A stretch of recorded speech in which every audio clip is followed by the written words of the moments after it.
Welcome to a wonderful night of Friday night football. We've got a group of 5th and 6th grade football players from Pleasant Grove and part of the Pleasant Grove Youth Association set up, and I've got Coach Cody Deal at the end.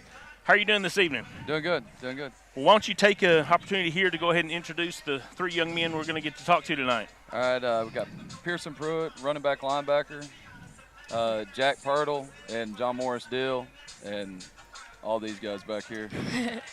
Good group. Well, you've got a good group, and they all have a lot of energy coming from the parking lot. I saw 2 or 3 of them go right past me running full blast, so hopefully they'll have plenty of energy tomorrow, and we'll talk about tomorrow a little bit later in this little segment. But JM, tell me a little bit, what are your two positions that you play? I play H-back and inside linebacker. And then Jack, what about you?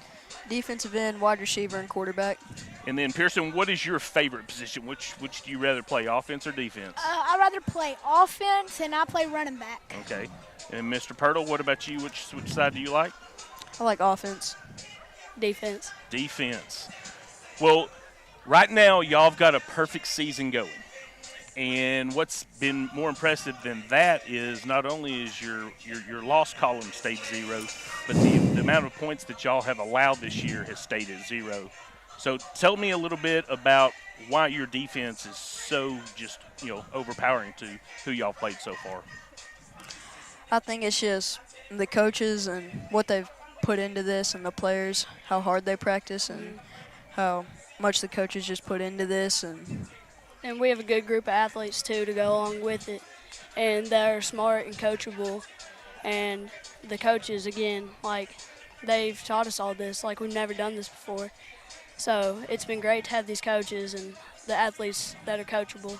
Well, Coach Steele, JM brings up how they haven't done this before. This is the first year that Pleasant Grove has put together this tackle football team for this league. Explain a little bit about how this started and what league we're actually playing in. We're in the West Bowie County Tackle Football League. I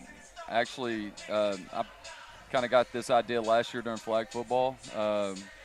I just looked around and felt like, one, obviously we got a pretty good group in this age group, but also just the fact that our junior high kids are playing against a bunch of kids that have been playing for years, and they've never even touched, played anything other than 6-on-6, 7-on-7 flag football. And so I just thought it'd be a good time to bring it back.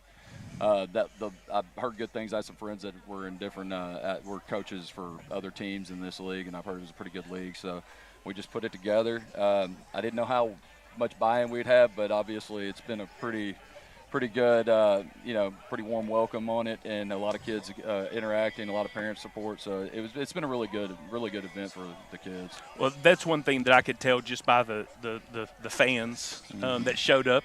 Got a lot of parents already here. How important is it to have that that family support, and everything? Because these guys can't drive. Yeah, so there's a lot of dependency on the parents to get them there. It was a huge ask. One of the things that when I met with the commissioners from all the other leagues when they were talking about trying to let us into the league, is they're like, good luck finding coaches. I'm like, finding coaches? I've got 6 dudes that help and 5 other dads that are right on the sidelines. Xavier's brother, Marquise, that's recovering from knee surgery right now, coaching, helping. I mean, we've got so much support there. We travel well, but just the financial ask too. I mean, equipment's expensive. Right. And we had to put it all together in about a 30, 45-day window. And so because we weren't actually accepted into the league until mid-late July. And so we were just scrambling, trying to get it put together. So, I mean, I couldn't have done it. Emily Pirtle, Jessica Plant, Morgan Wilhite, just moms, Allie. I better mention my wife. She's been fantastic, helping out with other cheerleaders and stuff. I mean, it's been kind of anybody just ask, and somebody will figure out how to get it done. And so, I mean, it's been, not only has it been like a great first experience, but it's been kind of a pro job. I mean, we got people helping everywhere. That's awesome. Now, Jack, tomorrow is going to be playing. Y'all are going to be playing the defending Super Bowl Queen City team. who they're coming in with a perfect record as well, I believe. Yes, sir. So tell me a little bit about tomorrow's game, what you anticipate, and maybe just some preparation that y'all have done as a team for tomorrow's game. Don't give away any secrets, though. I think we've put in a lot of time and effort for sure. We're ready to go whoop some Bulldog butt, and hopefully we keep a 0 up on that scoreboard for them and go undefeated into the playoffs and get the 1 seed. Now, Pearson, how awesome is it to be able to play on this field? I like playing on this field because we're used to playing our PGYA fields on it, and we're used to running, and we all just know how to play together too. And I love playing on this field because it's just fun, and we like having all of our fans up in the stands. Well, JM, what's your plan on keeping that goose egg on the scoreboard tomorrow? Well, we've heard that Queen City hasn't lost in 2 years, and so that's motivating us to be the first loss in 2 years to them. And hopefully by listening to our coaches and doing what we know how to do, getting downhill, we can stop them from scoring and maybe blow them out. Well, I can tell you right now, Coach Gibson's got to be pleased with with what y'all have accomplished already this season. And I wish y'all much success tomorrow. And starting next weekend, y'all have playoffs starting, and Yes, that's sir. going to be Yes, in sir. Redwater. Yes, sir. So Yes, sir. for those that don't have something to do tomorrow, they can come here and watch them play at what time? 9 o'clock in the morning. So 9 o'clock tomorrow, and then I guess we won't know what time y'all play until. Yeah, it depends tomorrow's- on the seeding. If we win tomorrow, then I believe it'll be a 10 o'clock or 10:30-ish game, whatever. You know, Okay. I think they're playing the 2-3 game first, but Gotcha. but maybe not. I don't know. We're just trying to take it one day at a time. Good answer. Good Yeah, answer. absolutely. Well, guys, we appreciate y'all joining us tonight, Yes, and sir. y'all stick around and root those Hawks on. They got a big game against Liberty-Eylau tonight. Yes, And sir. we're going to take a quick break, and we'll come back with another group.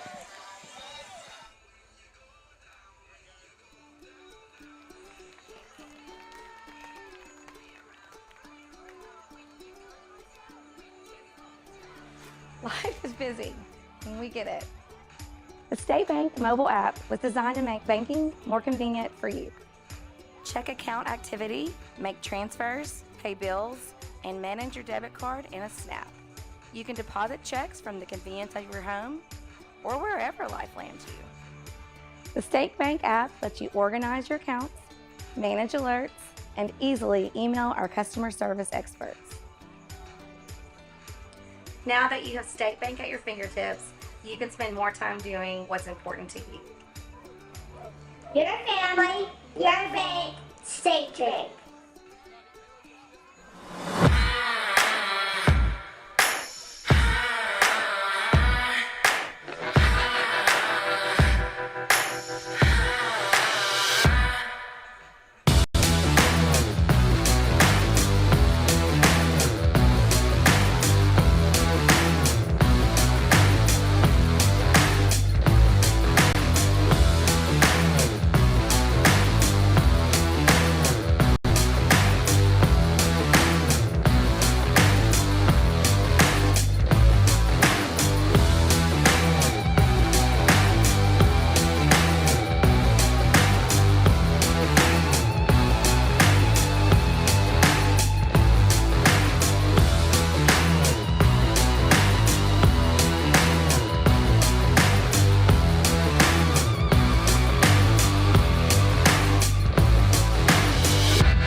Alrighty, we are back for another group of Pleasant Grove students. This time we're actually moving into the high school realm.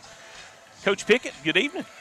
Thank you for having us. Well, we're glad to have the tennis team. And Coach Pickett, why don't you take time to introduce who's going to be talking to us tonight? Well, next to me right here, I've got Zachary Bobo. He's a sophomore. Next to him is Lauren Walker, junior. And then Lindley Henderson over there, sophomore as well. Well, we just came out of a tournament on Monday where we played Wills Point, number 9 ranked team in the state. That's right. Tough competition. Came up a little bit short, but as far as overall the season, I consider it a success. Zach, tell us a little bit about this team format and what you get out of it.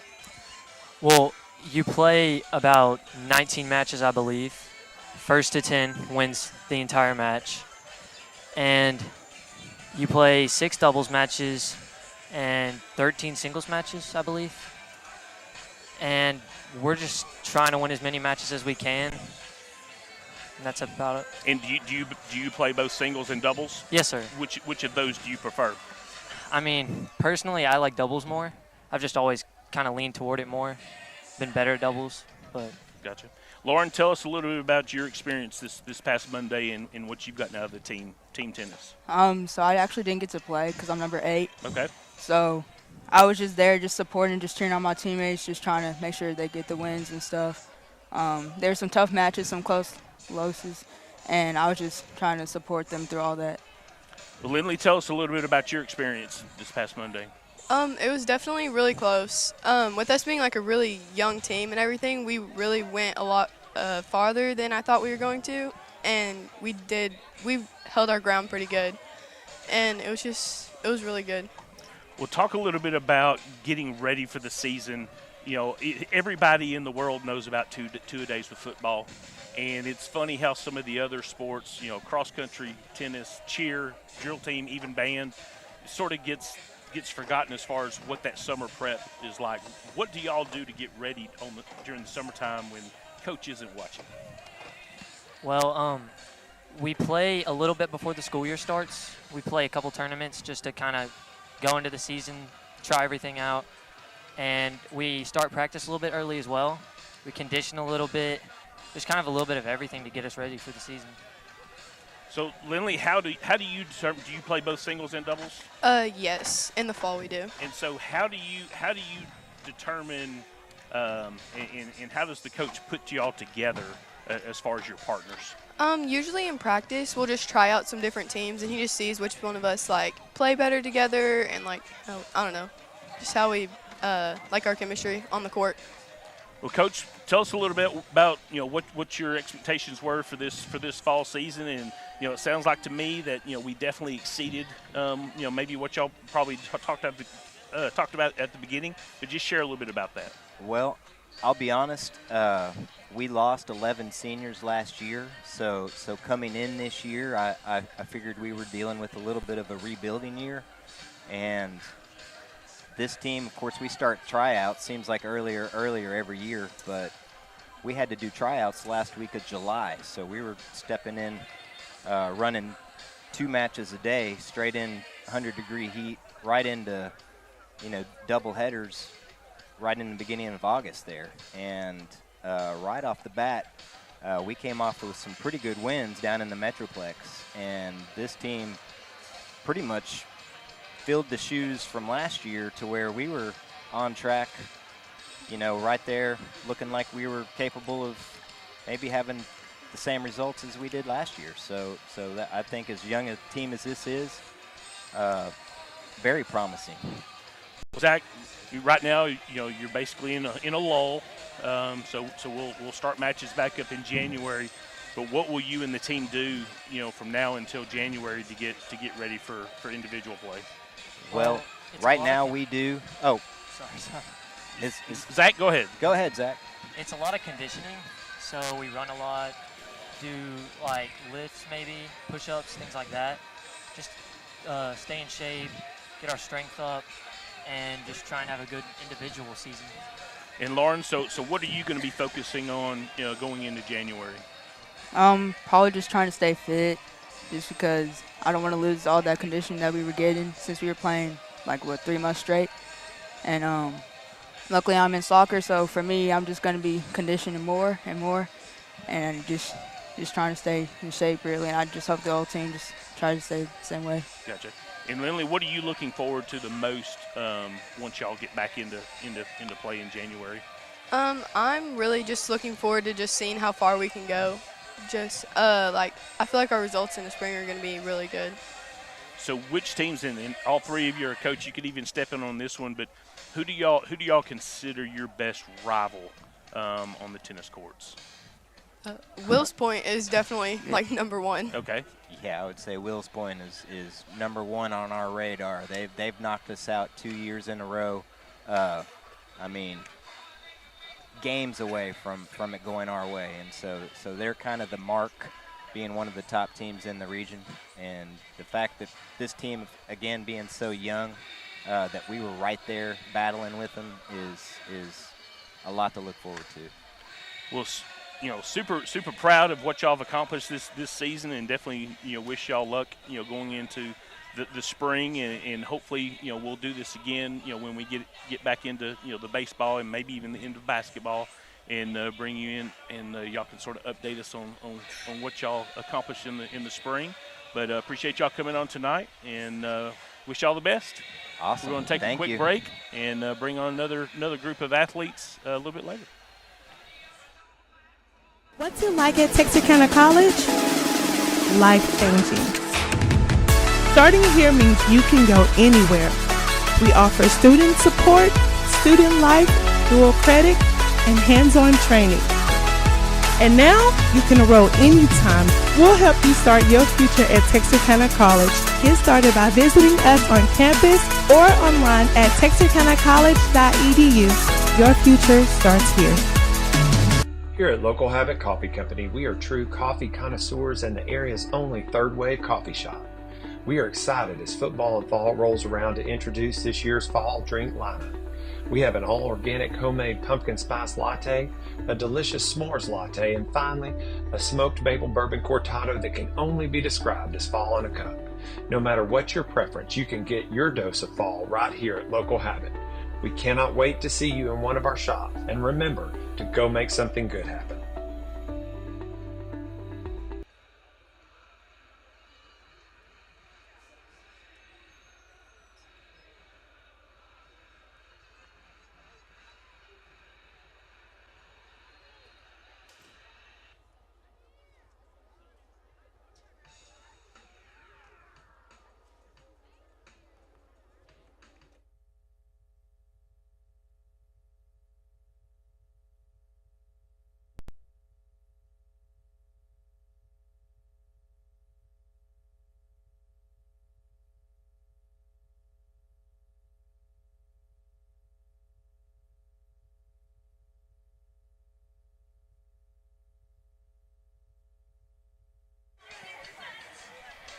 We are back again for another Friday night of football, and this time we're going to have some band members share with us what they've accomplished and what we've got looking forward to tomorrow. But Mr. Sutton, how are you doing this evening? Doing all right. Thanks for having us. Absolutely. Well, why don't you go ahead and take the opportunity to introduce who we have with us tonight? Sure.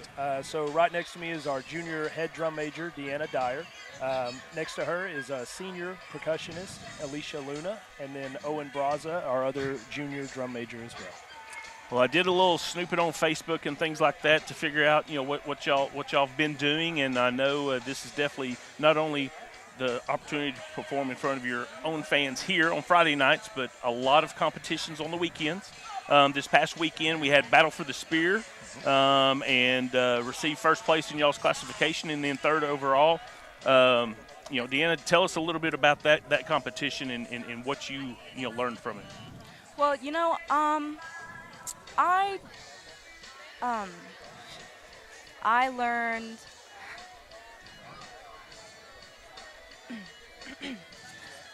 I learned the process, of course. There was a lot of bands that competed, and there's not a lot that really. We saw some some bands that have made it to the state marching contest recently, and so being able to compete at the level with those bands, was a really good thing for us to do later in our season, and so being able to beat some 4As as well was a good thing for us to be able to kind of see where we're at this point of the season. Right. Well, one of the things that I always like to talk about whenever I have the band in being able to share with them. Football, and I shared this with the previous group too, football two-a-days. You always hear about two-a-days with football. But if people go down McKnight Road during the summertime, they're going to see the band out there as well. Alicia, tell us about just the preparation that it takes for y'all to get to what you're going to be doing tomorrow and the time and effort that it takes. Well, it definitely takes months and months of preparation. I know I've been doing this for years, like band. I've been doing band for years, and I still don't feel like I'm prepared. I feel like I can do something better every day and help my section themselves do something better every day. We are really good right now, I feel, but we can definitely improve and I don't know, just do better every day.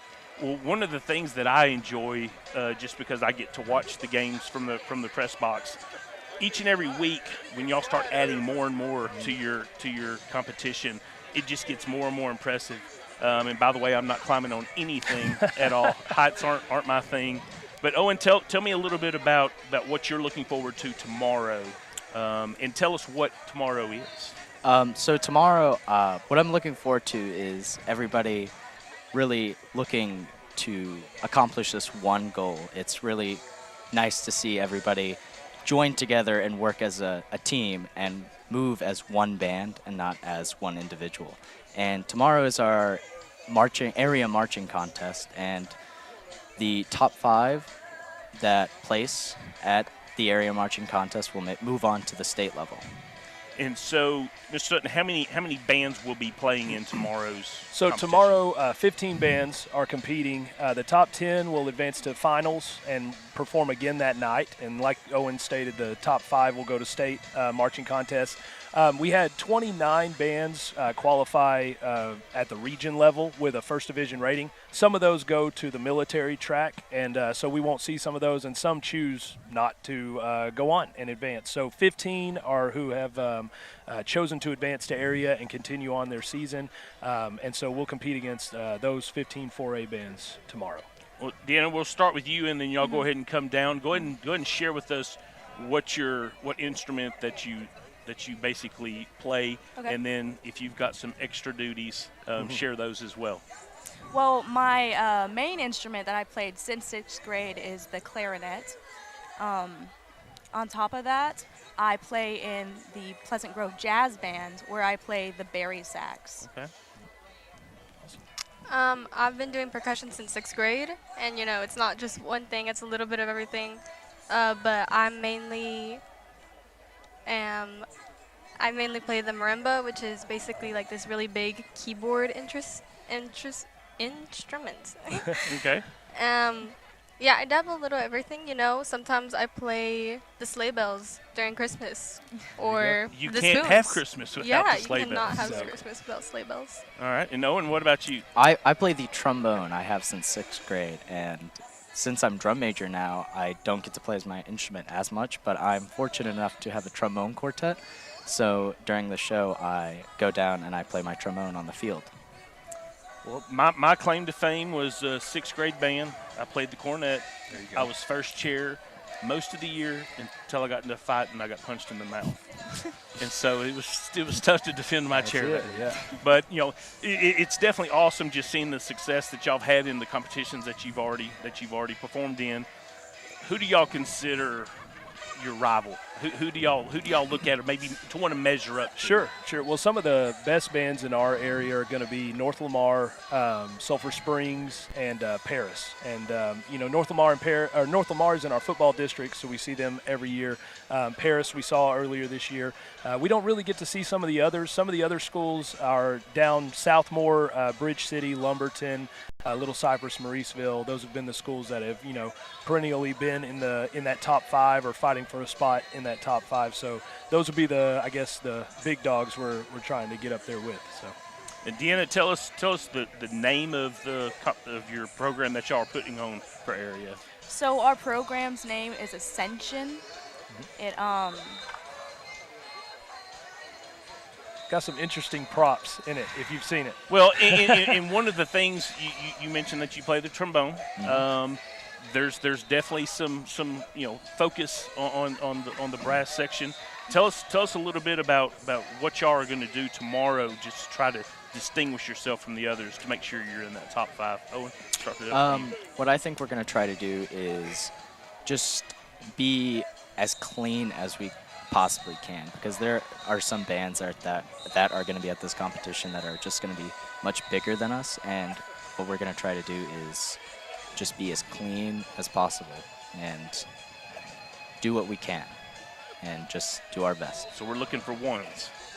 Well, ones happened at Region last week. So Okay. we got ones. It's kind of different from athletics. Athletics does area, then region, then state. Ours is region, then area, then state. No idea why they do that. But at region, we're going against a rubric, trying to get a rating instead of a ranking. So that was last week, and we did get an overall first division rating, which advanced us to this area round. Gotcha. This week is ranking, so we're ranking against other bands. So it's a kind of a totally different ball game, so to speak. But we do the same thing, and like Owen said, the name of the game is clean, and that's what we're going for. And I really got to brag on these kids. They work so hard, and you guys know this. You've seen us, like you mentioned. We're out there at 7 a.m. every single morning. Monday nights here till 8 p.m., and they're right back at it at 7 a.m. Tuesdays, and do games on Friday nights. And in the morning, we'll be back up here at 7:30 and roll into area marching contests. And so they've really stepped up, and we're super proud of the work they've done this year, especially in the last week. Gotcha. So road trip to Lindale, Texas tomorrow. Yes, sir. And hopefully that road trip back is going to be very gleeful and know that we're going to be going to state.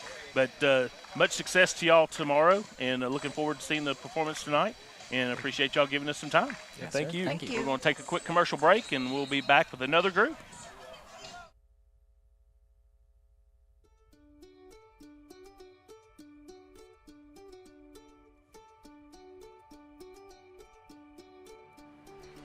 Life is busy, and we get it. The State Bank mobile app was designed to make banking more convenient for you. Check account activity, make transfers, pay bills, and manage your debit card in a snap. You can deposit checks from the convenience of your home or wherever life lands you. The State Bank app lets you organize your accounts, manage alerts, and easily email our customer service experts. Now that you have State Bank at your fingertips, you can spend more time doing what's important to you. Your family, your bank, State Bank.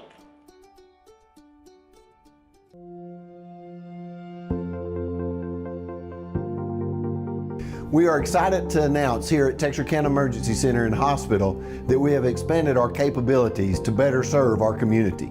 As a hospital, we have the capability for inpatient services. After your outstanding emergency care, we can smoothly transition you into one of our new inpatient rooms that have telemetry monitors in every room to continue your concierge medicine care.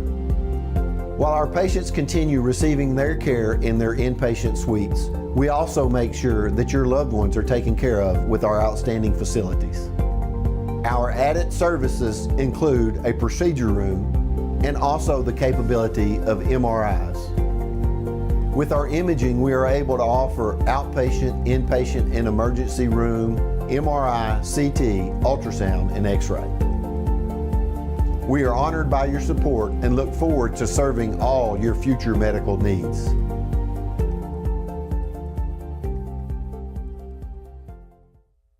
All right, we are back with another group of Pleasant Grove athletes, and these are going to be our cross-country team. And Coach Chastain, how are you doing this evening? Man, I'm great. How are you? I cannot complain. I'm ready for a little football tonight. Yes, sir. Tell us who we have joining us with us tonight. All right, so starting on the end down there, we've got Mr. Mark Baltimore. He's going to be our senior. Kennedy Warner, she's a sophomore, and then Grayson Redding is a junior. All right, so one of the things that always impresses me is whenever I'm going to work in the morning, y'all have already been working. Yes, sir. Tell us a little bit about practice and how early, and then maybe we even go to how early in the year y'all get started practicing for cross country. Yes, sir. Well, practice generally begins around 6 a.m.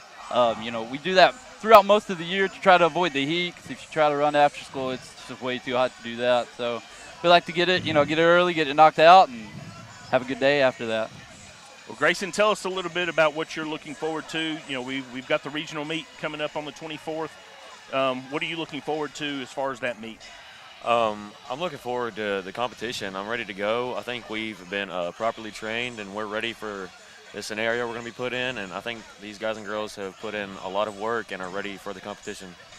McKennedy, it looks like you're pulling double duty tonight, so you don't just do cross country.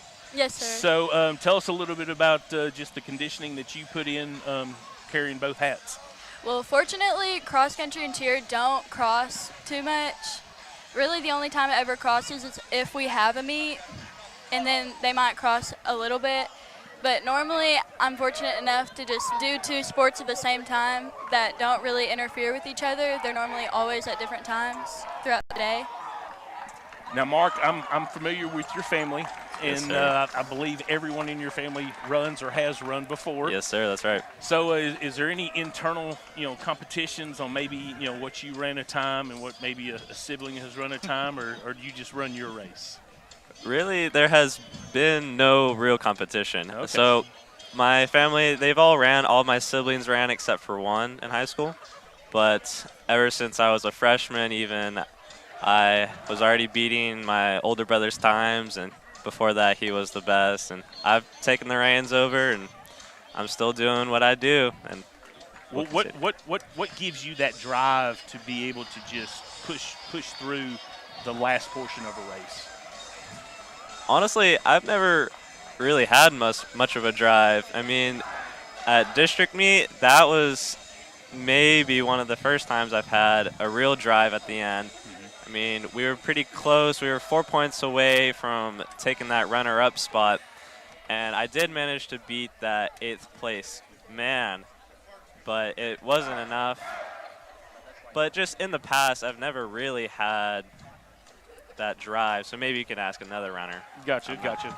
That's really never been my thing. I'm more of a pace-it-out kind of guy. Okay. I never really break out too fast or come in at the end fast. So. Calm and collected. Gotcha. Well, Coach, tell us a little bit just about the strategy behind some cross country and positioning where the team make sure that they get their points. Yeah, absolutely. So, what we try to do throughout the season mainly is really try to focus on those last couple of races. They're like our premier races that we want to do well.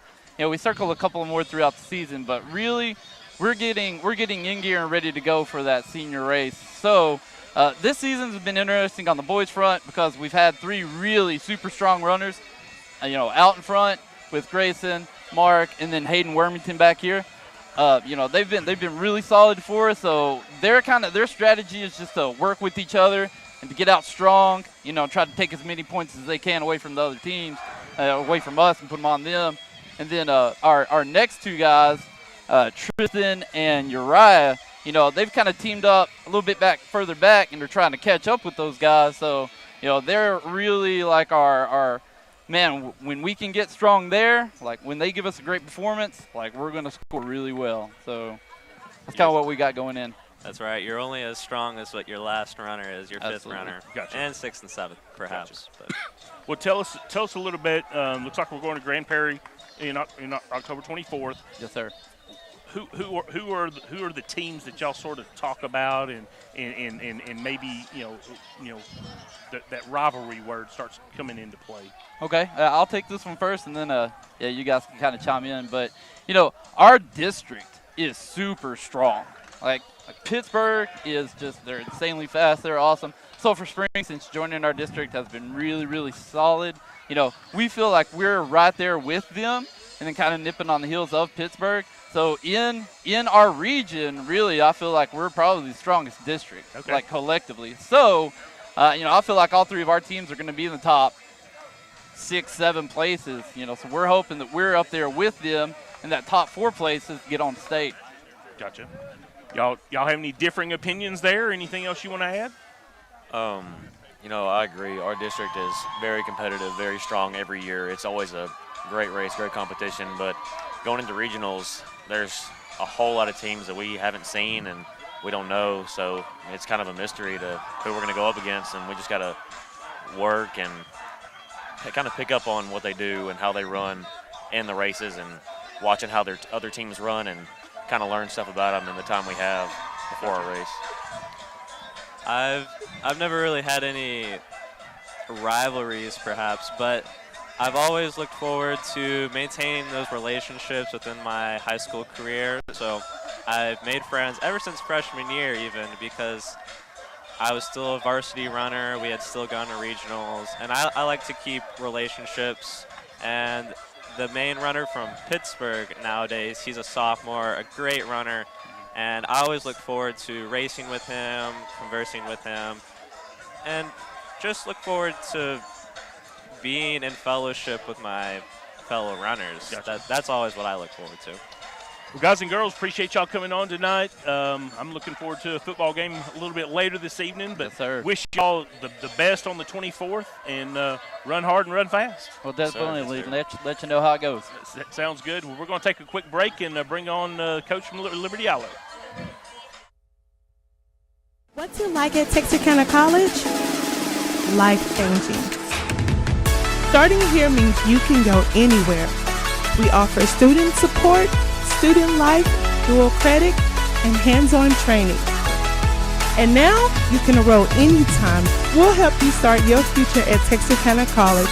Get started by visiting us on campus or online at texarkanacollege.edu. Your future starts here.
Here at Local Habit Coffee Company, we are true coffee connoisseurs and the area's only third wave coffee shop.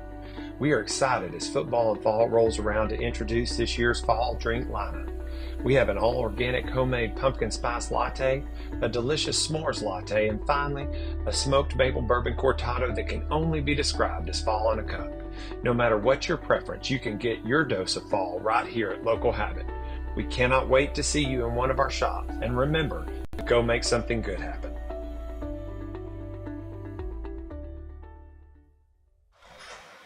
All right, folks, welcome back here to Pleasant Grove Texarkana Game Day pregame. And we are joined by the head coach and athletic director of the Liberty-Eylau Leopards, Coach Dewoski Davis. And, Coach, what year is this for you in the coaching profession? This is 33. 33 years. January make 34. And so been part of it for a long time. And, athletic directors and coaches for sure, you see what happens on a field, you see all that stuff. But, man, it's a Monday through Saturday type job, and sometimes on Sundays as well. And just talk to me about maybe your approach as a coach and as an athletic director and the kind of impact that you want to make on young men. Like I said, we just try to preach to them that they're a professional and they're the NFL, NBAs, whatever have you in the real world. They're real people, and we try to make sure that they grow up and they learn right from wrong, and then they also be able to provide for a family. Absolutely. And that character, you got to get up sometime when you don't want to go to work, but if you're providing, you'll get up and go. Awesome. And, of course, Tyler Huff here, one of the voices of the Liberty-Eylau Leopards. Tyler, you must have had a really good teacher back in the day. That's all I know. I don't know. I think I know, I don't know who that was. Man, talk to me about what you do out there at Liberty-Eylau and maybe some things that you want us to know about the Leopards this year and the man sitting next to you. Well, I fortunately have the opportunity to be a classroom teacher at Liberty-Eylau, working with the elementary school, the elementary campus. This Leopard team, I will say the record can sometimes be indicative of how good a team is sometimes. And I know we have a lot of firepower on the field. Just haven't been able to put it all together at times. I'm sure Coach Davis can, attest to that as well. But, this is a team that you don't want to sleep on, that they're able to strike from afar at any moment in time. And so I expect this team to come out and put some fight up tonight and, give it all they got. One of those crosstown games, I know, Jay, you've been around this since the beginning, and Liberty-Eylau, Pleasant Grove, always a big game. Of course, I spent just a few years on the other side there, and then now over here in black and gold. But just a rivalry game in general and kind of what that means to the city, and why do you think it's such an exciting thing? Because all these young men kind of know each other out here. Well, they've played with each other for years. Yep. And they played against each other. They played with each other. And, we've got families. We've got cousins playing against each other. So for me, it's just fun watching that aspect of it. And when you get to this game in the season, you can go back many, many years, throw out the records. Right. It doesn't matter what the records are. Doing some prep for this game, I started looking at the roster that you have, Coach Davis.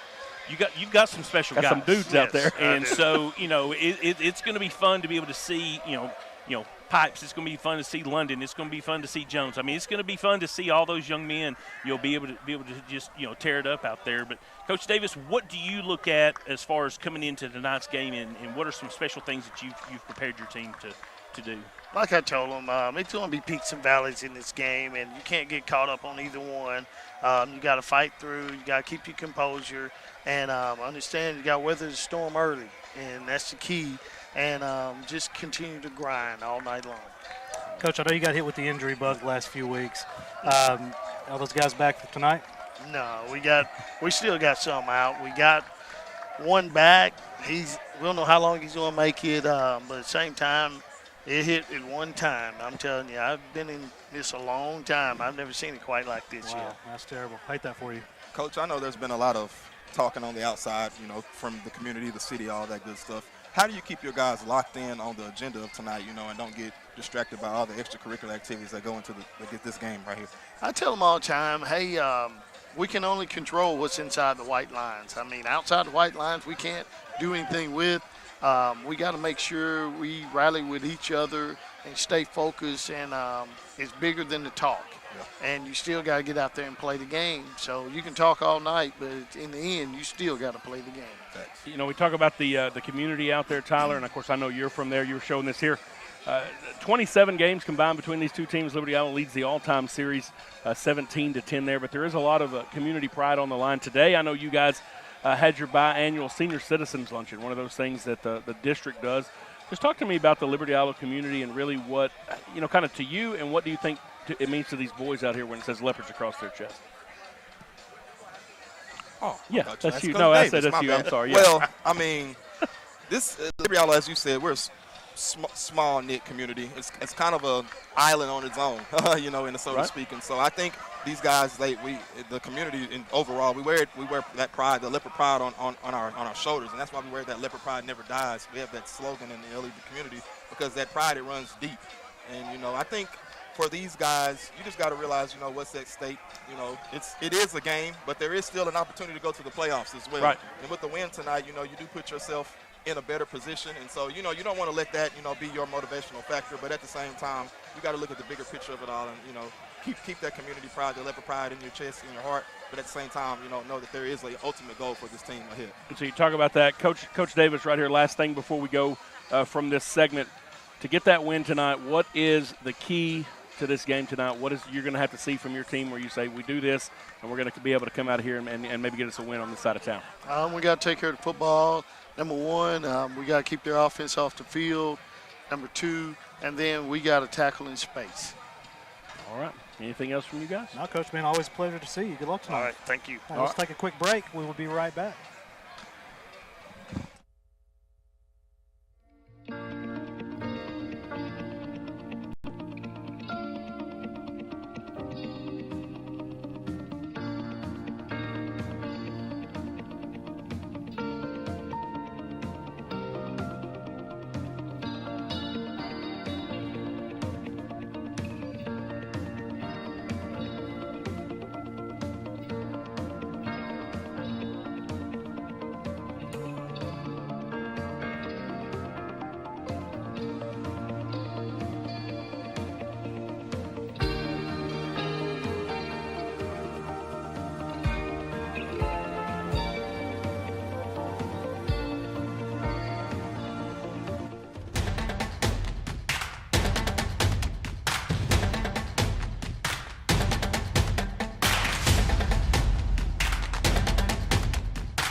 We are back for another segment of Coach Talk. We've got Coach Gibson with us.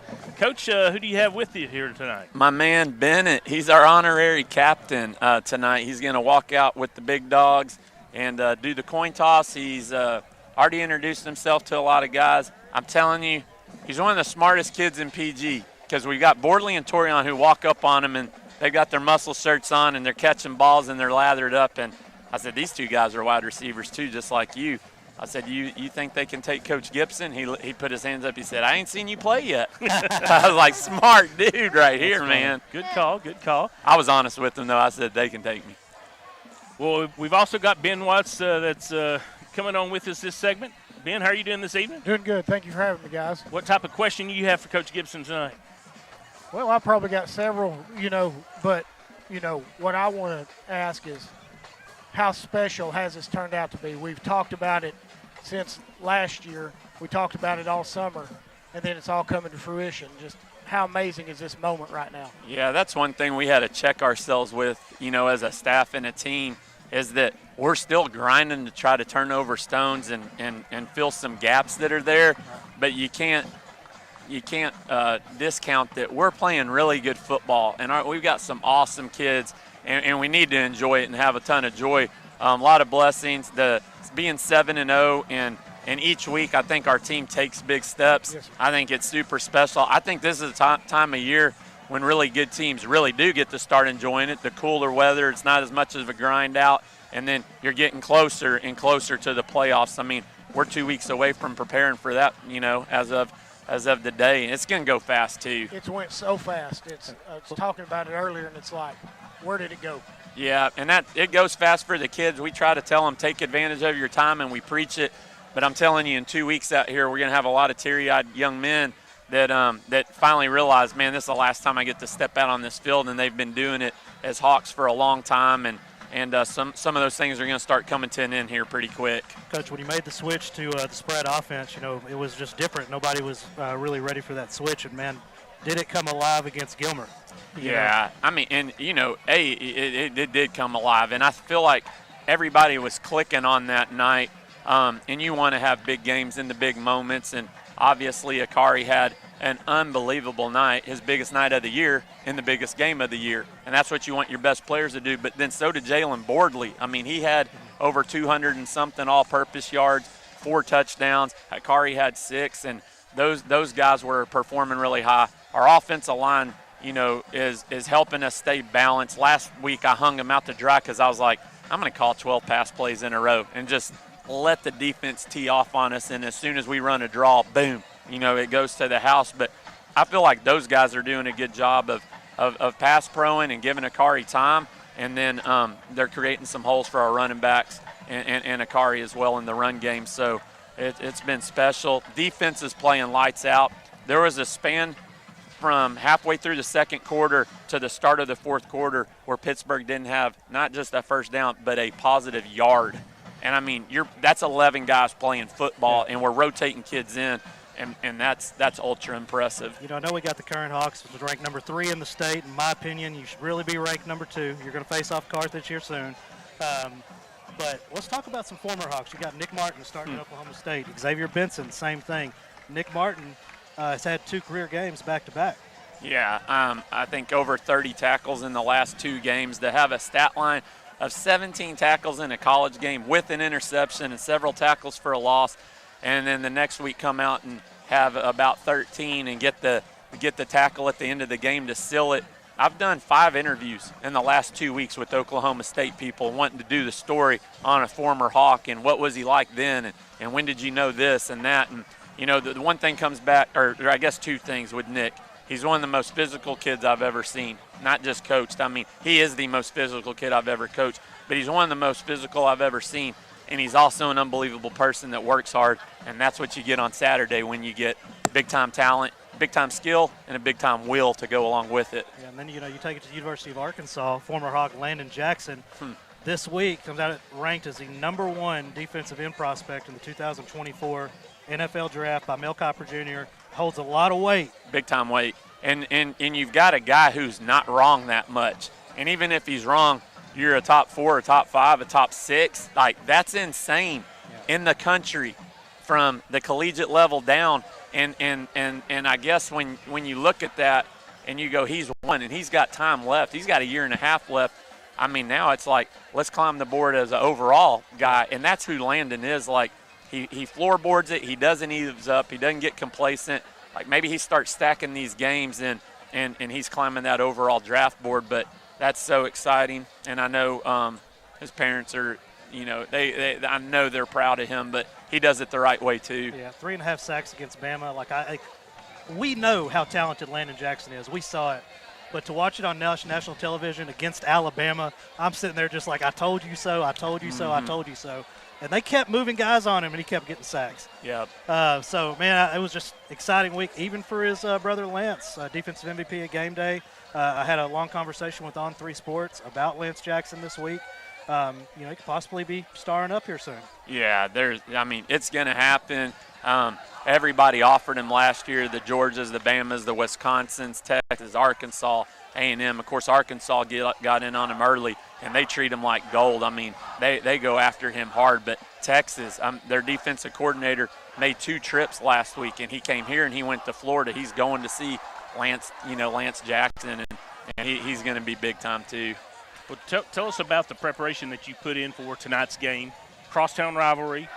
How do you sort of keep your team, leveled to be able to play a game like tonight? Yeah, you know, the whole rivalry thing, we've seen it happen for decades, where people don't take folks seriously, and it ends up being a different game than what other folks expected. I think people expect that we're a better football team than Liberty-Eylau, but we have to go represent ourselves as one of the best in state, and that's the way that we play, the way that we carry ourselves, the way that we hustle on and off the field, the way the sportsmanship that we show. Like, that's our goal. And tonight, our whole challenge to the kids and our coaching staff, we met with the coaching staff first, processed, and then went with the kids, is how do we make this the most special night in PG history, to where there's never been a game coached like this before or played like this. And I mean, we're going to have to be on our toes to do that, but it's a great opportunity. Show a lot of love, show a lot of energy, be really disciplined and focused, and so that's our goal tonight. Coach, man, we appreciate you coming on. Bennett, appreciate you coming on. Who you got tonight? Does that mean who is my favorite player? Who's your favorite player, yeah? I like Akari Johnson. I like Lance Jackson. Yeah, those are good ones, buddy. Those are good ones. He said, who do you got? Like, if you had to pick a winner, do you want to do that or do you want to wait? I'll probably wait. Okay, all right. You don't have to be bold. I got Man's you. going to be a politician. He's a smart man. All right, let's take a quick break. We'll be right back.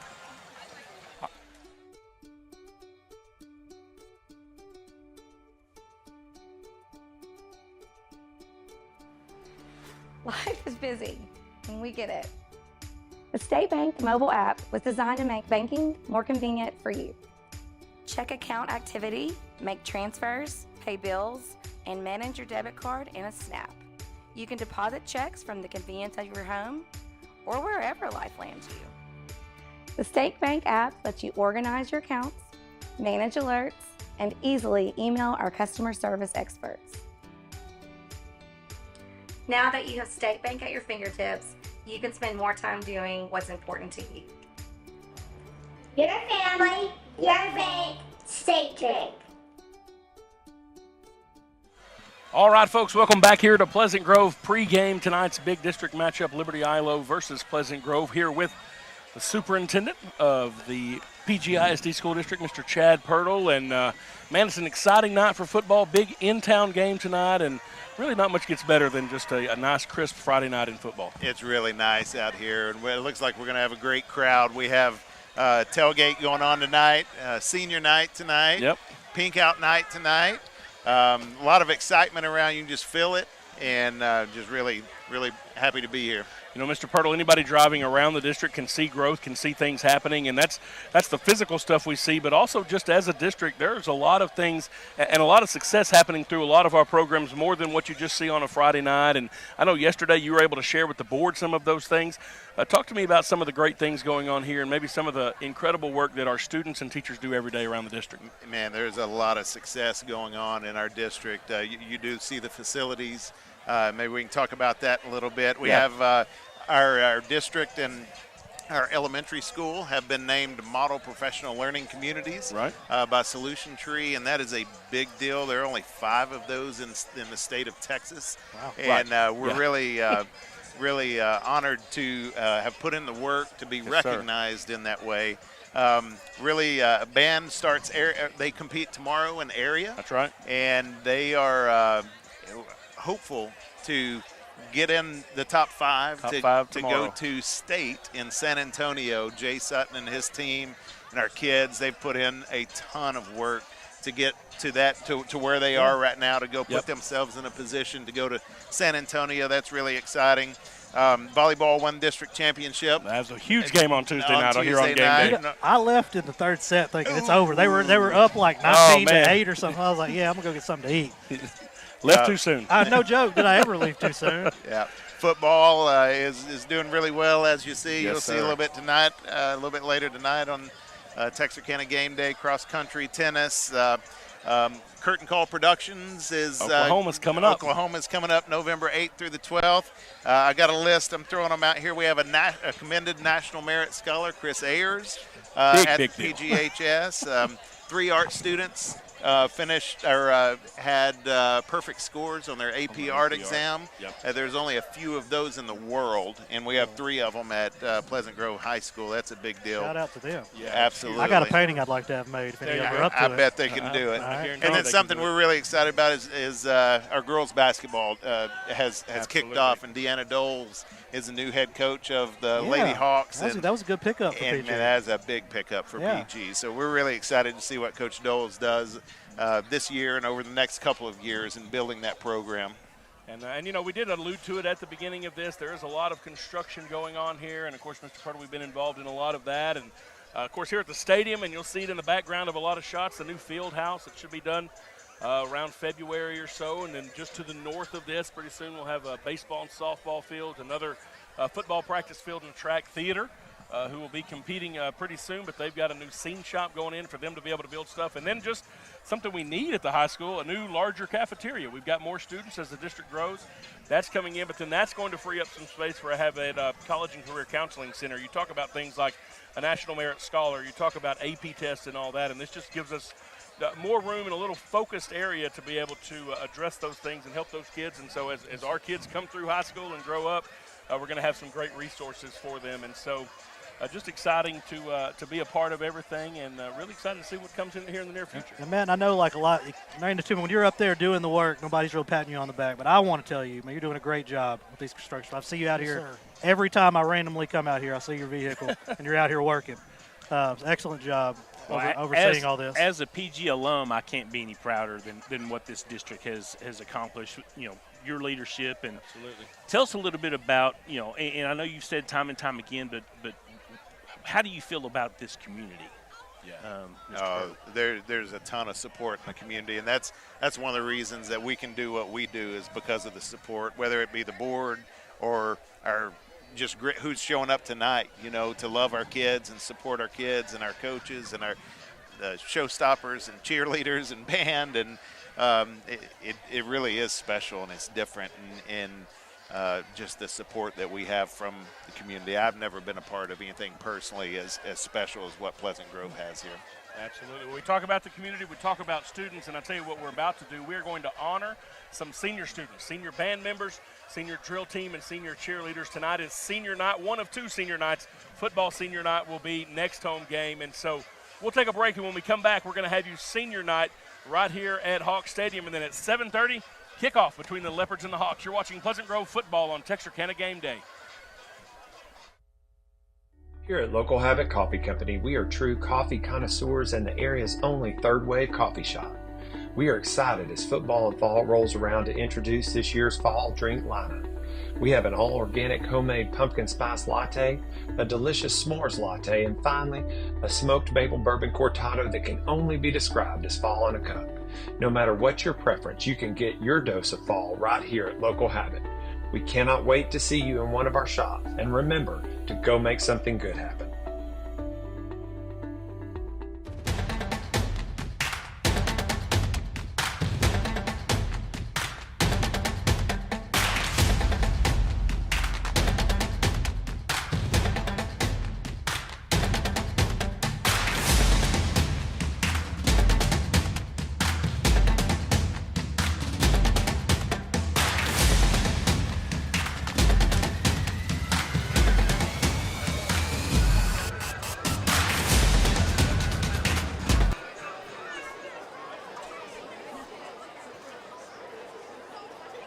Good evening, ladies and gentlemen.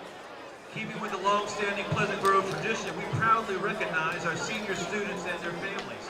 Cheer, drill team, and band students will be recognized at tonight's home game, and our football team and trainers will be recognized during the final home game, November the 3rd. Join us as we pay tribute to our 2023-24 graduating seniors. These senior students would like to thank their parents, coaches, sponsors, PG supporters for their support and hard work in helping to make each program successful. Tonight we begin under the direction of cheerleader Coach Shara Hopkins. Our senior cheerleaders are Haley Allen, the daughter of James and Amanda Allen. Haley is a 3-year member of varsity cheer serving as cheer captain, a 4-year member of UIL cheer team, a 2-year member of the USA Cheer National Team. She's a 4-year member of Lady Hawk softball and named first team all-district for 3 years.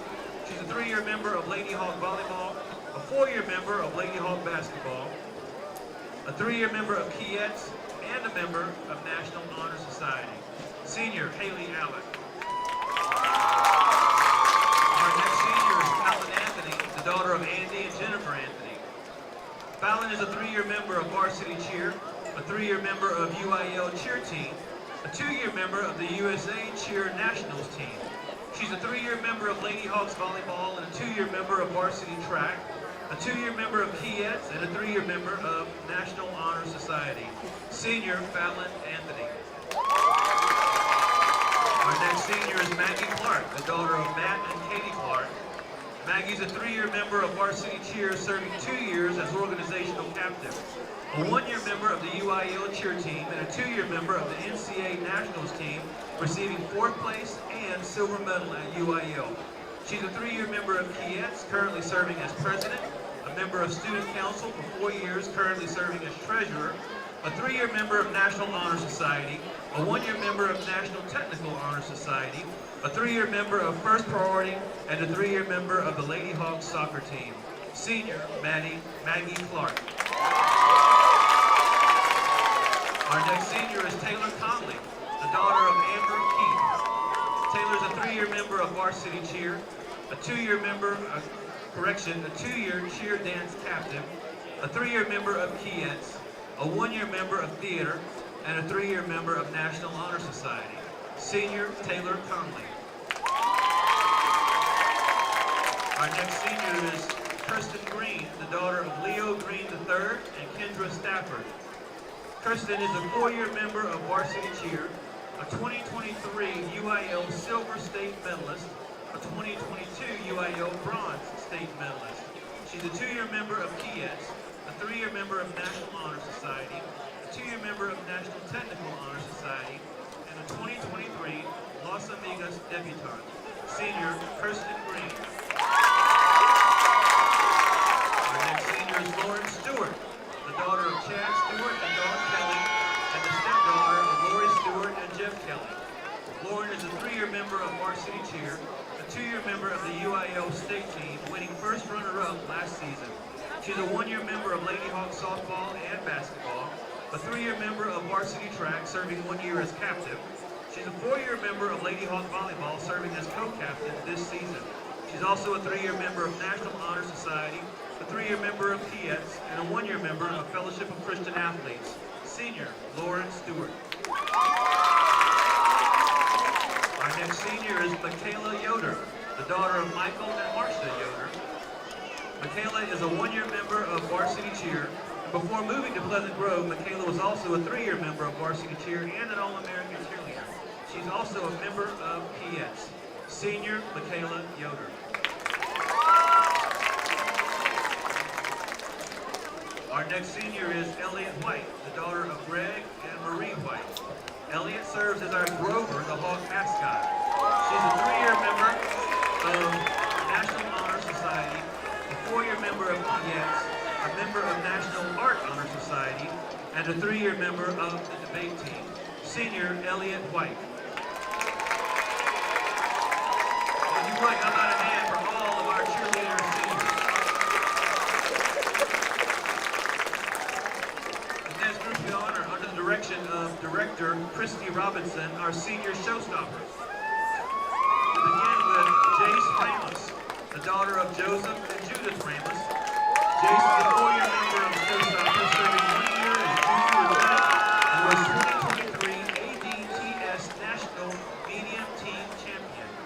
She's a 3-year member of Yearbook, serving as editor, a 4-year member of Student Council, a 3-year member of KIETS, a 3-year member of National Honor Society, a 2-year member of Quill and Squirrel Journalism Honor Society, a 4-time ILPC Journalism Award winner, and the 2023 Pleasant Grove High School Homecoming Queen, Senior Jace Ramos.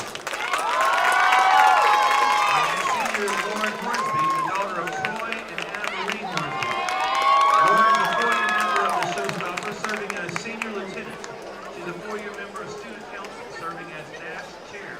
She's a 3-year member of KIETS, a member of National Honor Society, a 3-year member of the Yearbook staff, serving as editor this year, and a member of Quill and Scroll Journalism Honor Society.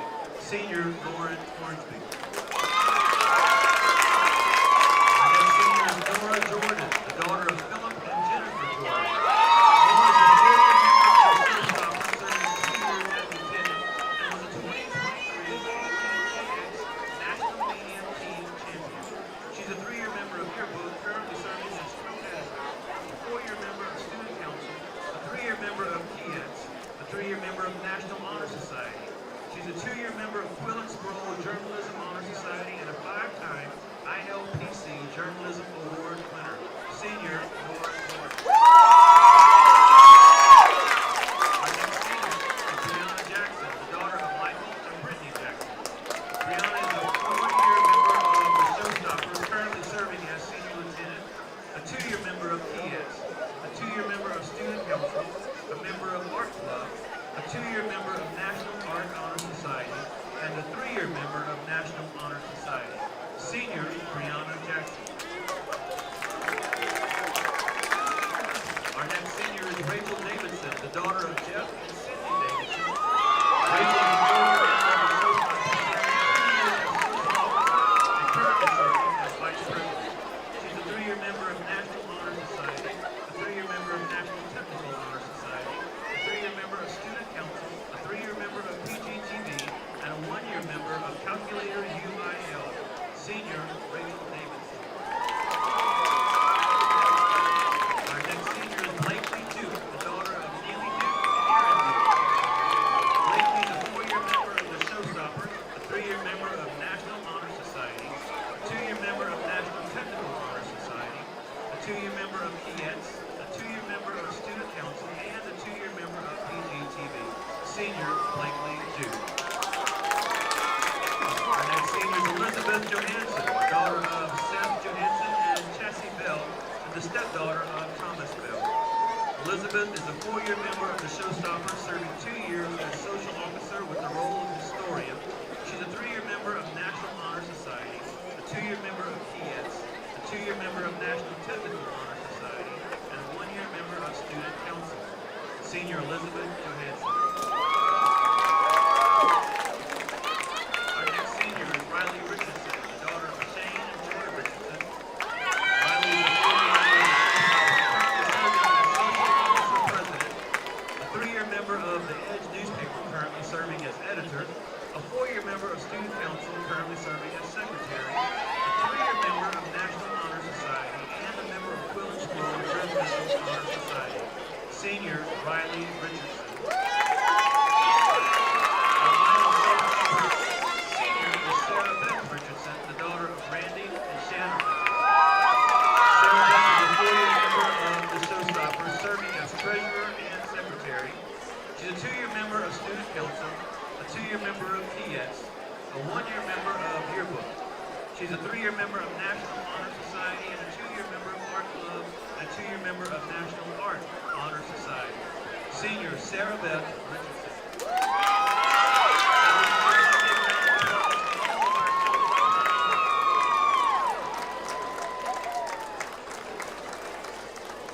And tonight, under the direction of band director Jay Sutton, our Hawk Senior Pride and Motion band members are Aaron Evers, the son of Chris and Sharon Evers. Aaron is a 4-year member of the Pride and Motion band, a 1-year member of All Region band, a 1-year area qualifier of concert band. Aaron is a 3-year member of Jazz Band, a 2-year member and 2-time area qualifier from All-Region Jazz Band, and a state solo and ensemble gold medalist. Senior Aaron Evers. Our next senior is Lorianne Henson, the daughter of Sarah Hicks and the stepdaughter of Mitchell Hicks. Lorianne is a 4-year member of the Pride in Motion Band, a 1-year section leader and librarian, a 1-year member of National Honor Society, and a 1-year member of ES. Senior Lorianne Henson. Our next senior is Philip Lamb, the son of Kenny Winnick and Sheila Lamb.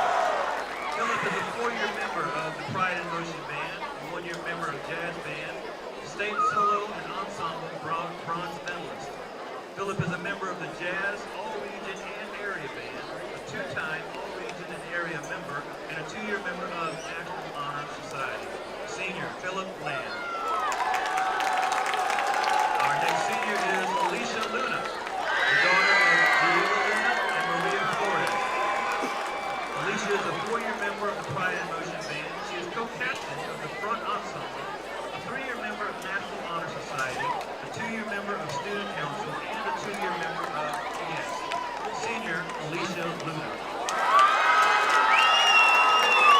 Our next senior is Timothy Overlock, the son of Timothy Overlock and Lauren Overlock. Timothy is a 4-year member of the Pride in Motion Band, serving for 3 years as a percussion captain. Timothy is a 3-year member of National Honor Society and a 2-year member of Varsity Winter Guard. Senior Timothy Overlock. Our next senior is Parker Phelan, the son of Bobby and Cindy Phelan. Parker is a 4-year member of the Pride in Motion Band and is co-leader of the trumpet section. Parker is a member of National Honor Society and a 3-year member of UIL academics in math and science. Senior Parker Phelan. Our next senior is Lizzie Pish, daughter of State Hall Peter and Toby Pish. Lizzie is a 4-year member of the Pride in Motion Band, a 4-year member of Color Guard, serving 1 year as co-captain and 1 year as captain. Lizzie is a 3-year member of the Varsity Winter Guard and a 3-year member of National Honor Society. Senior Lizzie Pish. Our next senior, but is not welcome this evening, is Eddie Tank, the son of Demetra Peters. Eddie is a 3-year member of the Pride in Motion Band. He's also a football player and will be walking at our final home game as a senior with the football players. Thank you, Eddie. Our next senior is Gavin Turner, the son of Tommy and Danielle Turner. Gavin is a 4-year member of the Pride in Motion Band, a 2-year trumpet section leader, a 2-year member of Jazz Band, and a 2-year member of robotics. Senior Gavin Turner.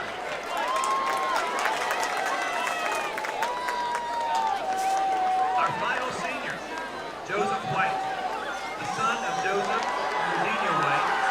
Joseph is a 4-year member of the Pride in Motion Band and is also a member of the Student Council. Senior Joseph White.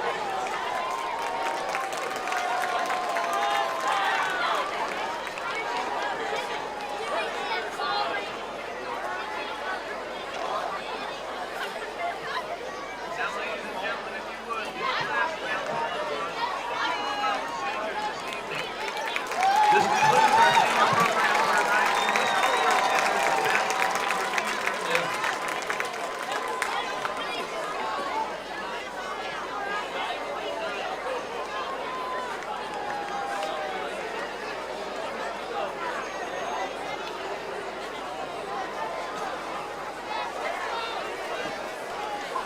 Tonight we'd like to welcome you to Pleasant Grove High School and Hawk Stadium for this contest between the visiting Liberty-Eylau Leopards and your Pleasant Grove Hawks.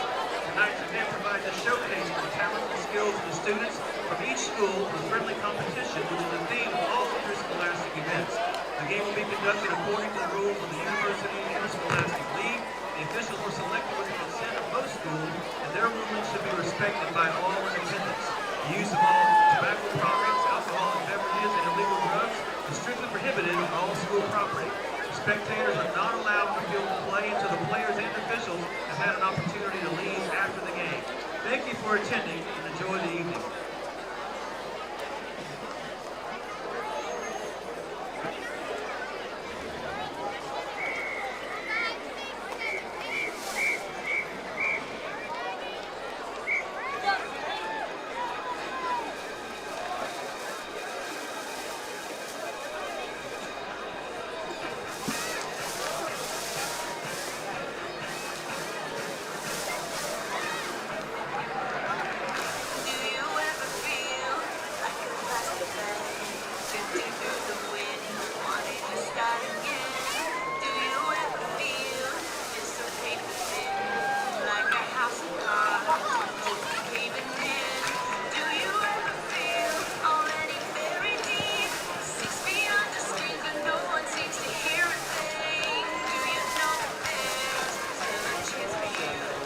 get ready for tonight's game.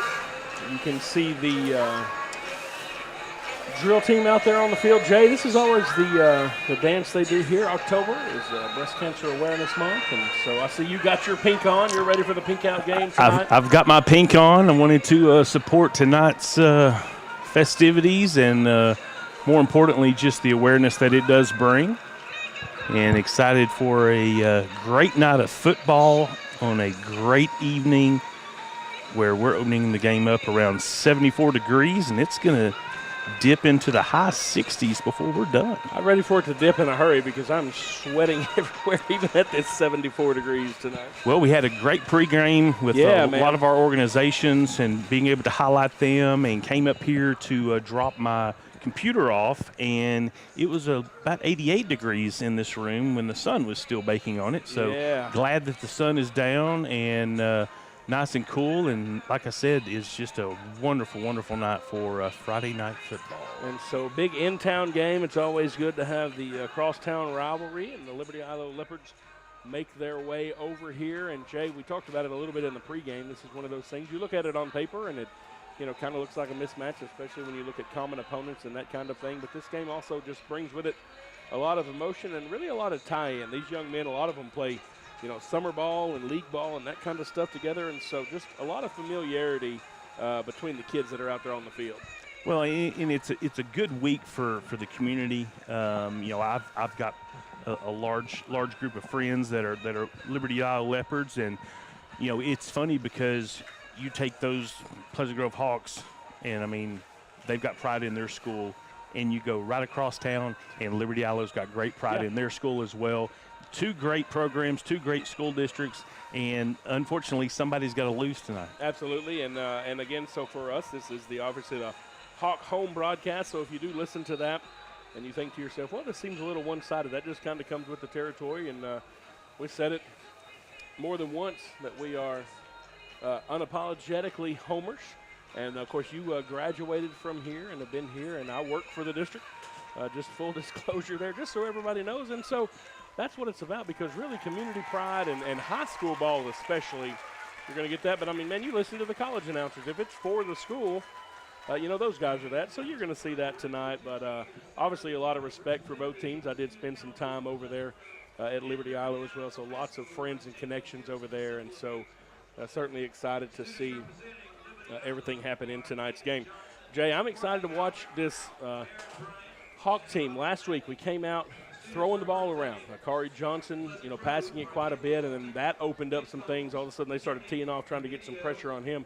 Opened up some things for the running game, and, he threw for a little over 170 yards in the first quarter, but then the scoring plays all came on rushing touchdowns. And so tonight I'm interested to see, do we continue some of that, and really what do you do to start fine-tune? The playoff picture really starts to come into focus starting this week and then going into the final 2 weeks, and you start looking at the other districts that we match up with. And so my question tonight for both teams is this: what are you going to come out in here and do?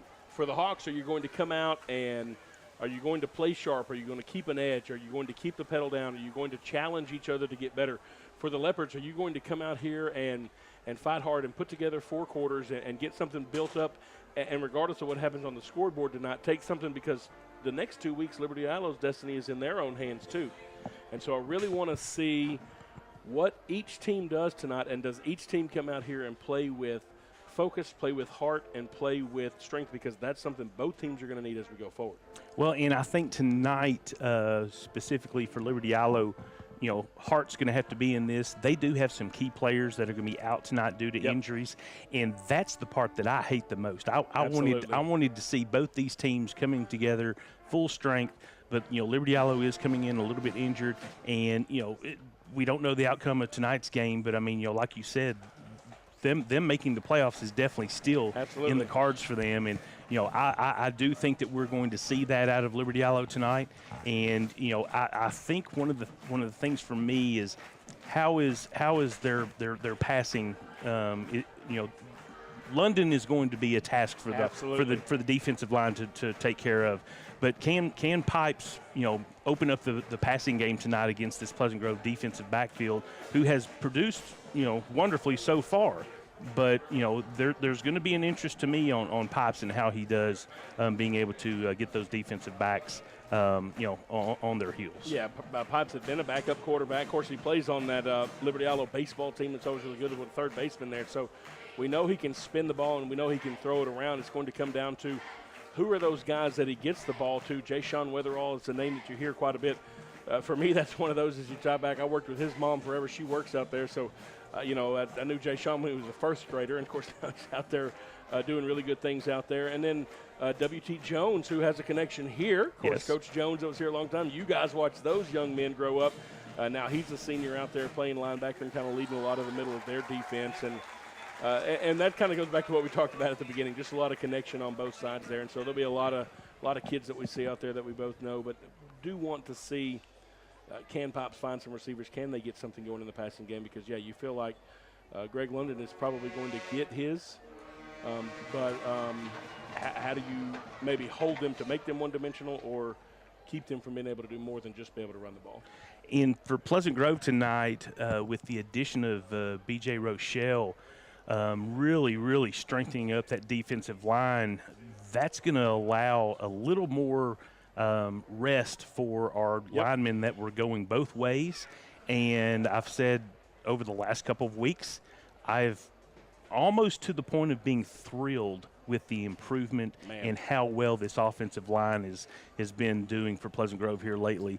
And now that you've added another lineman that you can sort of work into that mix, there's going to be some fresher legs third, fourth quarter, and unfortunately, I think Gibson's probably even going to take advantage of that and probably really bring a few more wrinkles for the offensive linemen tonight. But looking forward to continue seeing that growth.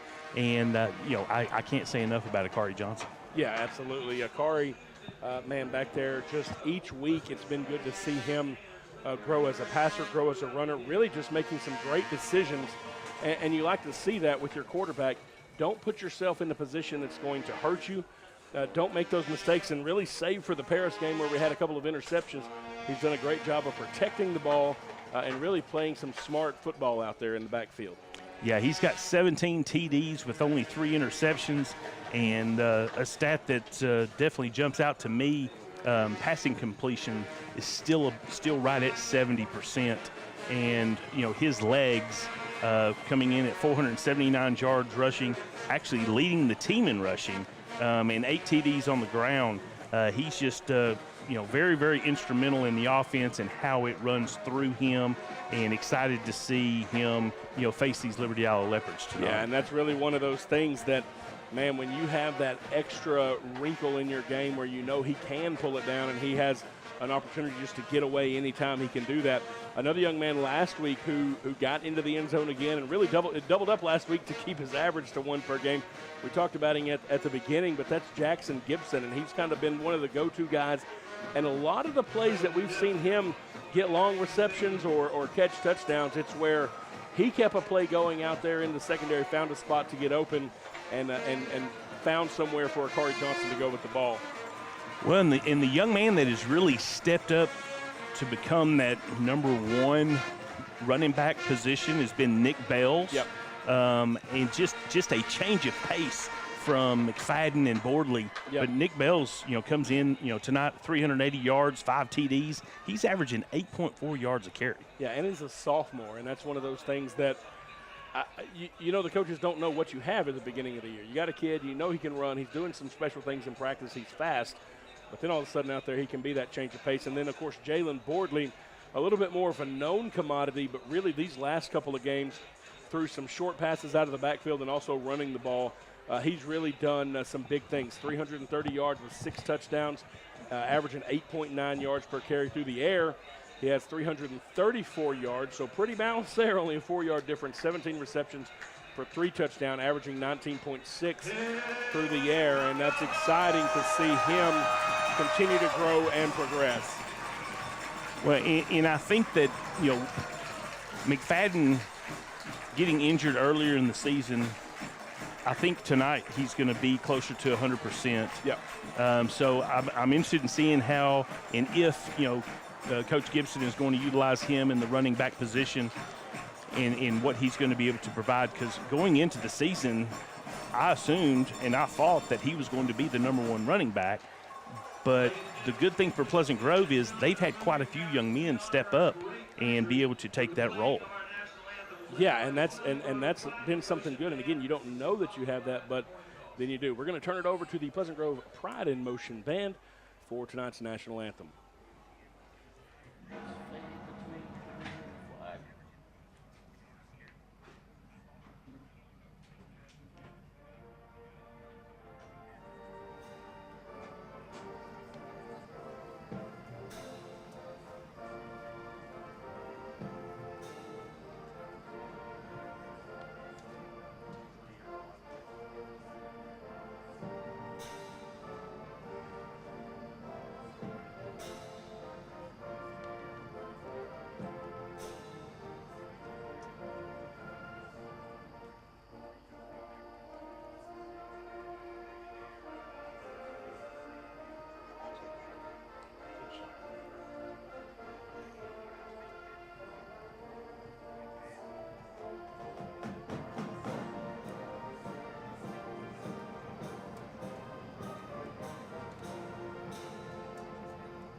And so now the captains of each team making their way out there for the coin toss.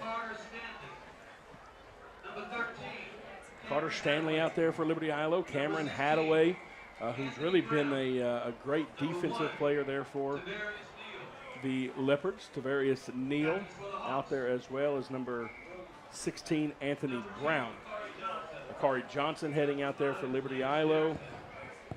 Lance Jackson, Spencer Stokes heading out there, and Torion Phillips. And then our honorary captain this week. Is it Bennett?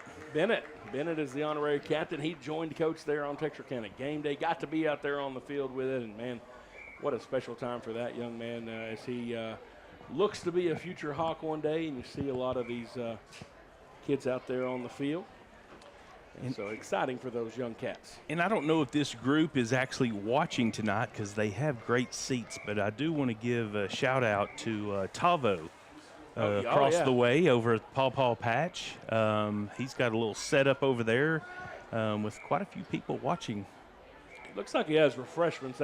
We may need to make a trek during halftime over there. Halftime, yes. Tavo, if you are watching and you want to send an envoy over here to the press box, we'll wave at you. Absolutely. We work for nachos and or whatever other groceries you got out there. So looks like the Leopards have won the toss and elected to receive. So the Hawks will start on defense going from our left to right.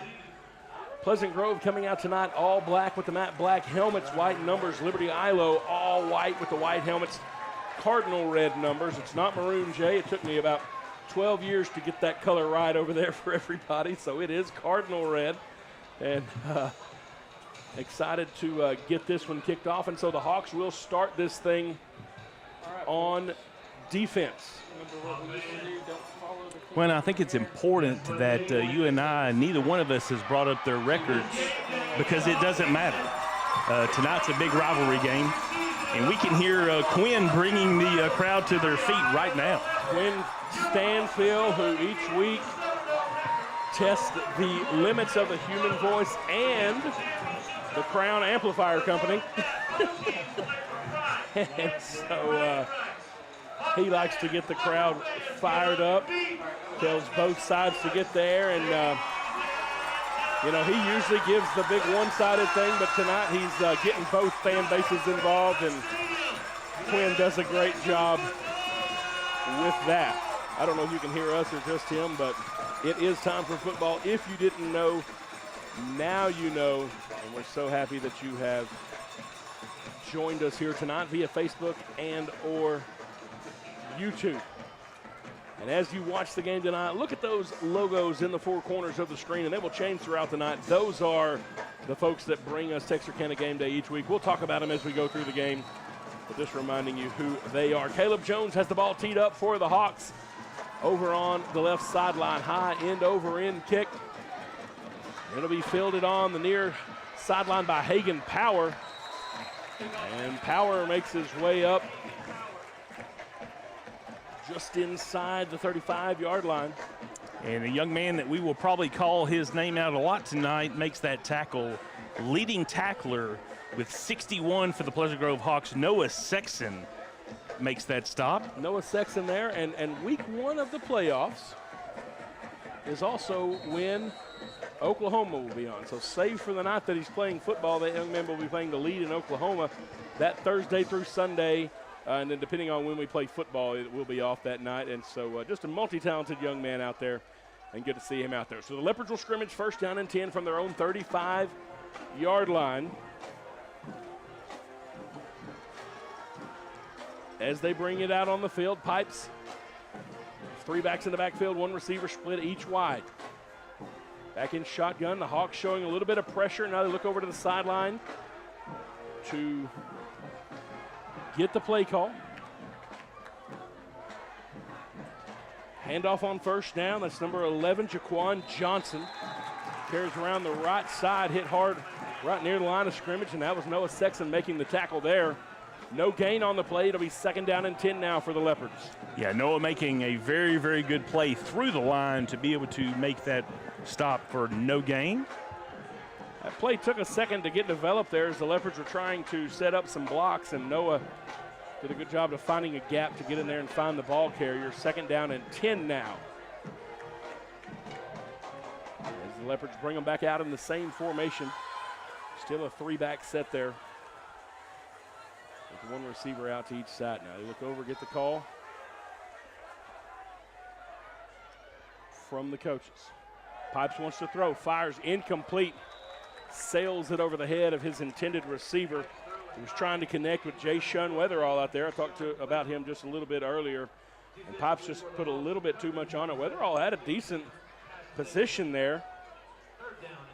3rd and 10 now for the Leopards. Yeah, Kari was up top there, but the ball was thrown over his head. And a taller receiver, a little bit lower pass, and that would have been for a completion, but that does bring up a 3rd down.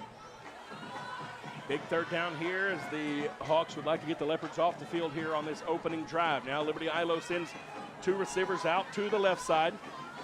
Xavier Johnson did come in, leading the team with 4 interceptions. Pipes and company. Pipes drops back, wanting to throw, firing across the middle. The ball sails again, trying to get it to Weatherall, and just a little bit too much on it there. It's incomplete. It'll bring up 4th down in the punt unit.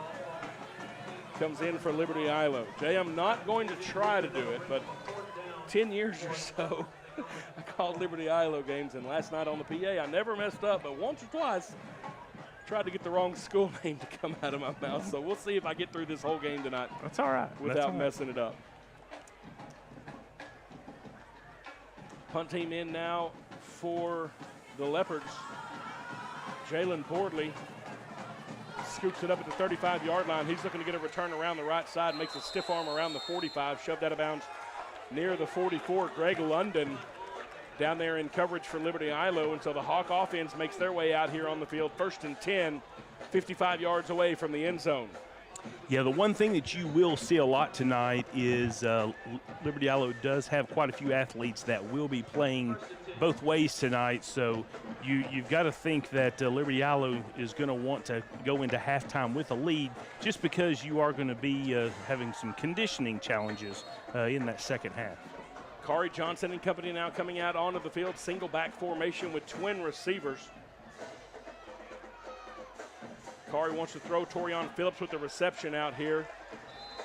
And he's going to be brought down by Jaden Coleman.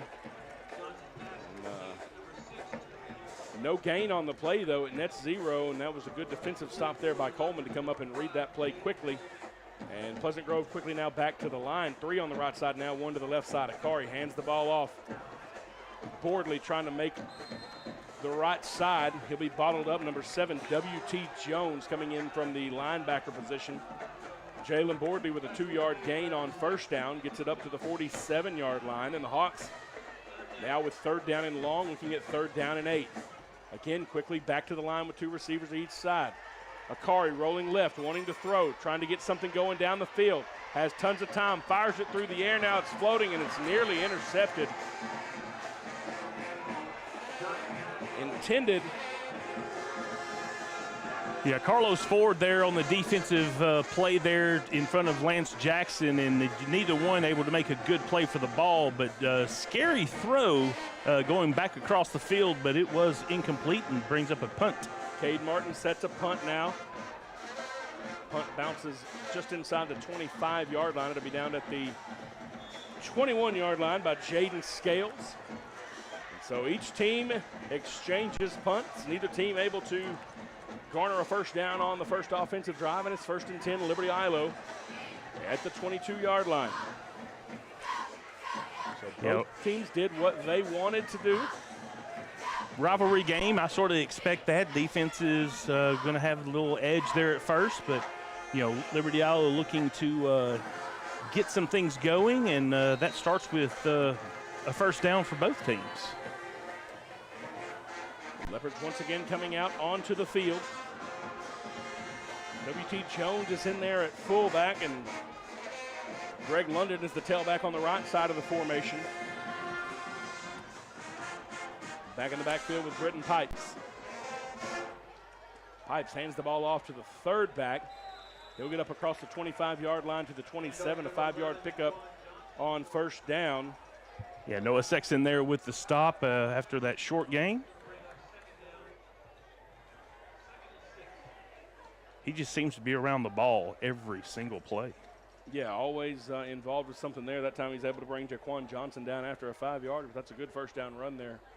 And so this 3-back backfield, Jaquan Johnson, W.T. Jones, and Greg London all back there with Britton Pipes. And now they spread them out, 3 receivers out to the left side, nobody on the right side. And they keep Johnson in as the single back in the formation. Pipes hands it off, and I don't know if they were trying to do a read option there or what. Held onto the ball for a long time. And before they could even get it off, tackle made in the backfield. Yeah, Jamon Wheeler was a part of that. And definitely want to give a shout out to our presenting sponsors, Texarkana Emergency Center and Hospital, State Bank, Gregor Auto, and Rocasa, and Reliance Mechanical. Could not do this stream without the support of our presenting sponsors. Please let them know that you appreciate them as well. Now the Leopards at 3rd down and 8 from their own 24-yard line. Pipes has a fullback and a tailback over to his left side in the formation. Fakes the handoff, rolling left, throwing underneath, and it is incomplete. Trying to get it out to W.T. Jones, and again, just a little bit too much on it. That play looked like it was set up for some potential there. And Pipes facing some pressure, had to get rid of it quickly. And you can see Caden McFadden coming back in and making his presence known early in this game on defense, forcing the quick pass. And once again, the Leopards will be in punt formation as Pipes handles the kicking duties. Jalen Boardley standing right near midfield for the Hawks.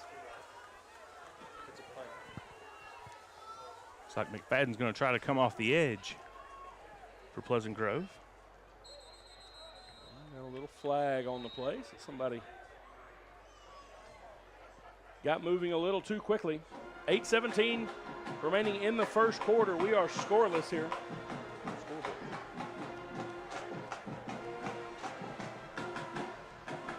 And the 5-yard false start penalty will move the Leopards back 5.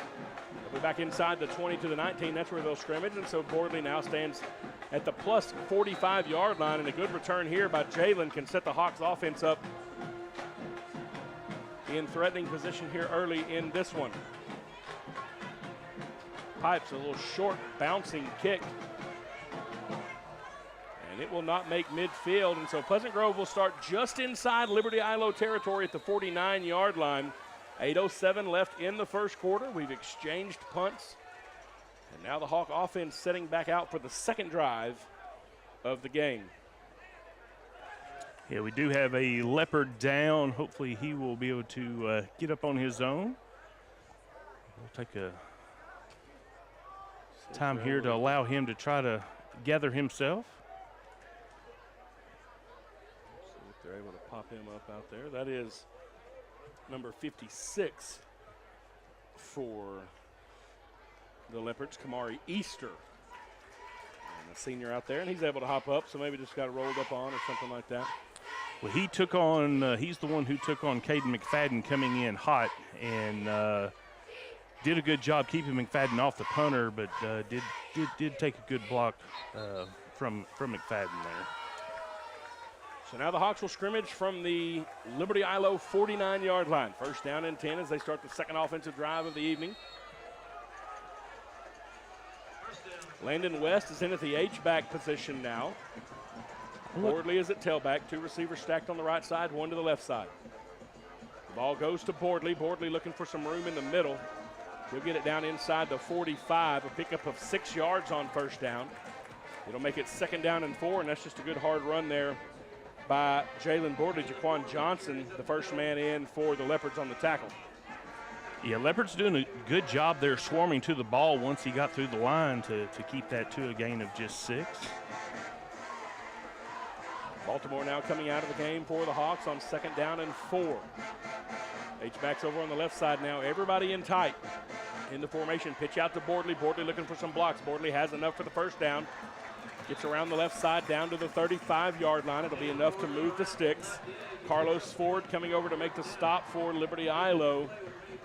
First down, Pleasant Grove at the 35-yard line. Yeah, Bordley able to extend his arm and do a couple of stiff arms there to extend that past the yardage marker to get a first down. Now the Hawks spread it out, 2 receivers wide to each side. The man far on the right side by himself is KJ Reeder. Kari Johnson wanting to throw, and now he's going to pull it down. Has some space in front of him.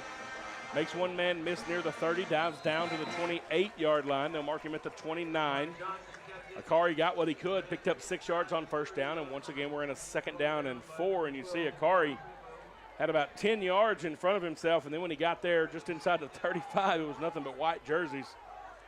Cut to the left to jump forward to get what he can, and now the Hawks now quickly back to the line. Johnson hands the ball to Bordley. Bordley with a hole on the right side.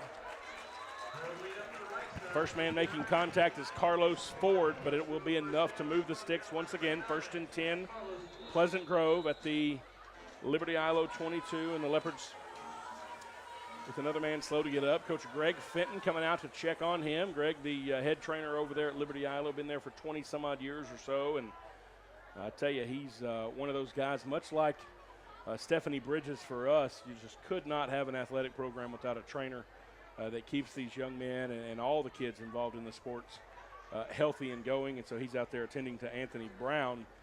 But, man, trainers just are so valuable these days in high school sports, Jay. Well, and just like every other program that we were able to cover before the game, their season starts in the summertime too. Absolutely. They were at every single 2-a-day practice, and they were dealing with the same heat that the players did, and oftentimes they actually show up a little bit even before the players because they do have to give the tables and everything else prep. But one thing I do want to point out that I did miss 2 plays ago is Daquan Prevost is out there. Yeah. And I did not expect to see him out there.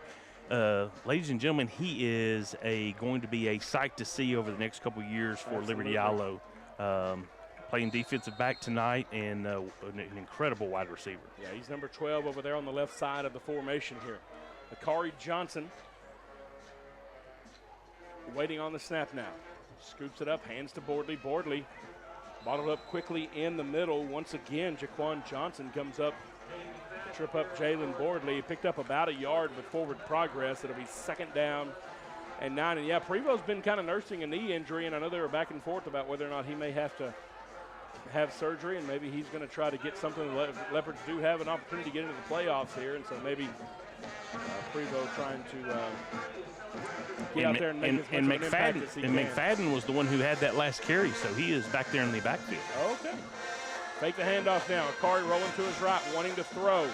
Directing traffic, firing down the field, incomplete. He was trying to get it out to Roland Ritchie, the sophomore, and just threw it behind him. And really, that was just good coverage down the field. And Akari didn't have a great option to get to.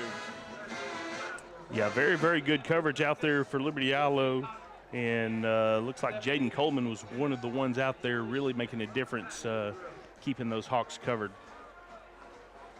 3rd down and 9 to go. You feel like you're in 4-down territory here at the 22-yard line. 2 receivers split to each side for Akari Johnson. Bordley, the man back at tailback. Akari's going to pull it down. He's going to follow Bordley. Picks up a block from him. Gets inside the 15. He'll be shy of the 1st down, but just about a yard and a half. So we'll be 4th down and short. W.T. Jones coming up to make the stuff that time for the Leopards. The Hawks are using tempo. Quickly back to the line. Bordley on the carry. Jalen Bordley has enough for the 1st down. Spins off of a tackler, and he's going to be down inside the 5-yard line. 1st and goal, Pleasant Grove. We'll give the first 6 or so yards to Bordley. The last couple we'll give to those fellas who start with the 70s. He might be a little bit shaken up at the end of that play as they go out to check on him. You can hear the bands back and forth. Both of these bands traveling to Lindale tomorrow to compete in the area competition. The Leopards performing at 1:45. They're the first band in the competition. And Pleasant Grove performing at 2:15, the 3rd band in the competition. And so both these bands will be traveling down the road about the same time tomorrow. And we're going to take a timeout while we deal with this out on the field. This timeout brought to you by Texas A&M Texarkana. You're watching Pleasant Grove Hawk football on Texarkana Game Day. What's it like at Texarkana College? Life-changing. Starting here means you can go anywhere. We offer student support, student life, dual credit, and hands-on training. And now you can enroll anytime. We'll help you start your future at Texarkana College. Get started by visiting us on campus or online at texarkanacollege.edu. Your future starts here. Here at Local Habit Coffee Company, we are true coffee connoisseurs and the area's only 3rd wave coffee shop. We are excited as football and fall rolls around to introduce this year's fall drink lineup. We have an all-organic homemade pumpkin spice latte, a delicious s'mores latte, and finally, a smoked maple bourbon cortado that can only be described as fall in a cup. No matter what your preference, you can get your dose of fall right here at Local Habit. We cannot wait to see you in one of our shops, and remember to go make something good happen.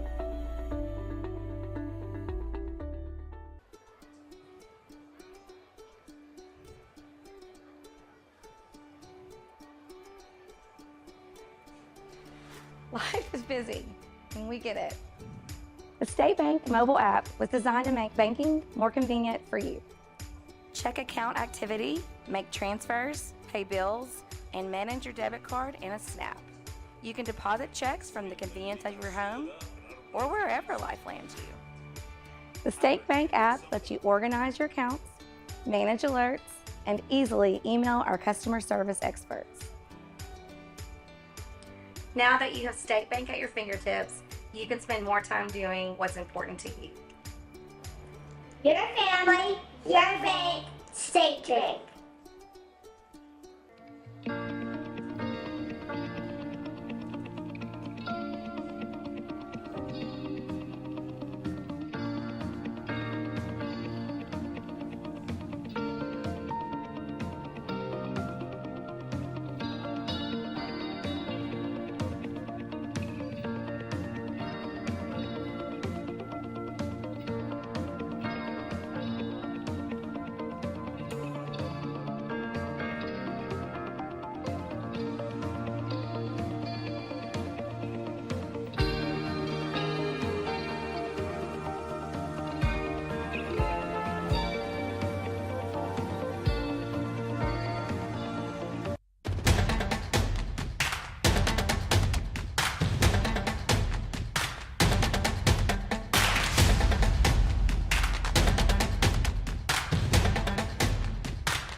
We are excited to announce here at Texarkana Emergency Center and Hospital that we have expanded our capabilities to better serve our community. As a hospital, we have the capability for inpatient services. After your outstanding emergency care, we can smoothly transition you into one of our new inpatient rooms that have telemetry monitors in every room to continue your concierge medicine care. While our patients continue receiving their care in their inpatient suites, we also make sure that your loved ones are taken care of with our outstanding facilities. Our added services include a procedure room and also the capability of MRIs. With our imaging, we are able to offer outpatient, inpatient, and emergency room, MRI, CT, ultrasound, and X-ray. Folks, we are back. Had to cut that short, but Jalen Bordley able to come off on his own there, taking him to get checked out, and so we'll try to see what's going on with him. But it will be first down and goal now for the Hawks as we come back after the injury timeout. Corey Johnson hands the ball off to Caden McFadden. K-Mac gets it down inside the 5 near the 3. It'll be second down and goal, and so Bordley down for quite a while there. You saw that during the commercial, but I think they were just making sure he was checked out and okay, but he was able to get up and they'll walk off on his own. We know his helmet did come off on that play, and so they'll just get him checked out and try to see how he is. Bakari Johnson now 2 to the left side, 1 to the right side, back in shotgun. Fakes the handoff, rolls to his left, looking for someone to throw to. Jackson's wide open. Waving for it in the background. But Akari does it himself, goes around the right side and in, touchdown Hawks. Akari Johnson. Jackson Gibson's probably going to come on the side and say, hey man, I was wide open. But they're going to like the result regardless. Akari Johnson doing it with his feet. And the Hawks score first here in the ball game, and now we wait on the extra point from Caleb Jones.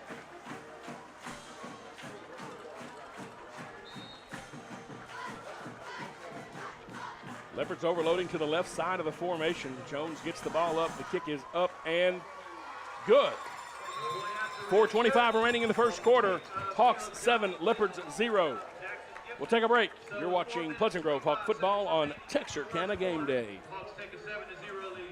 What's it like at Texarkana College? Life-changing. Starting here means you can go anywhere. We offer student support, student life, dual credit, and hands-on training. And now you can enroll anytime. We'll help you start your future at Texarkana College. Get started by visiting us on campus or online at texarkanacollege.edu. Your future starts here.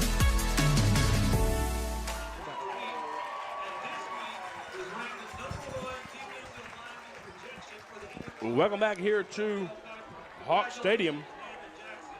Hawks leading 7-0, 4:25 remaining in the first quarter after the Leopards score on a 3-yard Bakari Johnson touchdown. Caleb Jones now with the ball teed up on the left hash. And Quinn there just talking about older brother to Lance Jackson, Landon Jackson, defensive lineman of the week in the SEC, and then also found out Mel Copper has him as the number 1 D lineman on his big board. So good to see that. Sort of a big deal. High end over end kick.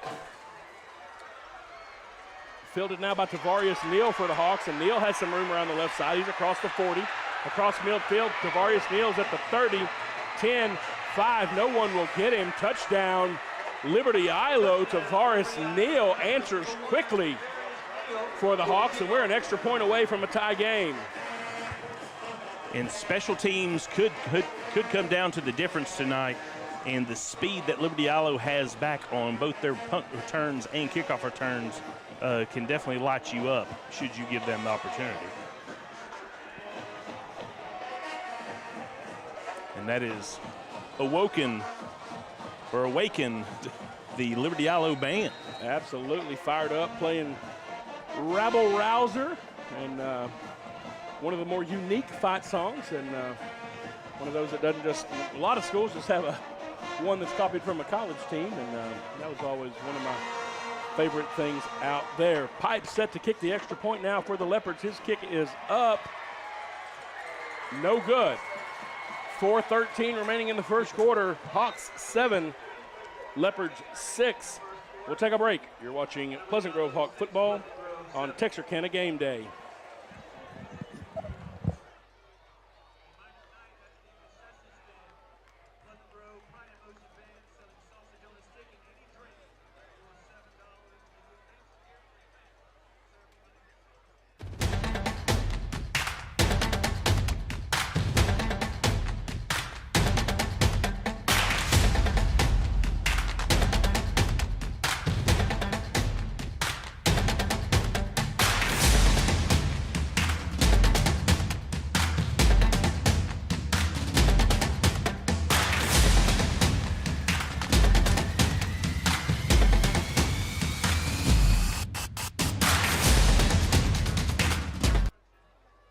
Welcome back here as the Leopards answer the Hawks score with a kickoff return for a score 7-6 here, 4:13 left in the first quarter. And now Britton Pipes and company set to kick off to the Hawks.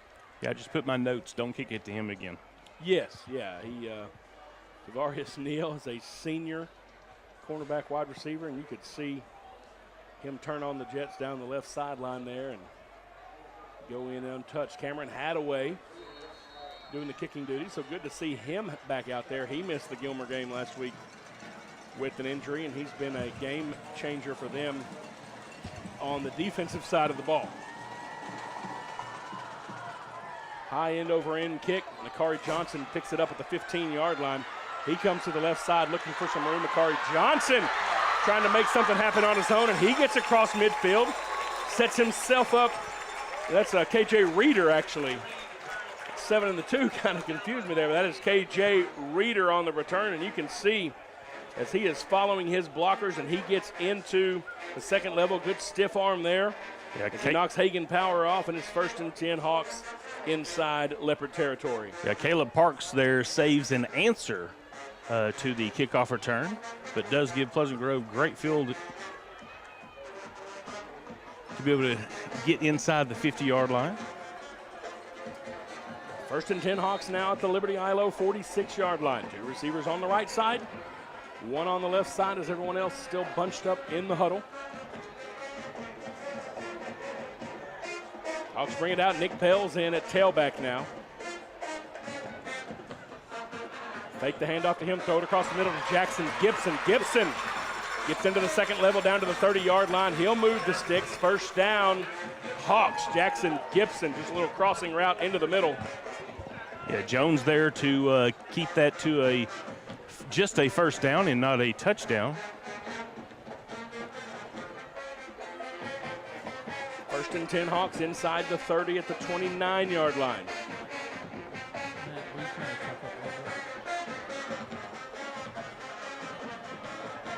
Two receivers out to the right side. H-back on the right side is Lance Jackson. And Kari throws it left, and how in the world Jade Gregory and Baltimore pulled that down, I do not know.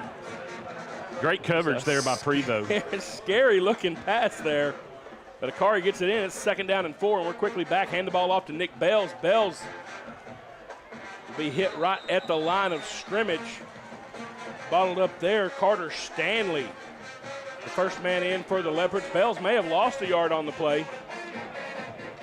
It'll be 3rd down and 4 to go from the 22-yard line for the Hawks.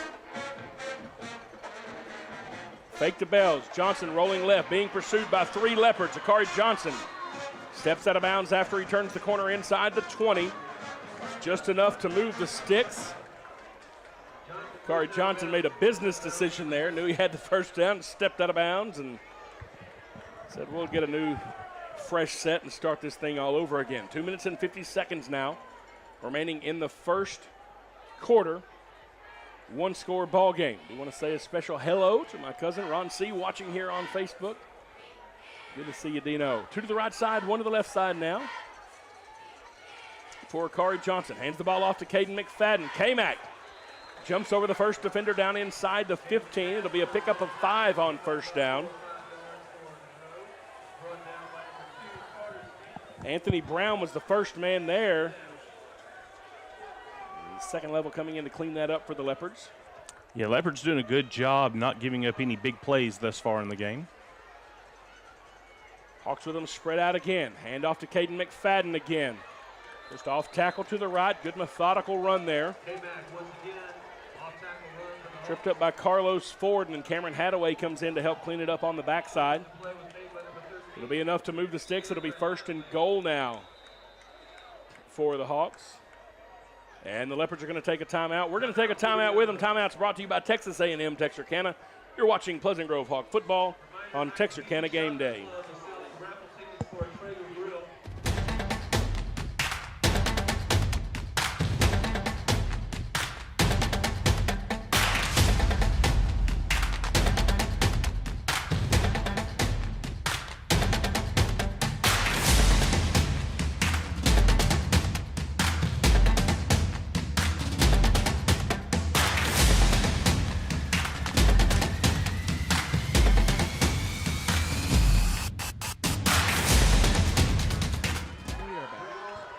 We're back from the Texas A&M Texarkana timeout. The Leopards taking a little time to talk about it here with the Hawks 1st down and goal from the 8-yard line. 2:17 remaining in this first quarter. Tight ball game here. The Hawks scored on a Akari Johnson 3-yard touchdown dive. The Leopards answered with a Tavarius Neal kickoff return for a touchdown. Now Pleasant Grove threatening once again here from the Liberty-Eylau 8. Coach Gibson and company getting the offense squared away. They get ready to head back out there.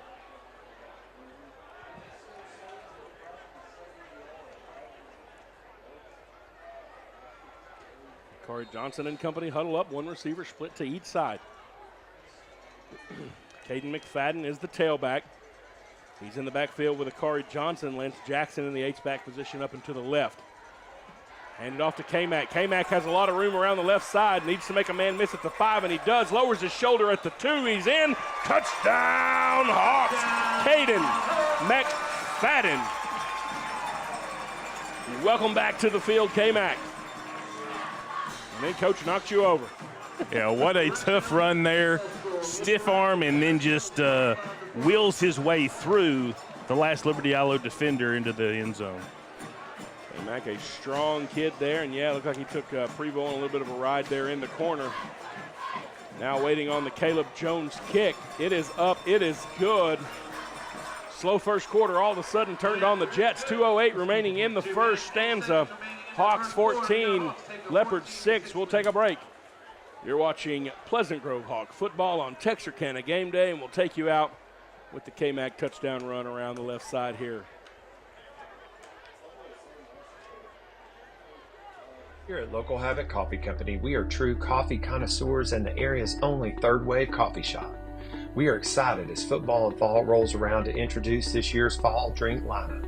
We have an all-organic homemade pumpkin spice latte, a delicious s'mores latte, and finally, a smoked maple bourbon cortado that can only be described as fall in a cup. No matter what your preference, you can get your dose of fall right here at Local Habit. We cannot wait to see you in one of our shops, and remember to go make something good happen. We are back.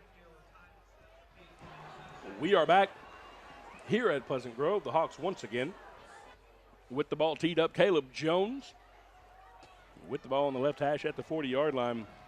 Set a kickoff after the Caden McFadden 8-yard touchdown run. Makes it 14-6 in favor of your home field Hawks. High end over end kick. This time Hagan Power with a chance to return around the left side, and Power forced out of bounds just past the 40-yard line. Jamon Wheeler, the first man down there for Pleasant Grove, doing a great job to ensure we didn't have a repeat of the last kick that went all the way in for a score. So now this Leopard defense coming back out on the field. They've had 2 offensive drives. The Hawks forced a punt in each of them. We'll see what they come out with on this one. 1st and 10 from their own 41-yard line. The Leopards have 2 receivers to the left side, 1 receiver over to the right side. Britton Pipes is joined in the backfield by Jaquan Johnson. Has a man in motion, gives it to Johnson. Johnson looking for some room around the right side, and the Hawks jump on him quickly. Eddie Tank coming over from the defensive tackle position is the first man there, and then Jamon Wheeler coming in to help clean it up. They'll give him credit for 1 yard on the play. 2nd down and 9 to go now from the 42. Yeah, Pleasant Grove defense doing a good job keeping it in short games, keeping it in front of them so far. But you got to think that Pops is going to connect on one of those passes here soon, just to see if he can lull one of those defensive backs to sleep.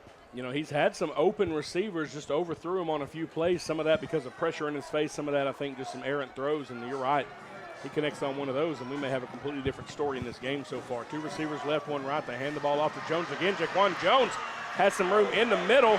He's still on his feet at the 30. The Hawks pursuing him from behind. Lance Jackson making the tackle. Torion Phillips helped slow him down. But Jaquan Johnson with a big run around the right side there. You can see once he got past that 2nd level, he turned on some speed there. And it's 1st and goal, Liberty-Eylau. Yeah, good stiff arm, good spin move there. Jackson trying to tomahawk the ball loose, but Johnson able to hang on to it. Now we've got a 1st and goal.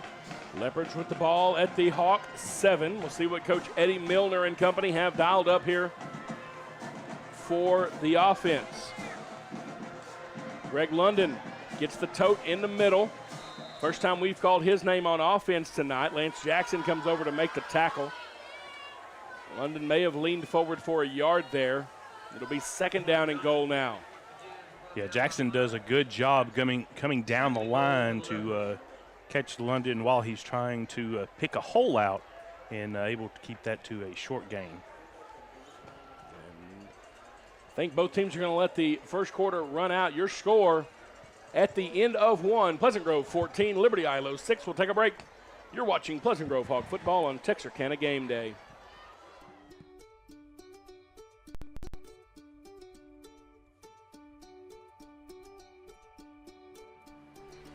Life is busy, and we get it. The State Bank mobile app was designed to make banking more convenient for you. Check account activity, make transfers, pay bills, and manage your debit card in a snap. You can deposit checks from the convenience of your home or wherever life lands you. The State Bank app lets you organize your accounts, manage alerts, and easily email our customer service experts. Now that you have State Bank at your fingertips, you can spend more time doing what's important to you. You're a family, you're a bank, State Bank. Welcome back here to Pleasant Grove as we get ready to start the 2nd quarter. The Leopards threatening 2nd down and goal from the Hawk 7-yard line. We'll give you some other scores in the district. Gilmer leading North Lamar 21-6. 10:24 remaining in the first half of that one. Pittsburgh and Longview Spring Hill tied at 7. That one's 6:41 in the first half. Leopards now bring the offense back out here on the field. Britton Pipes and company. Greg London, the man deepest for the Leopards. They fake to him, throw it across, caught, touchdown, Tavarius Neal. Just a little crossing route, and the Leopards score on offense, and that's the 2nd touchdown of the evening for the senior for Liberty-Eylau. And this is why on rivalry weeks you just sort of throw the records out. And now you expect maybe to see a 2-point conversion here.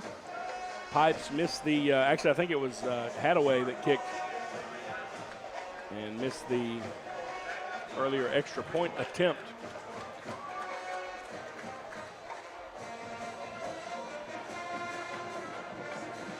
Wait a minute.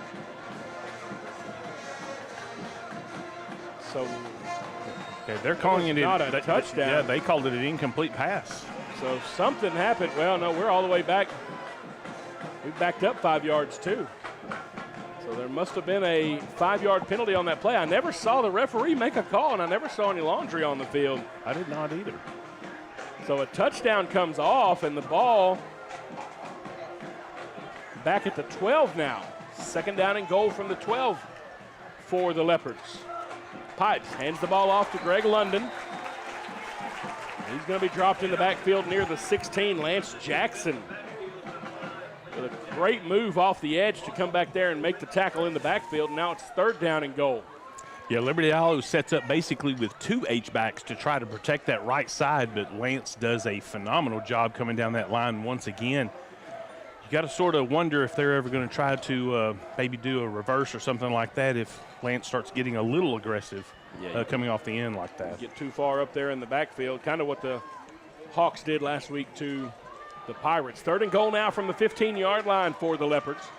Feel like they're in 4-down territory here, again with the 2 H-back position. Pipes wants to throw, trying to get it to the end zone. Caught. Tavarius Neal.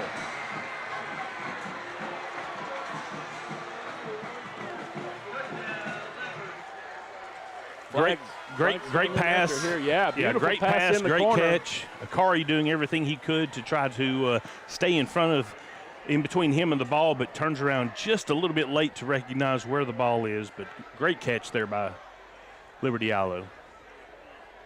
Looked like maybe some guys came off the sideline there in the middle of the celebration there. I don't know if that's what the flag was here. Let's see what the call is here. Well, as a football fan in general, I was pretty excited about the play. I was too. Well. Touchdown is good. They say dead ball against the Leopards, and yeah, they were celebrating. I didn't see anybody in anybody's face. I didn't see what was over there. Maybe there was something that we didn't see, but it was exciting, and now the Leopards a 2-point conversion away from tying this thing up here in the first half. They hand the ball off. Greg London, and London is in for the 2-point conversion. They spread everybody out. There's 11 minutes and 4 seconds left in the first half, and this thing is tied up at 14. We're going to take a break. You're watching Pleasant Grove Hawk football on Texarkana Game Day. Beautiful catch there.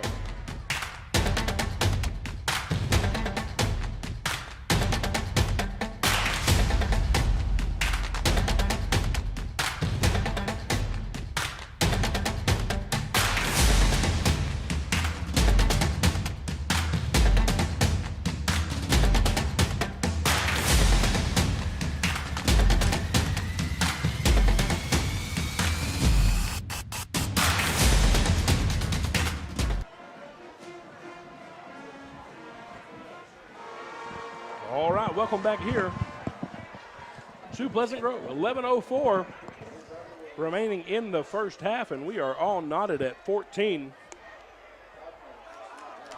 After Tavarius Neal's touchdown reception from Britton Pipes, and then the 2-point conversion punched in by Greg London knots this thing up, and we'll wait on the Leopard kickoff. And Jay, you were saying it there. Pretty impressive catch there in the corner by Mr. Neal.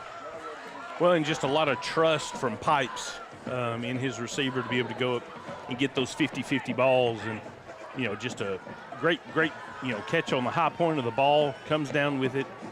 And, like I said, Akari there just didn't quite get turned around in time enough to be able to make a play on the ball. Really, the second pass he caught like that, the first one called back on a penalty.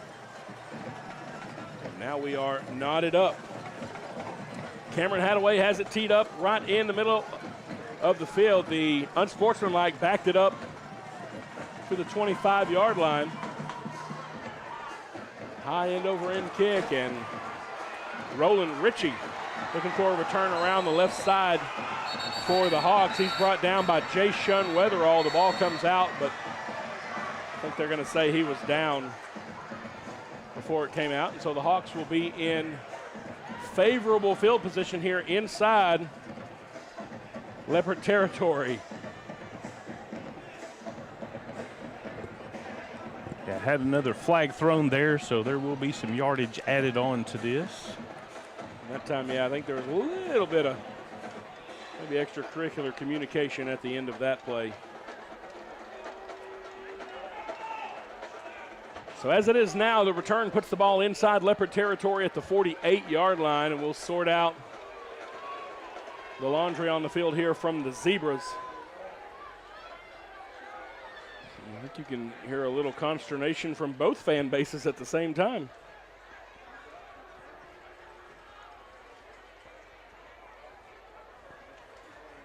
They got to keep everything written down in the logbook. There is 10:59 remaining in the first half of this one as we're tied at 14 if you're just joining us. The Hawks have scored on 2 touchdown runs. One from Akari Johnson, one from Caden McFadden. The Leopards have been boosted tonight by Tavarius Neal. A kickoff return for a touchdown and then a reception to Neal from Britton Pipes, and we are knotted up at 14. Now we'll see what the call is here. He's going over to explain to Coach Davis what is happening. I guess we're all going to continue to talk about it, so we'll just keep sitting here and vamping. This is when it's nice to have the microphones down on the field, Jay. Yeah, that way we would know exactly what's going on. But, you know, right now the ball is marked where I assumed the ball was recovered. And so sort of did not see any yardage marked off yet. Leopard fans saying that I think it was a fumble.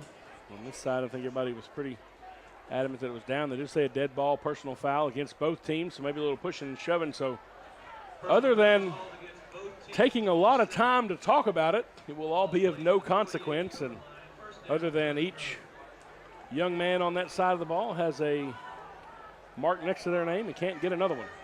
Well, and I think it's good that the referees do, you know, keep the game in. Of course, they're pulling them together to probably share that with them. Brings them in and says, hey, if you do this again, you're not going to be in here. We're not going to have it, and that's good. And, especially a big rivalry game where everything is tight and it's back and forth. You want to make sure you take, hopefully try to take some of the emotion out of it, especially as it comes to pushing and shoving. First down and 10 for the Hawks at the 48-yard line now as we're back out here at it. Akari Johnson gets the snap, fakes to Bells. Akari wants to throw, firing down the field, trying to get it to Jackson Gibson just over his head. Carlos Ford in coverage for the Leopards. It'll be incomplete and maybe just a little bit more air under that one. And now it's second down and 10. Yeah, Carlos doing a very good job keeping up stride for stride and a little bit taller than Jackson, but just outside the stretched arms of Ford as well. Hawks now back to the line. 2 receivers split to each side.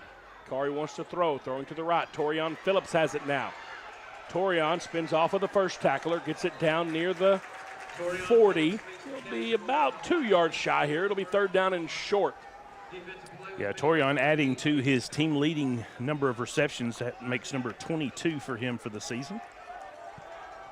Just a little wide receiver screen out there to pick up some yardage. Third down and 2.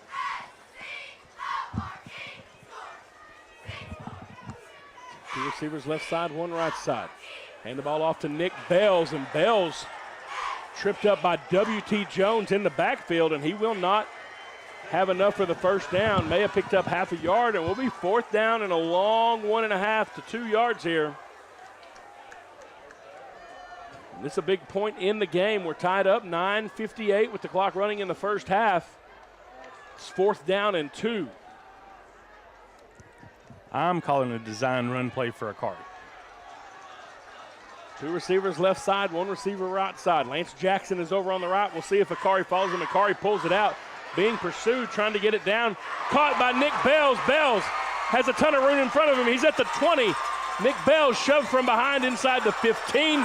Nick Bells all the way down to the 12. First down, Hawks. Akari Johnson uses his athleticism to get away from several would-be tacklers.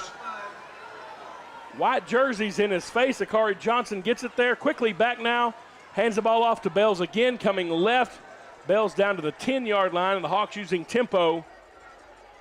Try to get moving, and now Bells will come out for a spell. Caden McFadden in at tailback. 2nd down and 8 to go from the 11. Well, Akari's elusiveness on that play was just phenomenal to be able to extend that play. Bell's able to react and get into the open lane for that pass for a extended run. But we do have a Leopard down. Do have a Leopard down there on the field. And so, again, now he just messaged me. My cousin Ron C., who's watching us tonight, wanted me to make sure and say hello to him. So, hello there, Dino. Glad there. He's, of course, a Leopard fan for life. He graduated from out there. And so, hello to him. And so, looks like the Leopard player able to get up on his own there and get over off the field. So we come back, it'll be 2nd down and 8 to go from the 12.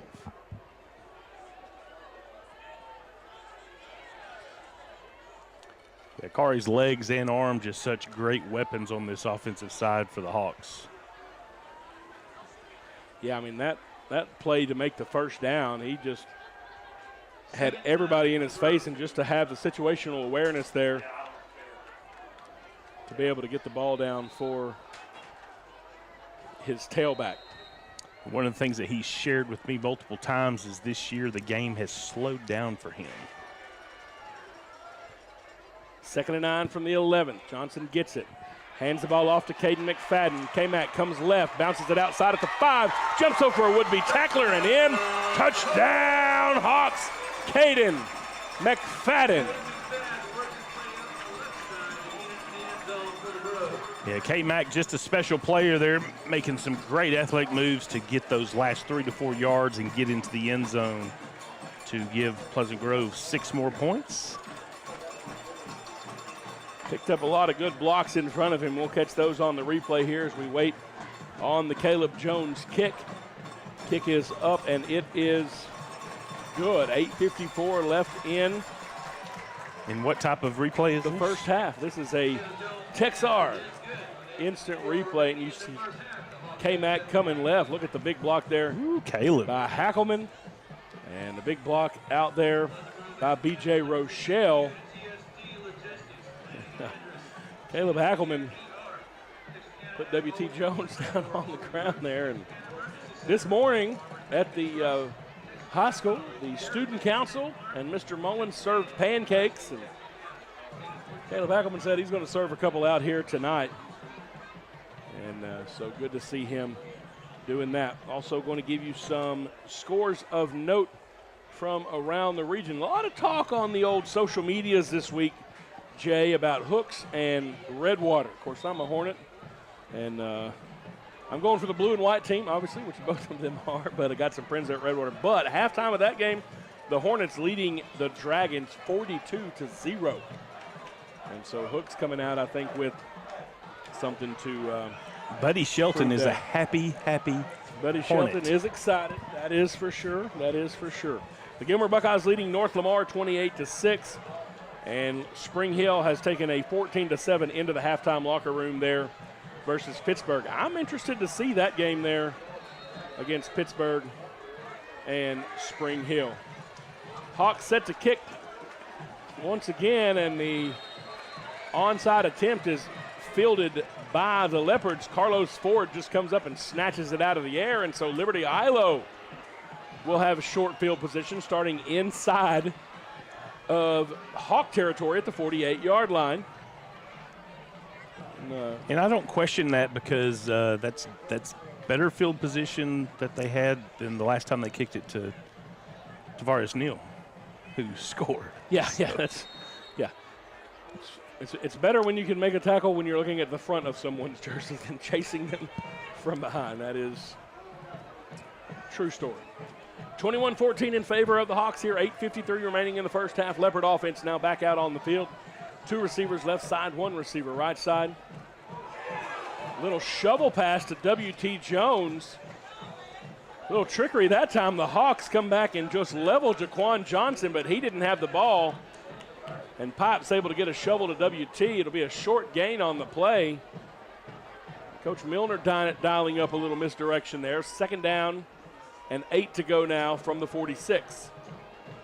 And those are the top plays that can definitely catch those defensive ends that are lurking a little bit quick, but that one right up the gut. WT able to get a couple yards out of that. So that just means that B.J. Rochelle and Eddie Take stayed home. That's right. And kept that to a short gain. Leopards now with one man wide on the right side, everybody else in tight to the left. They hand the ball off to Jones. He's trying to pick up some blockers from those receivers. He's tripped up right near the line of scrimmage. Yeah, Noah Sexton hitting him low, causing him to get tripped up. That's a good play on 2nd down for the Hawks because that thing looked like it had a lot more room around the left side. Sexton able to make it a short gain, and now 3rd down and long for the Leopards. Limits the playbook quite a bit here. About 3rd down and 6 here. Possibly 2-down territory as you're inside the 40s. And I'm leaning towards that as well, but I do think that you just go ahead and dial up your best play anyway. 2 receivers left side now, 1 to the right side for Pipes. He gets the snap, rolling to his right, has some guys in his face, makes the first crew miss, and this one's intercepted. Ty Boozer has it and is looking to get a return around the left side. He's hit at the 40. He's knocked out of bounds by W.T. Jones, but Ty Boozer from the linebacker position plays the H-back as well, has some good hands, and you can see he just waited on this one. Knew it was coming, and Ty Boozer gets the turnover, and the Hawk offense is back in business inside Leopard territory at the 35-yard line. Yeah, Jamon Wheeler and Lance Jackson there applying some pressure. He had to step up and just probably should have taken the sack there, but tried to make a play there, and WT just wasn't close enough to the ball to be able to make a catch. Yeah, I was impressed with the athleticism there of Pipes to keep that play going, and again, looked like maybe it had some potential, but Boozer did a good job of just kind of playing center field out there and waiting for that ball to get to him. It didn't come out with a lot of velocity on it, and could have been a symptom of the type of running for his life that Pops was having to do. So now Akari Johnson and company back in business at the 35-yard line. Johnson rolling to his right. He's going to be pursued and brought down in the backfield. W.T. Jones shoots the gap, and he was back there in Akari's pocket before he had a chance to do anything, and it's going to be an 8-yard loss. It'll be 2nd down and 18 now. Yeah, he saw Cade Martin pulling and took the opportunity to run right up the middle and apply pressure to Akari, and just really didn't have anywhere to go except for down, and brings up a 2nd and long situation for Pleasant Grove. 2 wide receivers on both sides. 2nd and 18, 2 receivers split to each side for Akari Johnson. Dropping back, steps into a throw, trying to get it down the field, has a man there, incomplete. Trying to get it to Lance Jackson. Just put a little bit too much underneath it. It'll be 3rd down and long now. Yeah, Lance did a good job not selling out that the ball was coming to him until the last moment there, but just was not able to come up with the catch there. A little more air under it, and I think that would have been very nice for Lance to have run up under it. So the Hawks now behind the chains, 3rd down and 18. Not a ton of plays in the playbook for that yardage. We'll stack 3 receivers to one side and 1 receiver to the left side by himself. Is Richie. Akari Johnson's going to keep it and come left, and Akari Johnson's going to do it with his feet. He's inside the 30, 20, 10, 5, touchdown Hawks! Akari Johnson from 43 yards away. And Jabron Baltimore did a great job keeping his man blocked for Akari to run past him and get into the end zone there. Baltimore, the sophomore receiver over here on the left side by himself, helping to spring Akari, and now we wait on a Caleb Jones kick. Snap is back, the kick is up, and it is good. 6 minutes and 15 seconds remain in the first half. Pleasant Grove 28, Liberty-Eylau 14. This Techstar replay will take you into our break. You're watching Pleasant Grove Hawk football on Texarkana Game Day. Look at the big block there And the rest is Akari Johnson. What's it like at Texarkana College? Life-changing. Starting here means you can go anywhere. We offer student support, student life, dual credit, and hands-on training. And now you can enroll anytime. We'll help you start your future at Texarkana College. Get started by visiting us on campus or online at texarkanacollege.edu. Your future starts here. We are back here at Pleasant Grove. 6 minutes and 15 seconds remaining in the first half. The Hawks have doubled up the Leopards now, 28-14. We want to remind you about our presenting sponsors. Each and every week, they bring you Texarkana Game Day right here on Facebook and YouTube. Wherever you are watching us free of charge, it is because of these fine folks: Texarkana Emergency Center and Hospital, State Bank, Greg Orr Auto, Rocasa Organics, and Reliance Mechanical Contractors. Our timeouts are brought to you by Texas A&M Texarkana, and our scoreboard, as you can see, is brought to you by Commercial National Bank. Again, without these folks, we could not bring you Texarkana Game Day. Caleb Jones' kick is fielded at the 25-yard line by W.T. Jones. W.T. is going to get it up just inside the 45, near the 43. Good return for the senior there. He, of course, integral to the Leopard baseball team that was a silver medalist last year down in Austin. And the son of longtime PG coach Craig Jones. And so a young man with a lot of ties to the Texarkana area. He sets the Leopards up at the 43-yard line, first down and 10. They trail by 2 scores here with 6:06 remaining in the first half of this ball game. Yeah, Coach Davis shared before the game as far as, part of his program is to creating these young men into successful grown men. Absolutely. And W.T. Jones definitely one of those young men that's going to develop into a great young man.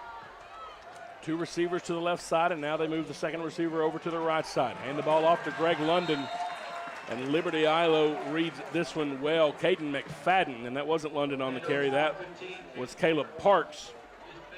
Still, K-Mac is the one that met him there at the point of attack. It'll be no gain on the play. Second down and 10 now for the Leopards. Yeah, Caden did a great job just running past the initial blocker for Liberty-Eylau to be able to make that stop at the line, creating a second and 10. Clock rolling inside of 5.5 minutes now left in this first quarter and moving. Leopards bring the play call in over from the sideline as we have 7 seconds on the play clock here. This thing's going to get down tight. 2 receivers left side, 1 receiver right side. And they're going to say they got it snapped. Greg London on the carry around the left. Getting an extra push there from Anthony Brown. Greg London getting it up near midfield. Be a pickup of 5 yards on the play. Bring up third down and 5. And I tell you, they got that thing off with a fraction of a second left on the play clock. Yeah, Landon West in to make that stop, along with a few other Hawks. Joining that linebacker role with Buck Anderson. He's out there. Ty Boozer out there as well at linebacker. B.J. Rochelle, you can see up there on the line. We talked about him with Big Eddie Tank as well. 1 receiver wide to each side now for the Leopards. Low snap, handed off to London again. He is bottled up quickly. Number 33, you just called his name, Landon West, the first man there. He had London wrapped up around the thighs, and he couldn't get anywhere. And now on 4th down, the Leopards send in the punt team. Yeah, Jamon Wheeler also there helping stand him up to keep that to a short gain, creating an opportunity for Akari Johnson to use his legs once again. Akari standing back near the 25-yard line. We saw Jalen Bordley went out earlier a little bit in the ball game with an injury, and he hasn't been back in since then. He gets these duties quite a bit. There's a flag on the play here, and they're going to stop it, be a false start against the Leopards. That'll move them back 5 yards, and we will try this kick once again. And so hopefully Bordley doing well. We saw him on the got right now down near the goal, right down near the goal. Boy, that's easy for me to say. And had his helmet knocked off there, and maybe got a little small gash there, and so getting him checked out. 4th down and 9. The Leopards in punt formation again after the false start. Now the kick from Pipes, and it takes a good roll, and Akari Johnson is going to let it roll past him, and maybe he should have grabbed it because the Leopards are going to pin the Hawks back inside the 10 at the 9-yard line. Liberty-Eylau 91 yards away from the end zone. 3 minutes and 31 seconds remain in the first half. The Hawks have doubled up the Leopards here in the first 2 stanzas, 28-14. We'll see what Coach Justin Gibson and company have dialed up here. And I think in this one you're probably going to want to use as much of that 3:31 as you can, Jay, and then take it into the halftime locker room with a score as the seconds wind off.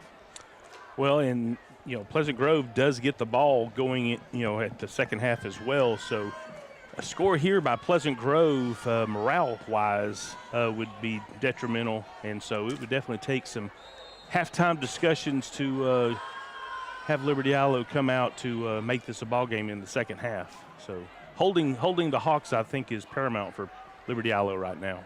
The Hawks 1st and 10 from their own 9-yard line. Corey Johnson and company has them spread out, firing the ball down the field, incomplete, trying to get it to Jackson Gibson, just a little bit too much on it, just out of reach of the senior receiver. Tried to get a little block set up in front of Gibson. It falls incomplete, 2nd down and 10 now. Yeah, Jackson was really the only Hawk that was somewhat open on that play. Liberty-Eylau defensive backs doing a real good job staying in front of those Pleasant Grove receivers. Liberty-Eylau with a good game plan coming in here, and really haven't had a ton of things opened up really deep down the field, and some of those guys up front able to provide some pressure as well. Akari Johnson drops back wanting to throw.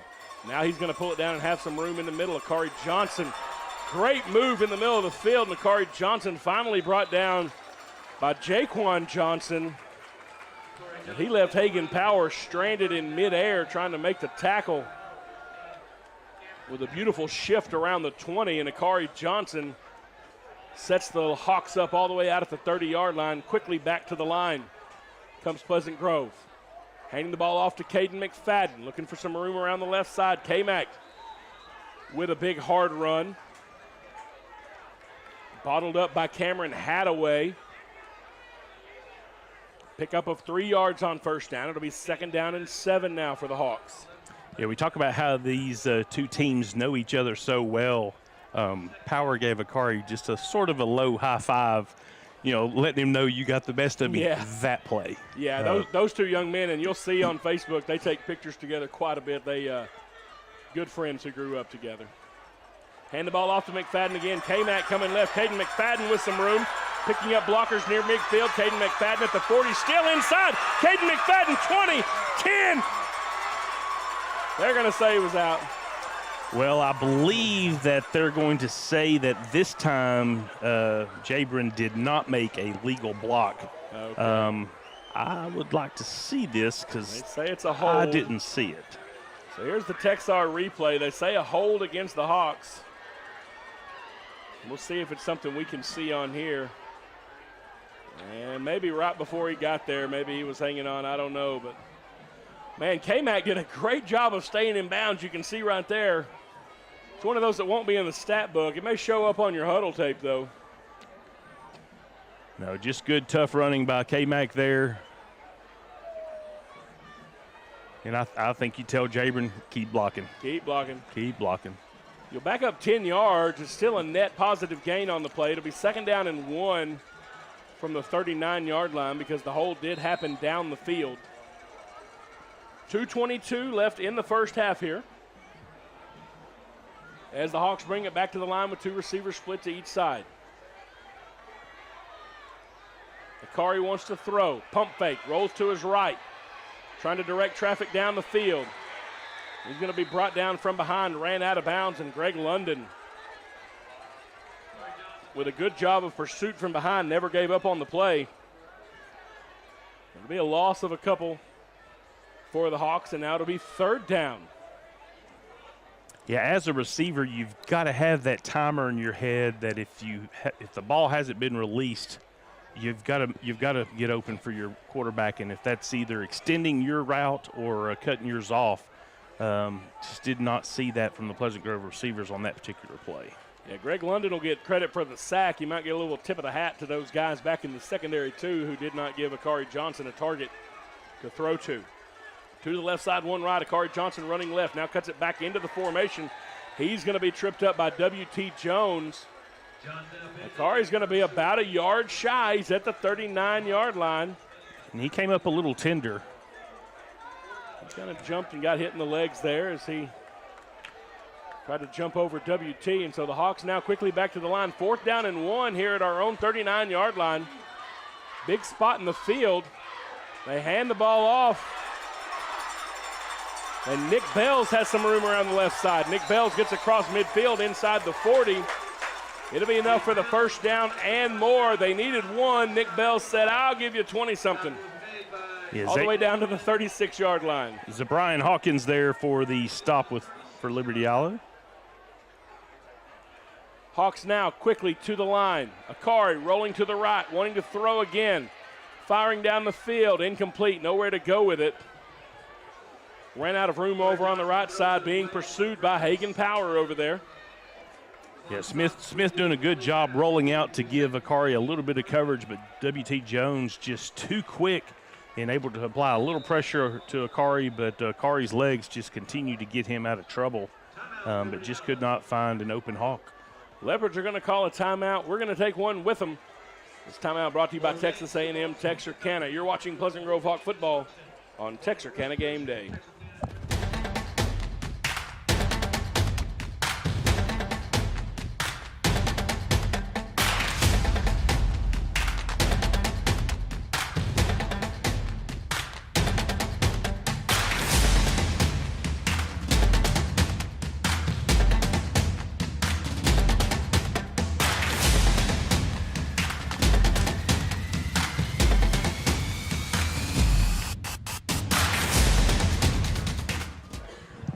The Liberty-Eylau timeout. We are back here in Pleasant Grove. 2nd down and 10 for the Hawks from the Liberty-Eylau 36-yard line. 52.8 seconds remaining in this first half.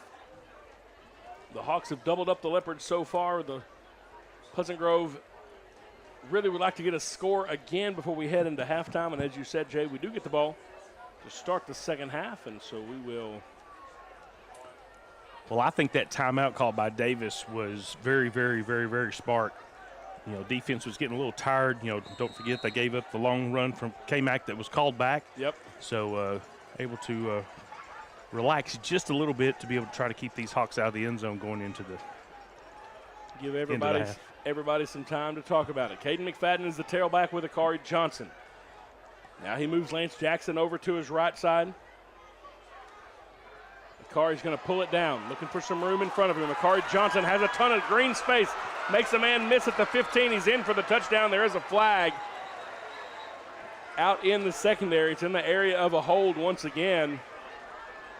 And maybe there was a reason Akari had so much room to run there as he got down the field. Let's see if we can see who it's on here. Yeah, Jackson Gibson did a little staring up at the stars. Yeah, that right there. Yep. You can see the either the defender was trying to do his best Michael Jackson moonwalk out there, or perhaps Jackson Gibson had a hold of him. Yeah, Jackson did not need to look to the sidelines at all. He didn't want to see Dad or Uncle over there, and Grandpa's up here in the press box with us, and he might have said, "I'm not interested in talking to any of you guys right now." Maybe Akari should have thrown the ball to him after all. 2nd down and 1 now for the Hawks after the penalty. 2 receivers split to each side. Akari Johnson wanting to throw. Has Gibson open, and it is caught. No, it is intercepted. Tried to get it to Jackson Gibson instead. Liberty-Eylau intercepts it. I don't have 25 on my roster. The ball took a little bit too long to get there. That's Zabrian Hawkins for the Leopards, and he just came over and pulled that thing out of the air. And if nothing else, it stopped the Hawk threat here as we get ready to head into halftime. 28-14. Pleasant Grove leading at 35 seconds remaining in the first half, but it's Leopard ball deep in their own territory at the 4. The interception by Hawkins stymies the Hawk drive. Liberty-Eylau just looking for a play to get out of the shadow of the goal post. Jaquan Johnson is the tailback in the backfield. He gets the handoff. Hawks wrap him up quickly, but it does get out to the 6-yard line. Picks up about 3 yards on the play. They take a timeout to stop the clock. That should be the final timeout for the Leopards. 24.2 seconds left. Yeah, Jamon Wheeler looked like he almost had a play in the end zone, but just came up a little bit short. Be a big time for Jamon to get one of those tackles in the backfield. He has been a specialist at it so far this season. So a big play here as we come in the waning moments of the first half. We will bring you halftime in its entirety tonight. The Liberty-Eylau Leopard Dazzlers drill team, and then the Leopard Band will entertain us first, and then the Pleasant Grove Showstoppers, and then the Pride in Motion Band. And so stay tuned during halftime. We will bring that to you right here on Texarkana Game Day. But first, we've got 28 seconds to settle here.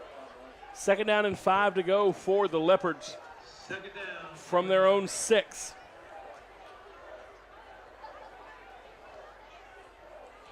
Cameron Hadaway is in the backfield, joining Britton Pipes.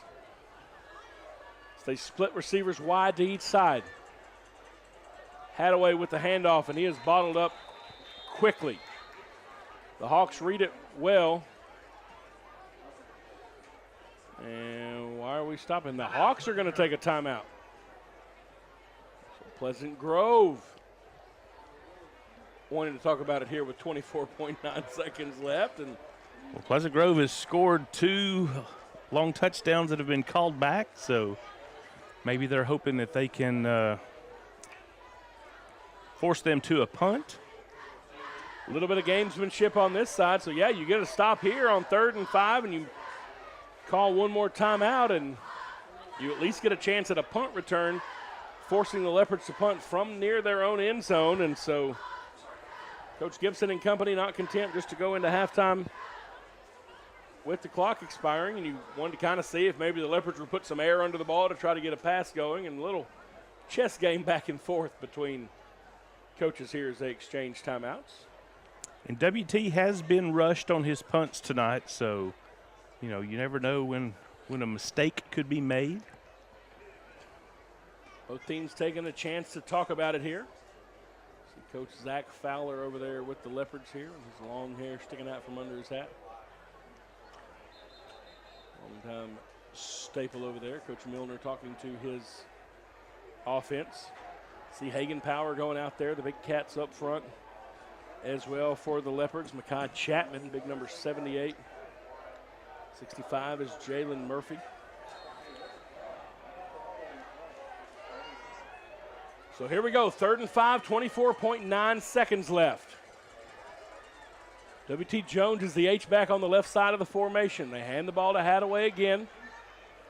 He tries to come left. The Hawks make the tackle, call a timeout once again, 19.7 seconds, and they're going to make the Leopards punt here. Caden McFadden is a little bit slow to get up on the opposite side of the field here. Well, it didn't look like much happened on the end of that play there. K-Mac might have just been tired, Jay. I don't know. He's up now walking off, but he might have scored or at least had that long touchdown run that was called back and then got involved in those plays. And he may be ready to go sit down and have a little Gatorade at halftime. Well, there's always things that can be coached, and the offense definitely has given the coaches something to talk about with these last 3 minutes of penalties. Yeah, because man, we've had some 2 touchdowns so far that were negated by holds, and I don't think even the biggest of homers in gold and black could argue with that one, Jay. Might be difficult. I'll let you stick with a no comment. Not once I saw it the second time. Once you see the replay. You know, sometimes you like replays, sometimes you don't. I always find it amusing whenever you're at college games how certain replays get shown on the jumbo and some don't. Yeah, usually kind of means something, doesn't it? So the Leopards will be punting here. Britton Pipe standing in his own end zone, and Akari Johnson standing at the Leopard 35-yard line waiting on the kick. He does get the kickoff. It bounces at the 35 and the 40. And Akari's going to let it roll out of bounds. 13.4 seconds left. The Hawks will have a chance here on offense. Ball is at the 43-yard line. 13.4 seconds. We'll see what Akari Johnson and company can do. And really, probably call a run around the left side. It's been successful if you can do it without holding, and you may get in here and score before we head into halftime. Reminder that the Hawks do get the ball to start the second half. We would like to take one more scorer into the locker room with us as we get ready for the break. Yeah, the difference is the unanswered scores for Pleasant Grove in this second quarter for that 14-point lead. Nick Bales is the tailback out there with Akari Johnson. And they're going to split 2 receivers to each side. Jackson Gibson and Torian Phillips on the right side. Lance Jackson and Jabrian Baltimore on the left side. Akari wants to throw. Rose to his right, being pursued. Firing down the field, incomplete. Clock stops with 6.9 seconds. And again, that secondary of the Leopards doing a good job to keep would-be targets away from Akari Johnson. Pressure up front from Cameron Hadaway forces the throw. You've got to assume without a defensive penalty that this will take us into halftime. So here's your best touchdown play from 43 yards away, Jay. What do we call it? Well, I was going to say Lance down the seam, but he's out wide. 2 receivers split to each side. Fake the handoff, pump fake. Throw it out on the right side to Justin Castillo. And they try to set up a little wide receiver screen. And he's going to be bottled up. That was read well by the Leopards. 52, Avion Golston. The first man there is a flag at the end of it. Don't know if it's just a jawing back and forth or what do we got going on. Waving the flag off, and so that's halftime. We are headed to the half. Your score at the half. Pleasant Grove 28, Liberty-Eylau 14.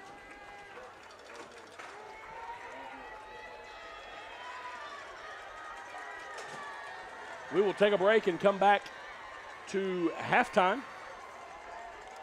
And again, we will bring you halftime in its entirety. Liberty-Eylau followed by Pleasant Grove. You're watching Pleasant Grove Hawk football on Texarkana Game Day.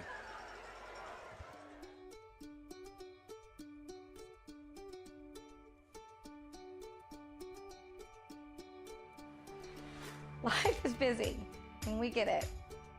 The State Bank mobile app was designed to make banking more convenient for you.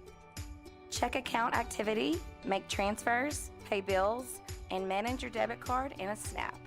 You can deposit checks from the convenience of your home or wherever life lands you. The State Bank app lets you organize your accounts, manage alerts, and easily email our customer service experts. Now that you have State Bank at your fingertips, you can spend more time doing what's important to you. Your family, your bank, State Bank.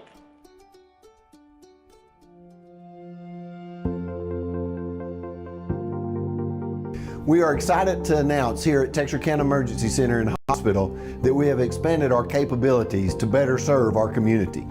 As a hospital, we have the capability for inpatient services.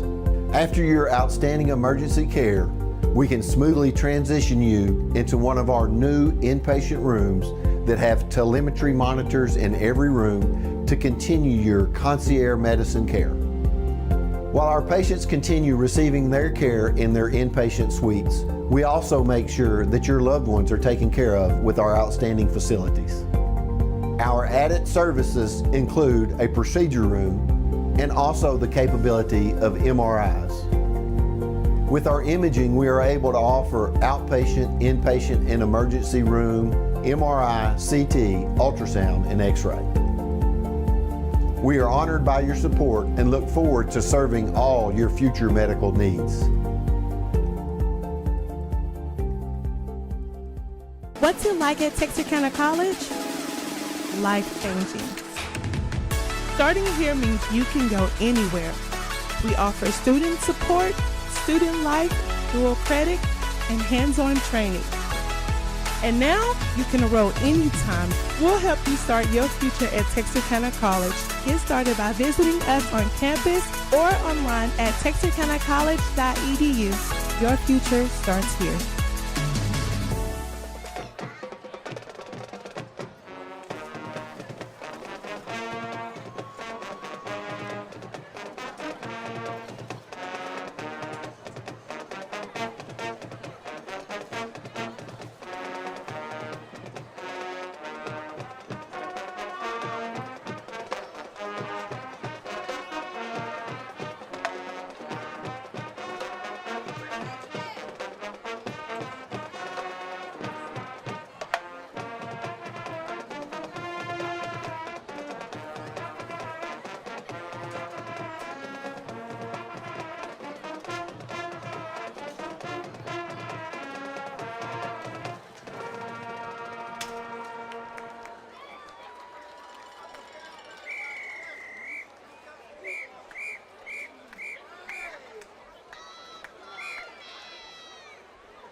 Officers for 2023 to 24 are Captain Eva Moya, Lieutenant Amari Hodge, Social Officer Tatum McCord, Dazzler of the Week, Jayla Lewis.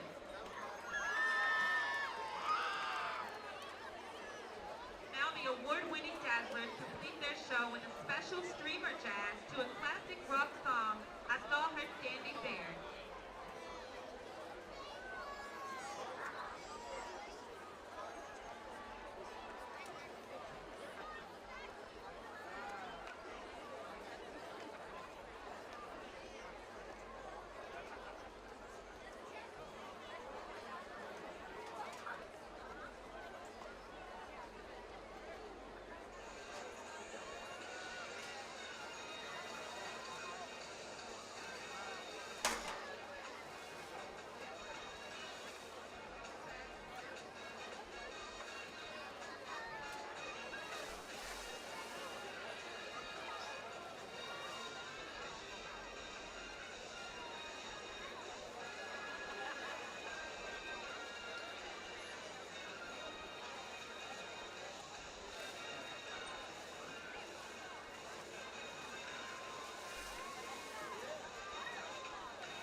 Recognize their Dazzler sponsors for this year who have generously donated to the Dazzler.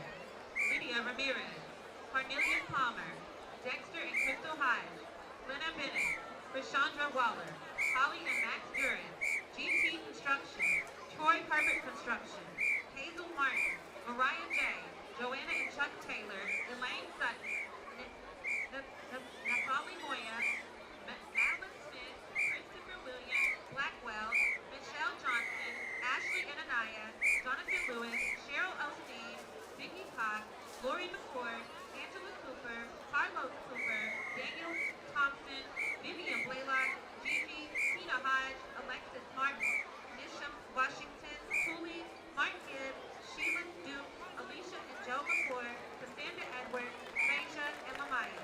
If you would like to donate or sponsor the Jazzlers, contact Director Juanita Ross for a form.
Ladies and gentlemen, the Liberty-Eylau ISD is proud to present the field command of Drummington, Israel Parker, and Roger Lester, our 2023 rifle show, Unbalanced. Drummington, is your band ready for performance?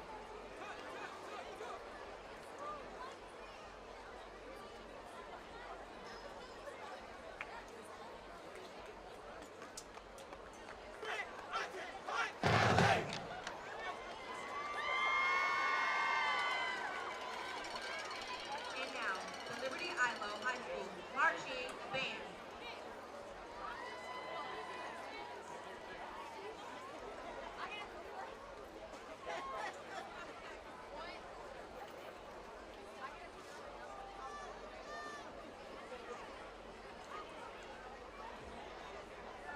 Unbalanced.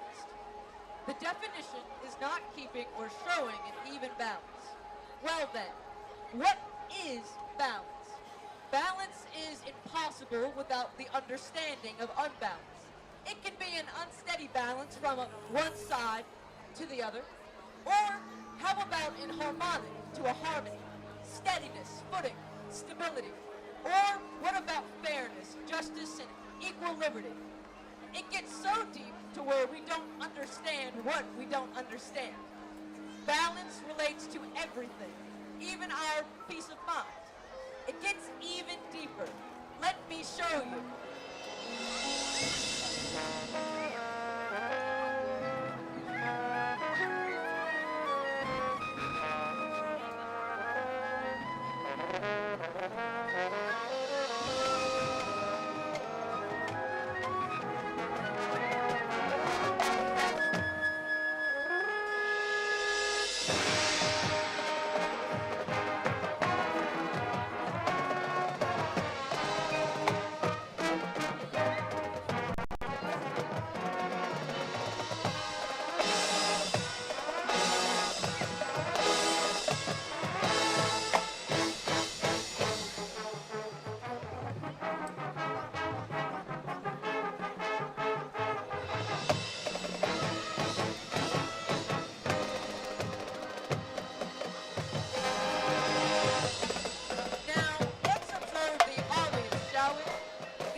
unbalanced.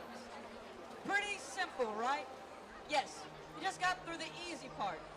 Now, let's focus on the less obvious to the eye, but very familiar within our mind, our soul.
Please direct your attention to the center of the field for a performance by the American Dance and Drill Team, 2023 National Champion Video Team, the award-winning Pleasant Grove Showstoppers.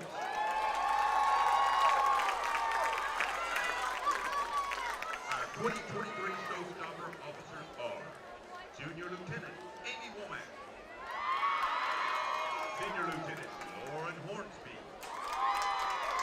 Senior Lieutenant Brianna Jackson, Senior Lieutenant Nora Jordan. The Showstopper captain is Senior Jace Ramos. And the Showstopper of the week is Senior Sarah Richardson. The Christian Robinson, and will perform the field kick routine to Lone Star.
Pleasant Grove Independent School District proudly presents, for your continuing halftime entertainment, the award-winning Pleasant Grove Pride in Motion Band.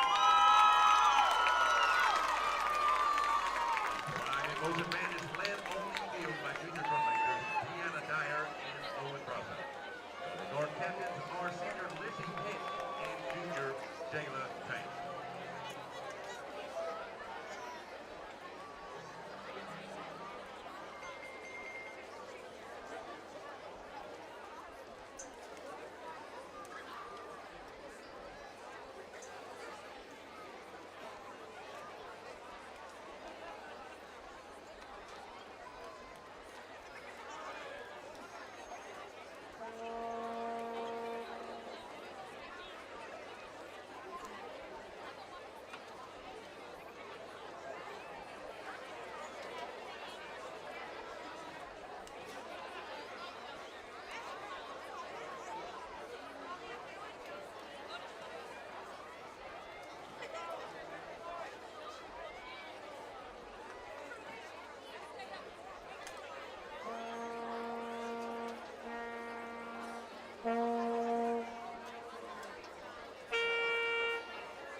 would like to recognize our Pride in Motion Band seniors. They are Aaron Evers, Lorianne Hensel, Philip Lamb, Alicia Luna, Timothy Oberlock, Parker Felton, Bessie Pick, Eddie Tank, Gavin Turner, and Joseph White. This class of seniors has earned multiple awards during their time with the Pleasant Grove High School Band, including 3 sweepstakes awards, 4 straight superior ratings at the UIL Region 4 marching contest, and 3 UIL Area C finals appearances. In addition to these, they have earned countless other awards from their participation in marching band, solo and ensemble, all region, color guard, winter guard, concert band, and drum line. They have also left a lasting legacy on this band program that will be built for years to come.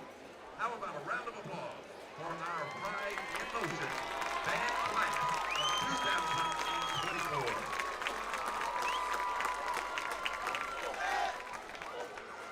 And now, the Pride in Motion band will perform their 2023 competition show, Ascension.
Wheel and Tire, Bubba Green Towing, Loco, Red River Record Service, Medic Well Chiropractic, Dots Rentals and Sales, or Hyundai of Texarkana, or Honda of Texarkana, Texarkana Harley Davidson, Wright Auto Body and Glass, Julie's Italian Cafe and Grocery, Lidwell, City Collision, Next Home Reality Insights, Texarkana Emergency Center and Hospital, Garrett's Sporting Goods and Guns, and Rocky Outfitters. Go Hawks!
Folks, welcome back here to Hawk Stadium. Both teams have taken the field to begin the second half, and the Hawks will receive to start this off. We want to remind you the presenting sponsors who bring you Texarkana Game Day each and every week, free of charge wherever you are watching us. We could not do it without them. Texarkana Emergency Center and Hospital, State Bank, Greg Orr Auto, Rocasa Organics, Reliance Mechanical Contractors.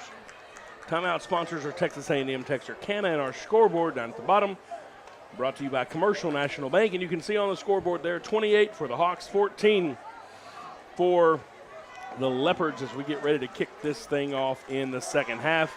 Cameron Hadaway has it teed up for Liberty-Eylau. Jay, a back-and-forth game in the first half, and we'll see what adjustments each team made in the halftime locker room. Deep kick by Hadaway. We fielded inside the 20 by Caden McFadden. And he looks to come around the right side. It'll be brought down about the 28-yard line by a couple of the gunners there for the Leopards. Jay Shun Weatherall, the first man down the field for Liberty-Eylau. So 1st and 10 for the Hawks at the 29-yard line. 28-yard line, rather, as we come out of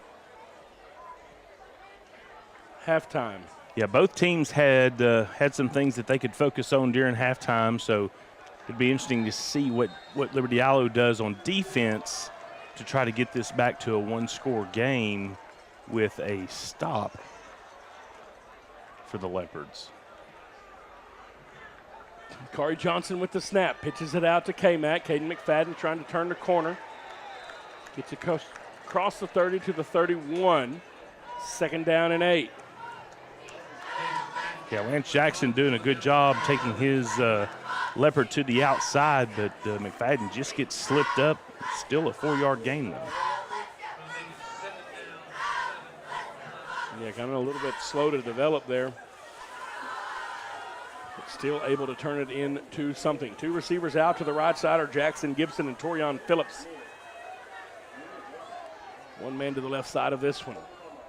Bakari to K-Mac once again, just handoff straight up the gut.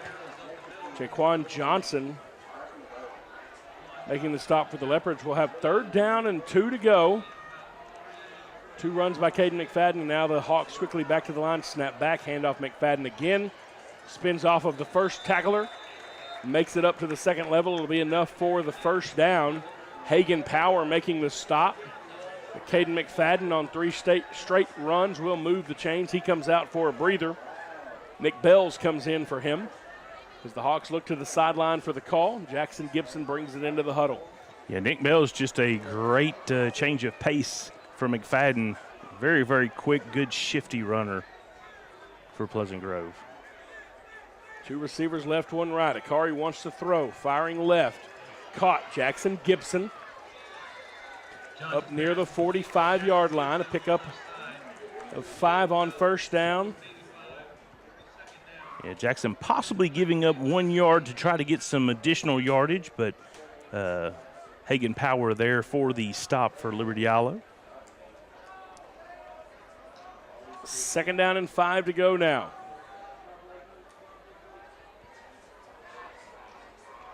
The Hawks are huddled up, bringing it out, using up some of the play clock here as we're at 10 when they break the huddle. 2 to the right side, 1 to the left side. Handoff to Nick Bells. Nick Bells dancing around trying to find a hole, and the Leopards do a good job of slowing him down. Jaquan Johnson making the tackle.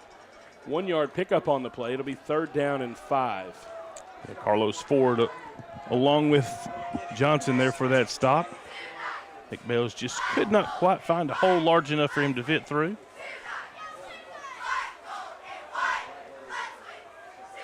Third down and 4 to go as we come out. The Hawks being a little more methodical here now. 2 left side, 1 to the right side.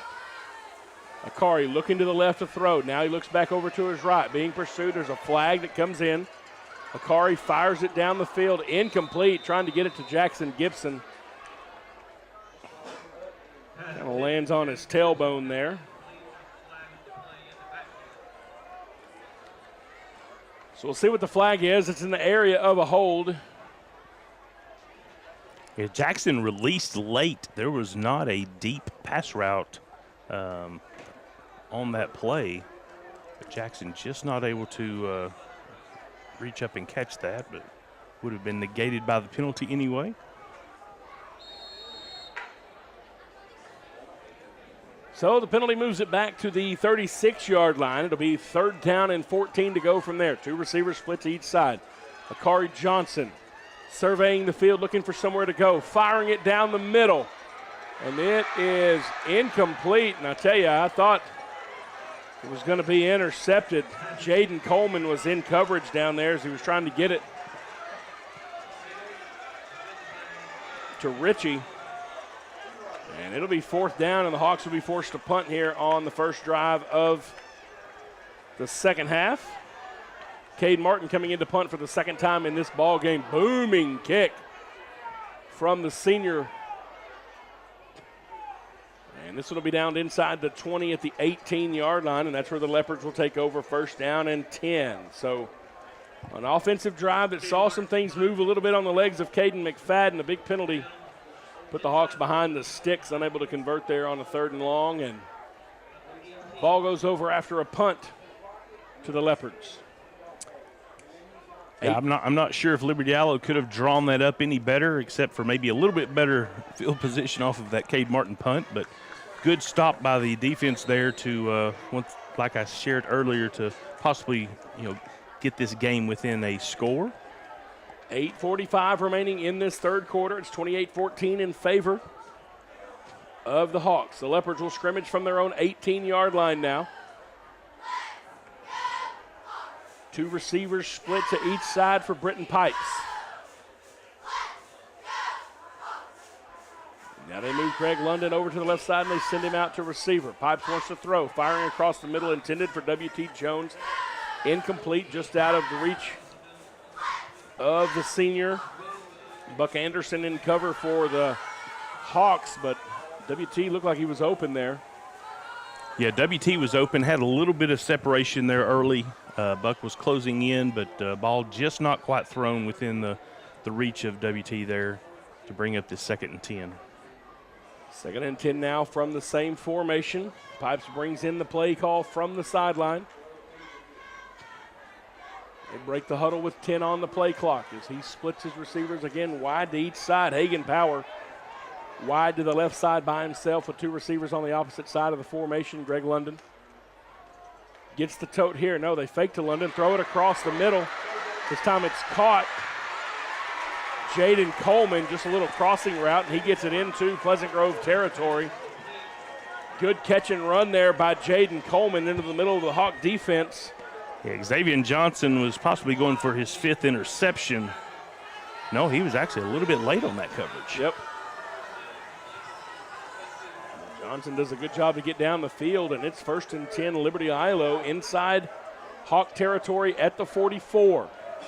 Yeah, good read by Pipes there. Xavier Johnson giving a little respect there and playing off a little bit more than he should have, and a long gain for Liberty-Eylau. One receiver split to each side now. Pipes hands the ball off to London. Greg London coming left. He's tripped up by Jamon Wheeler. 2-yard pickup on the play. 2nd down and 8 as he gets it to the 42. Yeah, spent a little time during halftime talking with some of the PG coaches, and Jamon Wheeler was one of the defensive players that they brought up, and just talked about how good he was in just staying in his position, doing his role, and just able to set that edge.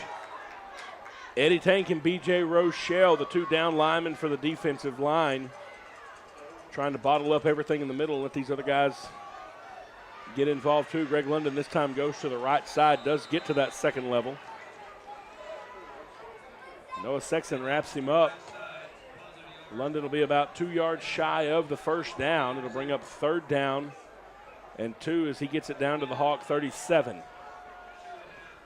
And that was one of those deceptive plays. London just off tackle to the right. Looked like it was stopped quickly, but that Leopard offensive line and big Greg London picked up a pretty good amount of real estate over there to make it 3rd down and short. We definitely expect this to be 2 down territory for Liberty-Eylau. Again, a receiver split out each side for Britton Pipes, and now Britton Pipes on the quarterback keeper. He spins off of a would-be tackler, and he's going to have enough for the 1st down. Landon West able to bring him down with some help from Buck Anderson. But Britton Pipes calls his own number. He sent Greg London out into a formation, kind of spread that Hawk defense out and made a little bit of a hole for himself, and it's enough to move the chains. And with Greg London in the backfield, Britton has not had to use his legs that often, but he does have 3 rushing TDs for the year. 1st and 10 Liberty-Eylau at the Pleasant Grove 33-yard line. Hagen Power, the man on the left side of the formation. And have somebody moving just a little bit too early. Like the left tackle got moving a little bit. It'll be a 5-yard penalty. Back him up here just inside the 40.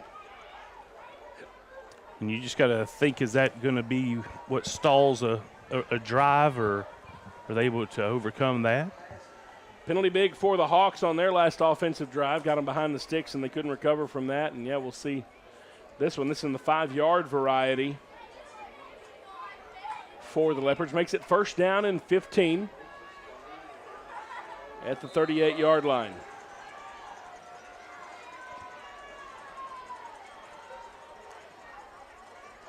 Again, one receiver split to each side. Go over to the sideline. Pipes wants to throw, firing left, trying to get it to Hagen Power, and it's going to be incomplete. Torian Phillips, and I don't know if Torian was trying to look at the return or what, but he did not watch it all the way in, and it just went right through his hands. Torian in perfect position for it. Pipes had overthrown Hagen Power. I think Torian just tried to get ahead of himself, and it falls incomplete. 2nd down and 15 to go now. You know, you jokingly say that's why they play defense, but he's the leading receiver in receptions on the offensive side. So he's definitely not going to want to see that one in film. Yeah, no, he is talented receiver, and really, not somebody you expect to make that kind of play. 2 receivers to the left side, 1 on the right side now for the Leopards. W.T. Jones is the fullback. Hand the ball off to Greg London. He's looking for something in the middle. Hawks read that one well. B.J. Rochelle wrapping him up at the line of scrimmage. Buck Anderson coming in to help clean it up as well.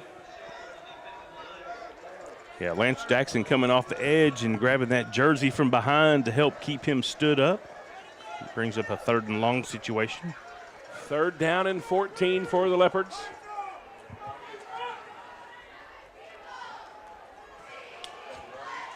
Here on the Hawk side of the field. 3 receivers out to the left side now wide. 1 receiver to the right side. Single back in the backfield. This time it's Jaquan Johnson. Pipes wants to throw, trying to get it to Johnson. He does. He's looking to pick up a block. He's going to have enough for the first down at the 20. At the 10, makes a man miss, and he's in. Touchdown, Liberty-Eylau. Jaquan Johnson. Just a little halfback screen out there. And he picks up some key blocks, makes a couple of moves himself. We now have a 1-score ball game, Matt. We are back to a 1-score game. You are correct, Jay. 5:05 left in the 3rd. We await the extra point attempt. The Leopards had a missed extra point and then a successful 2-point conversion already in the game. Britton Pipes is doing the kicking. W.T. Jones is the holder. The snap is back. The kick is up. And we've got a 7-point game. 5:05 left in the 3rd. Hawks 28, Leopards 21. We'll take a break.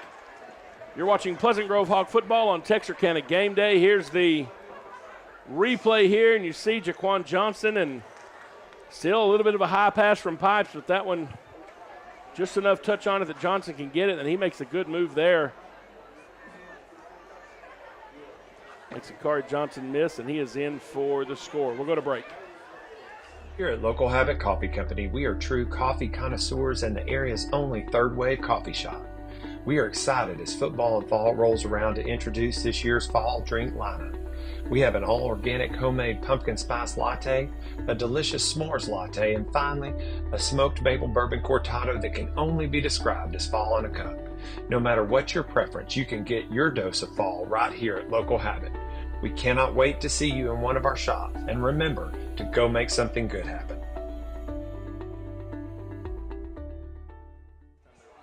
Yeah. All right, we are back here, 28-21. The Hawks still leading the Leopards, though. Tighten this thing up on the touchdown reception from Britton Pipes to Jaquan Johnson. Torian Phillips, the man back deep for the Hawks in the middle, as Cameron Hadaway has it teed up. He's set to kick for the Leopards. And this kick is going to go out of bounds. There'll be a flag on the play, and the Hawks will have it at the 35-yard line. A couple of updates from around our district. Gilmer pulls away from North Lamar 49-6. 5:08 left in that one, so the Buckeyes looking good there. And Spring Hill is up 34-28 over Pittsburgh. And so the Spring Hill Panthers with an opportunity to go 3-0 in district and really set up a meaningful game. A penalty on that kick is going to back the Leopards up 5 yards, and we're going to do it all over again. Well, Spring Hill's going to have 2 meaningful games in a row. Yeah, then. Gilmer and with the final game of the season that being with the Hawks. Yeah. So Gilmer next week, and then Pleasant Grove with us at the end of the season right here. Cameron Hadaway now will kick again, so the Hawks elect to make them re-kick instead of taking the penalty at the 35. This one deep, and Torian Phillips is going to have it at the 16-yard line, looking for some room around the right. Torian loses the ball, and I think he got back on it, and boy, that thing seemed like it was on the turf for a long time.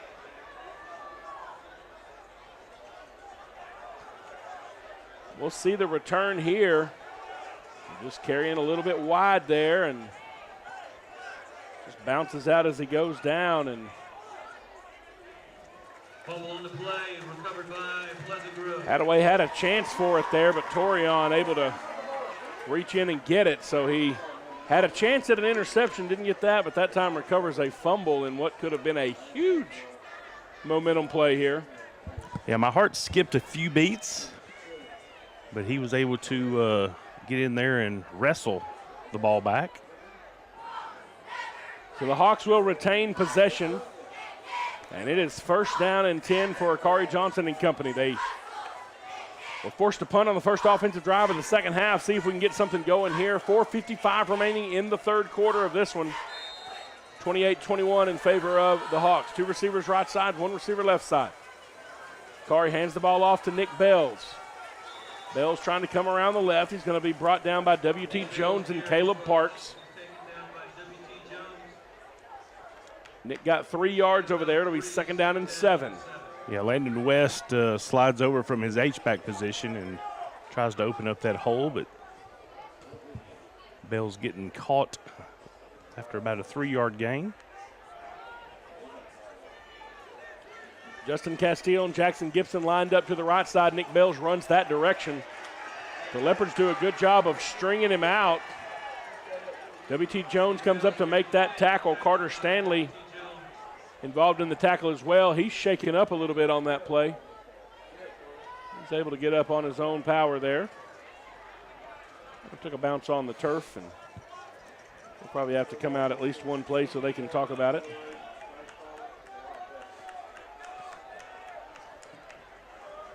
Third down and 7.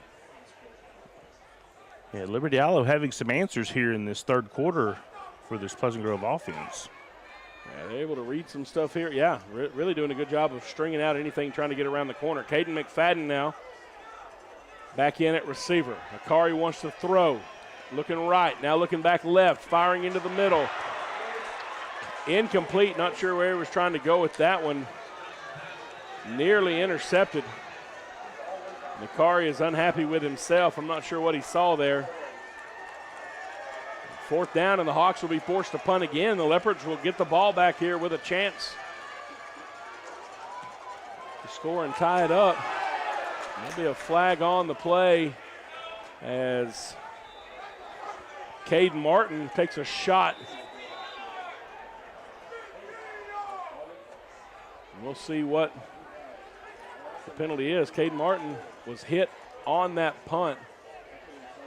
It was down to around the 12-yard line on the opposite end of the field, and we'll see if this is the 5-yard variety or the 15-yard variety.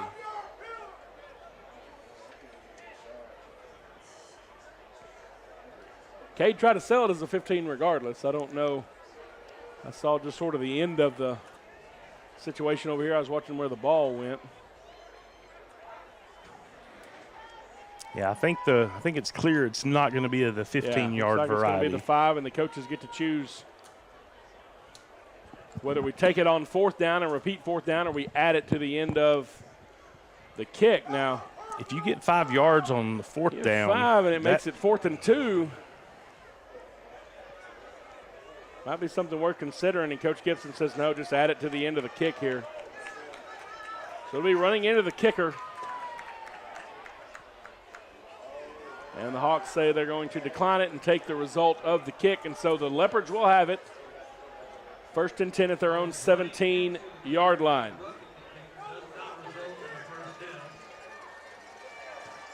I think some of the fans on the Hawks side think it should have been a 15-yard penalty. I can hear them coming through the microphone there. I would imagine Leopard fans think the 5-yard penalty was just about right. 3:22 remaining in the third. Hawks up 28-21 here. The Leopard offense coming back out here on the field now. 1st down and 10 at their own 17-yard line. 2 receivers out to the left side, 1 to the right side. Jaquan Johnson is the tailback. W.T. Jones at H-back moves over to the left. Fake the handoff to Johnson. The ball comes out. It's on the ground. Pipes is able to fall back on it. That thing laid on the ground there for a minute. Yeah, and I think Pipes did a very, very, very good job in just falling on the ball rather than trying to pick it up and make something happen. Only down by 7 points. It'll make it 2nd down and 17, and that may be some of the momentum that this Hawk defense needs and see if they can pin their ears back now. Lance Jackson over on the left side of the formation, along with B.J. Rochelle. Ty Boozer's pressure. Hawks hand it off to Johnson in the middle. He's going to get down the field, keeps his feet running. Caden McFadden, along with Landon West, finally shoving him out of bounds, but good hard run there by Jaquan Johnson. You see, it looked like he was bottled up quickly. Broke free of a tackle by Buck Anderson and just did a good job to keep his feet moving. He'll still be behind the sticks on third down, but that play looked like it was dead way before he decided to go down. Clock rolling now inside of 2:10 remaining in this third quarter. Hawks will break the huddle with 7 seconds on the play clock. Two receivers over to the right side.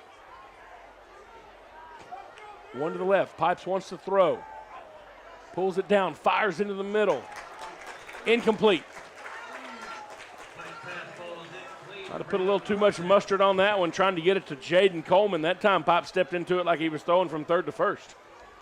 Yeah, Liberty-Eylau calling a play where only 2 receivers were sent out to give mass protect, but Pleasant Grove still able to get a little pressure to force Pipes into getting that ball out a little quicker than he wanted to. Fourth down here, and that fumble on first down really comes back to bite the Leopards on that one, put them behind the sticks from the beginning. Now they'll be forced to punt. Nakari Johnson standing inside Leopard territory at the 48-yard line, waiting on the kick. High end over end kick. Takes a Leopard bounce. It'll be down inside the 45-yard line at the 43. A little talking back and forth over on this side. Maybe a hard hit on that play, but everybody got over and get off the field with no more laundry here. So the Hawks take over after the punt. First down and 10, Pleasant Grove, and we'll see if this Hawk offense can get something going. The Leopards have come out after halftime and have really stymied the best efforts of this Pleasant Grove offensive unit. Interested to see what we come out with here. And 1:43 in the third. For me, it's getting back to basics. Let's get a first down. Yeah. And positive plays. Nick Bales at tailback, 2 receivers right side, 1 left side. The handoff goes to Bales. He follows Lance Jackson. Nick Bales has some room. Nick Bales at the 30, 20, 10, 5. Touchdown, Hawks. Nothing fancy there, Jay. No, Lance Jackson opens that hole wide open. And Nick Bales does what Nick Bales does. Follow your big H-back, put big on big, and just like you said, Nick Bales turns on the Jets there, and by the time he got to the second level, nobody was able to touch him, and we're back to a 2-score ball game here, waiting on the Caleb Jones extra point.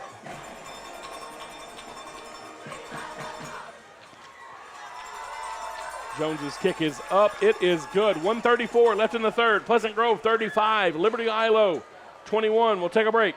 You're watching Pleasant Grove Hawk football on Texarkana Game Day, and check out Nick Bales here from 63 yards away. Once he got to the opposite 40, nobody was going to catch him. What's it like at Texarkana College? Life-changing. Starting here means you can go anywhere. We offer student support, student life, dual credit, and hands-on training. And now you can enroll anytime. We'll help you start your future at Texarkana College. Get started by visiting us on campus or online at texarkanacollege.edu. Your future starts here. All right, Hawk fans, welcome back here to Pleasant Grove. You see all the kiddos reaching up. They want to catch those footballs from the cheerleaders. Lots of pink shirts out there here for Pink Out Day. And the alma mater, the Hooks Hornets, I think they got a little bit upset maybe about a lot of talking that went on this week. The final in that one, 76-0, Hooks over Redwater. One of my good buddies is coach at Redwater, Coach Hal. But got to ride with the Hornets tonight in the alma mater. Big win there in district. Caleb Jones set to kick off here for the Hawks as we spread this thing out to 2 scores again with 1:34 left in the third. High end-over-end kick. Bounces on the ground. Man, almost an unintentional onside kick there.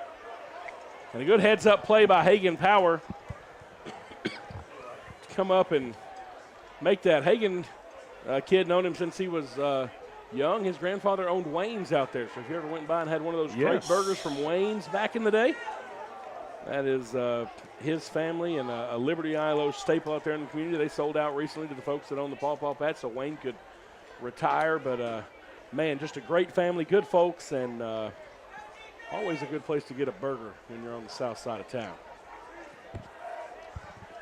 And who did they buy that from?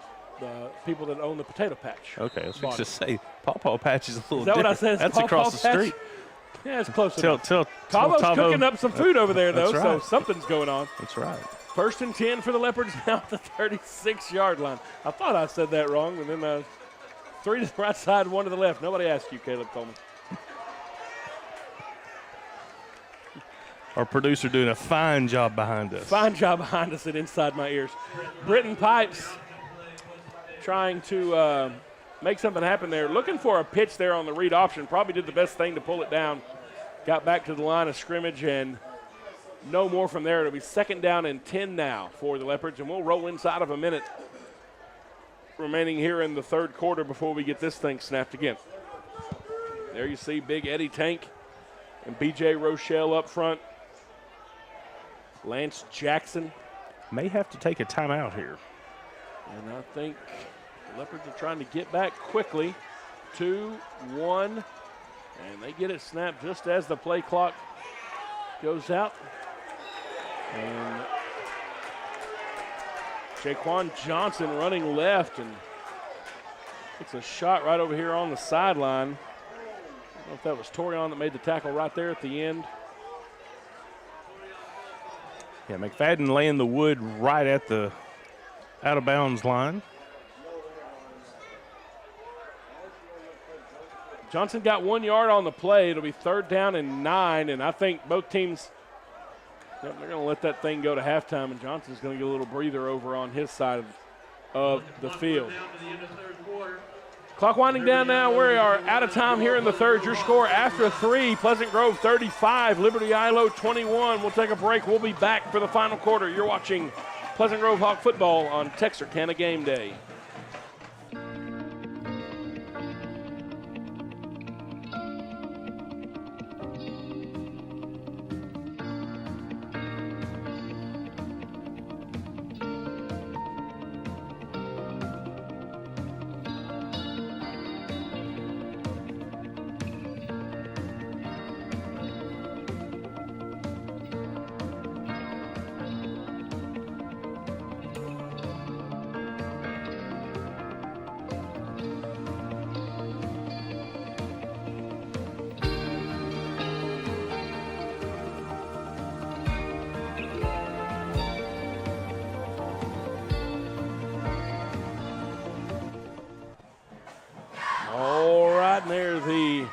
Pleasant Grove Showstoppers bring you back as we get ready to start the 4th quarter. 35-21 in favor of the Hawks and the Pride in Motion man. As rock and roll part 2. Rocking and rolling us into the 4th quarter here.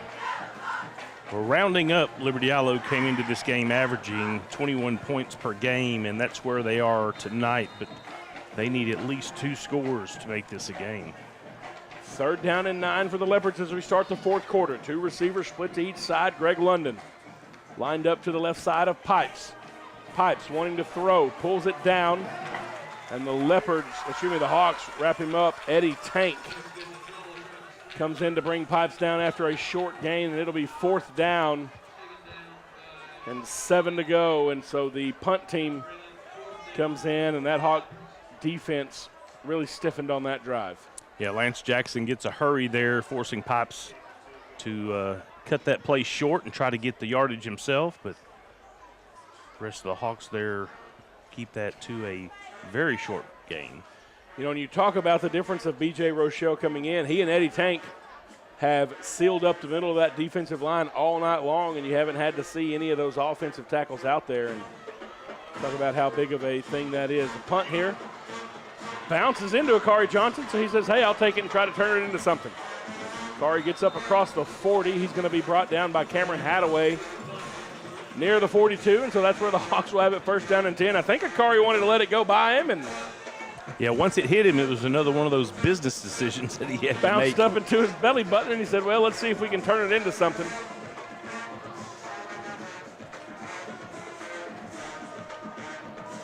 Yeah, Liberty-Eylau definitely looking for the answer on defense to get that ball back for Britton Pipes to be able to move down the field. Nick Bells made the last offensive drive for the Hawks one play. He scored from 66 yards out, and so the Hawks now back here on offense trying to spread this thing out. Bell's in at tailback. Two receivers right side, one left. Now a man in motion left to right, and they get it to him, Justin Castile. Looking to pick up some blockers, and Castile coming around the left side. It's going to be ridden out of bounds by Cameron Hadaway, but it's enough for the first down and more as Castile gets down inside the Liberty-Eylau 40, and you can see just a caravan of black jerseys out there. Hadaway come over to make the tackle. The Hawks are in business inside Leopard territory at the 36-yard line now. Yeah, you would have to think that if Pleasant Grove scores here, that puts a lot of pressure on Liberty-Eylau. Two receivers left, one to the right side. Now Landon West moves over to the right of the formation at the H-back. Buck Anderson is the tailback. He gets the nod, but he's going to be brought down in the backfield by W.T. Jones. Buck a little shaken up on that play, kind of went down awkwardly there, and he had a little bit of an ankle thing earlier in the season, and that may have aggravated it there, and you can see his frustration as he comes up a little sore, and don't think it's any strange coincidence that the head baseball coach, Riley Fincher, is the one out there talking to him. Well, Buck very instrumental on both sides of the ball. Yes. Very, very good linebacker. Yeah, plays a lot of linebacker. And loss of 2 on that one, second down and 12 to go. Caden McFadden comes back in now. Landon West will come out. He is replaced by Justin Castile. We go a little smaller lineup with more receivers. Jackson Gibson is out there. Torian Phillips is out there. All that receiver, Caden McFadden, will be the tailback as we have 10 seconds on the play clock coming out. Two receivers split to each side as we open it up wide here. Akari scoops up the low snap, pulls it down, trying to come left, makes a couple of tacklers miss. And Akari Johnson will end up losing 1 yard on the play. And almost look like a bullfighter back there trying to dodge all those white jerseys. Yeah, design run there for Akari, but just did not have a hole open up for him to be able to slip into as hard as he tried. It'll make it third down and 13 now, 9:50 with the clock running here, remaining in the ball game. The Hawks will stay in the huddle until under 10 seconds on the play clock. We break it now with 7. And Pleasant Grove's going to have to take a timeout. I'm not sure Coach Gibson wanted to take them that close. We're going to take a timeout with them. Timeout's brought to you by Texas A&M Texarkana. You're watching Pleasant Grove Hawk football on Texarkana Game Day.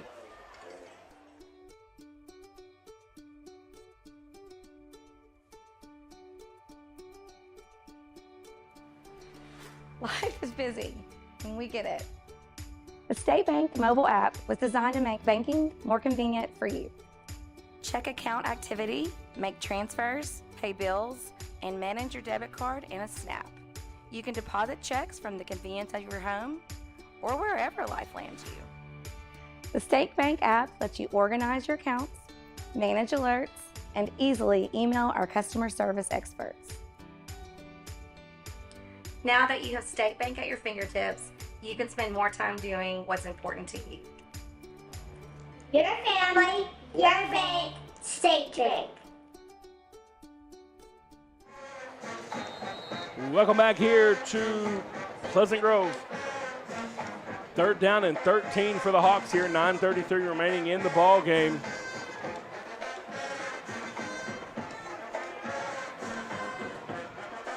Two to the right side, one left. Akari Johnson wanting to throw. Looks to the right, fires, it's intercepted.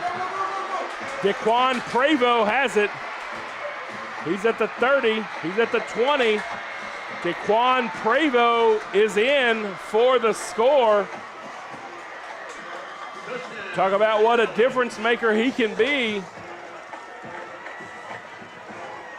Akari telegraphed that one a little bit. And yeah, Prevost's eyes got big real quick. Yep. Right at the time that Akari hitched the ball back, I think Prevost knew what was about to happen.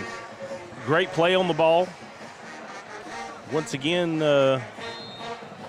we've got a ball game to talk about. We do have a ball game. 9:21 left, and this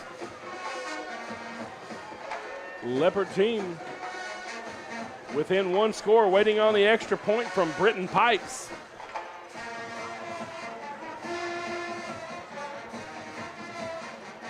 Trying to get everybody set. Snap is back, kick is up. No good, bounces off the upright. 9:21 left in the game. 35 for the Hawks, 27 for the Leopards. Daquan Prevost with the pick six from 70 yards away. We've got a one-score game. We'll take a break. You're watching Pleasant Grove Hawk football on Texarkana Game Day. Here at Local Habit Coffee Company, we are true coffee connoisseurs and the area's only third-wave coffee shop. We are excited as football and fall rolls around to introduce this year's fall drink lineup. We have an all-organic homemade pumpkin spice latte, a delicious s'mores latte, and finally, a smoked maple bourbon cortado that can only be described as fall in a cup. No matter what your preference, you can get your dose of fall right here at Local Habit. We cannot wait to see you in one of our shops, and remember to go make something good happen.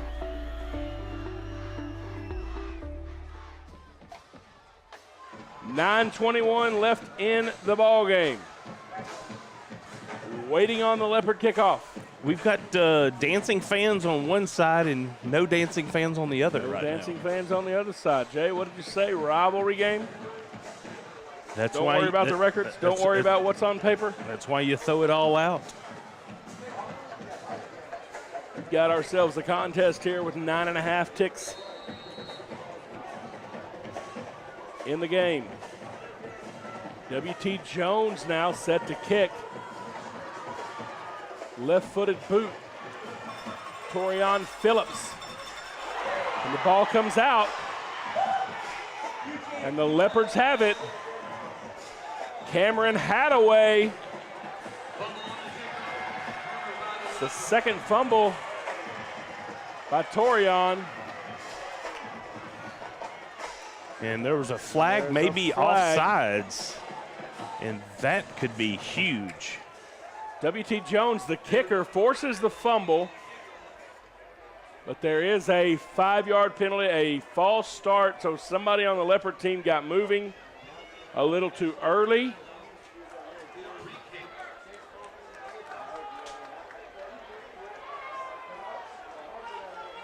And there's not a person in the stadium happier than Torian Phillips about that one. Well, as much as a momentum change that could have occurred with it being a fumble there, that's got to be crushing for Liberty-Eylau. Now you see if the Hawks can take advantage here. See if they give Torian another chance at it. You know he wants another chance at it. A good play by W.T. to force the fumble. Hadaway fell on it, but there was a flag.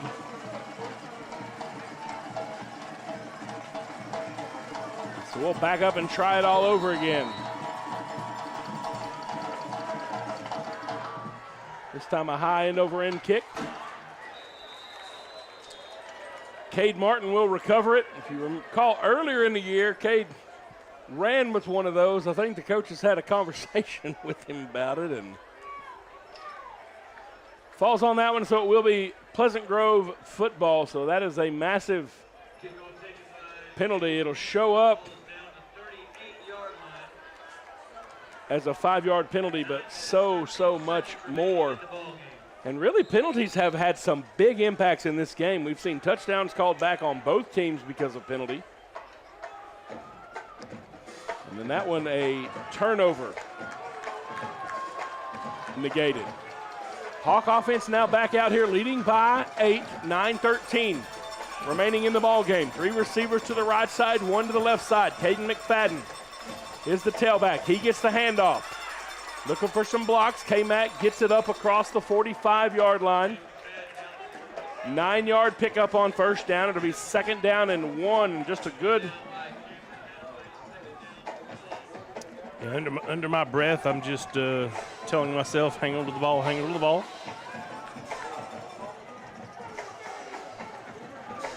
Second and 1 for the Hawks. 3 receivers left side now. Nobody on the right side. Akari hands the ball to McFadden. K-Mac cuts it upfield. Caden McFadden into the second level. Hadaway brings him down near the 40. It'll be enough to move the sticks. 1st down and 10. Pleasant Grove at the 41. Yeah, positive plays and time coming off the clock for what Pleasant Grove is looking for right now. Jamon Wheeler coming in to play some offense. Roland Ritchie's out there at receiver. Nick Bells is the tailback. Jackson Gibson by himself on the right side. This handoff goes to Nick Bells. Bells with another run into the middle. He has enough for the 1st down, brought down at the 30. That time the assist goes to the umpire. Like he was trying his best to get out of the way, and Bells had to. Lance Jackson doing another good job opening up that hole for Bells to get a 1st down. We are now under 8 minutes left in this game.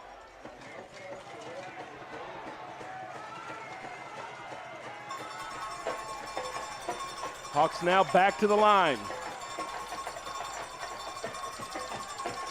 Handoff to Bells.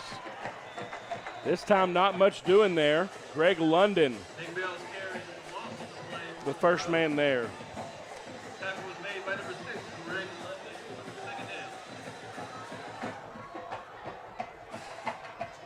Yeah, Landon West going in for Jamon Wheeler.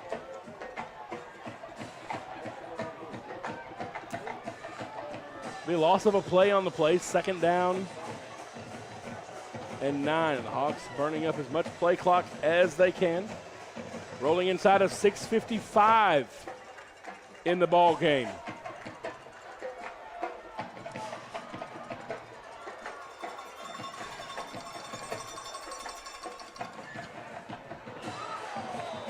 Corey trying to connect with Jackson Gibson.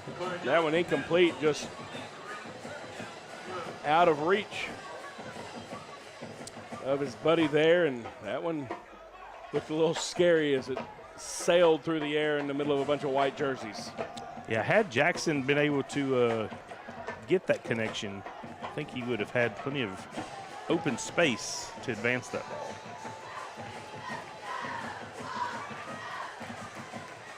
But that does stop the clock. 3rd and 11 now. And yeah, you're right. More importantly, 6:41 without the clock moving. Akari wanting to throw again. This time he's going to pull it down. Greg London brings him down from behind. Akari Johnson gets it to the 29. It'll be 4th down and 9 to go.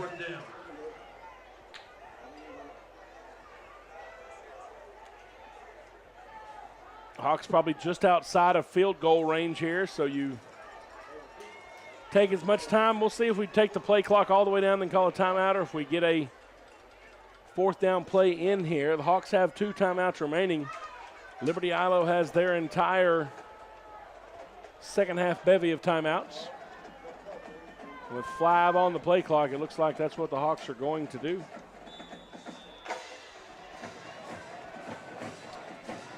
And they do. We'll stay here with it. 5:53 left in the ball game. Give you some other scores of note. Your final, Spring Hill beats Pittsburgh 40-35. So Spring Hill 3-0 in district. Gilmer next week, Pleasant Grove in the final week. So the Panthers really in control of their own destiny to be in one of those top 3 spots. Carthage is up 72. They beat Center 72-27 tonight. Gilmer defeats North Lamar 49-48. The remaining teams left on the Pleasant Grove schedule definitely have some good film to look at tonight. Absolutely. Liberty-Eylau has prepared well against this Pleasant Grove offense, and more importantly, been able to put some points on the board. As we said earlier, Hooks beat Redwater 76-0. Texas High up 51-14 over Nacogdoches. Lots of wins around the area. 4th down and 9 for the Hawks. Ball at the Liberty-Eylau 29-yard line. 5:53 left in the ball game. Akari Johnson wanting to throw. Points out protection. Firing down the field. Has Lance Jackson. Incomplete. In and out of the hands of Jackson, and that's good coverage by DeQuayne Prevost. Ball goes over on downs. It's 1st and 10 Leopards. That was a great defensive play there. You look here, Akari buys himself some time. Lance Jackson goes up to high pointed, and Prevost just gets a good job to get his hand up in the middle of just a little bit more air. The play, yeah. You know, there's been a couple of passes tonight that just a little more air, and I think would have been a reception for the Hawks. So the Leopards now with 5:46 remaining in the game. They trail by 8. As they try to put together an offensive drive here at the end of the ball game. They'll send 2 receivers to the right side, 1 to the left side as Britton Pipes has Greg London flanking him to the left in the backfield. Pipes wanting to throw. Firing down the field, and it is incomplete. He was trying to get it to Prevost, and Jaden Scales had the best position on it, and it just came out of his hands. I mean, that ball was only where he could catch it. Yeah, that's the second one of this evening that has hit a Pleasant Grove defender in the hands and just not able to come down with the catch. Depending on the outcome of this drive, that may be a play we need to remember. That stops the clock with 5 minutes and 40 seconds left in the ball game. And we're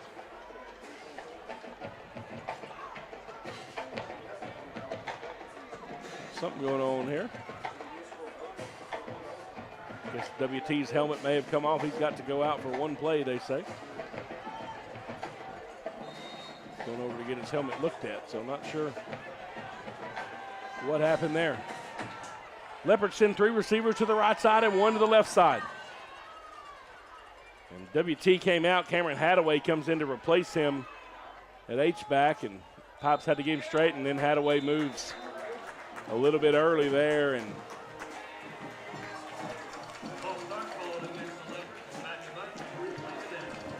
something going on with the helmet there for WT, and it's a 5-yard penalty for the Leopards there, and that's one of those things just drives you crazy as a coach. Yeah, Lance Jackson actually had a great first step as well, so had he not gone offside, I think the play would have been for loss anyway. Pleasant Grove defense being tested this late in the game for the first time this season. Absolutely. Sometimes you need these kind of games. We talked about needing to keep an intensity the entire game from both teams. Well, I don't think we have to worry about that. 5:39 remaining in the ball game. 1 second on the play clock. They get the snap off. Fake the handoff to Greg London. Pipes wants to throw. Incomplete. We'll see if they call grounding. No one was in the area. Yeah, and they do say it's going to be grounding. There was nobody. Yeah, lots of pressure there by Pleasant Grove. I believe 3 got through. Yeah, Jackson was back there. Landon West was back there, I believe. Or no, not Landon West. B.J. Rochelle was back there.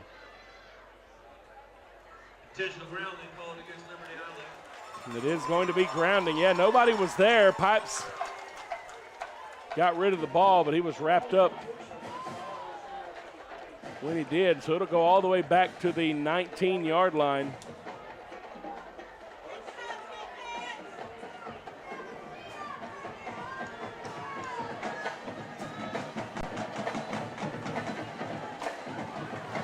Be a loss of down, 3rd down and 20.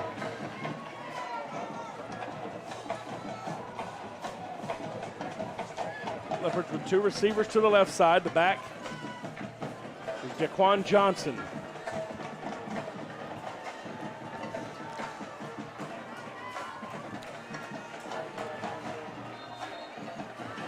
Xavier Johnson may be giving Jaden Scales a little help on this play. Pipes hands the ball off to Johnson, and he has nowhere to go. That Hawk defense read it perfectly. B.J. Rochelle, the first man back there. Lance Jackson in on the play as well. And now it's 4th down, and the punt unit comes in for the Leopards.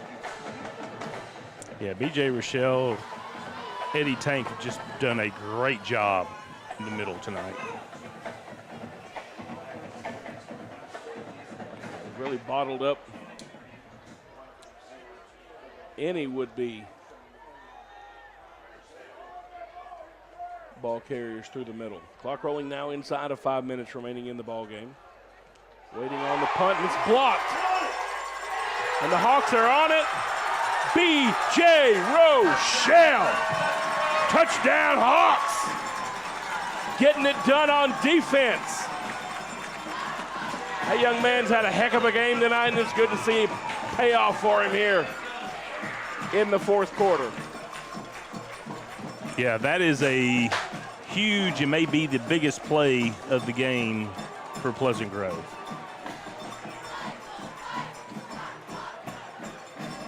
Didn't see who got their hands on it first. Well, I believe it was BJ. He just said he'd do it all by himself. Waiting on the kick from Caleb Jones. The kick is up. It's good. 42-27.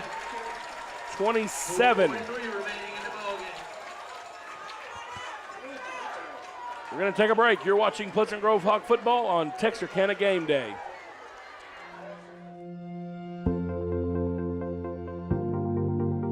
We are excited to announce here at Texarkana Emergency Center and Hospital that we have expanded our capabilities to better serve our community.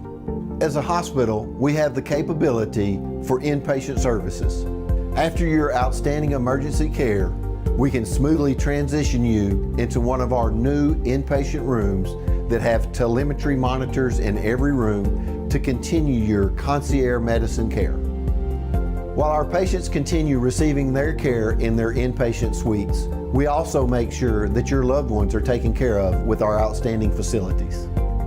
Our added services include a procedure room and also the capability of MRIs. With our imaging, we are able to offer outpatient, inpatient, and emergency room, MRI, CT, ultrasound, and X-ray. We are honored by your support and look forward to serving all your future medical needs.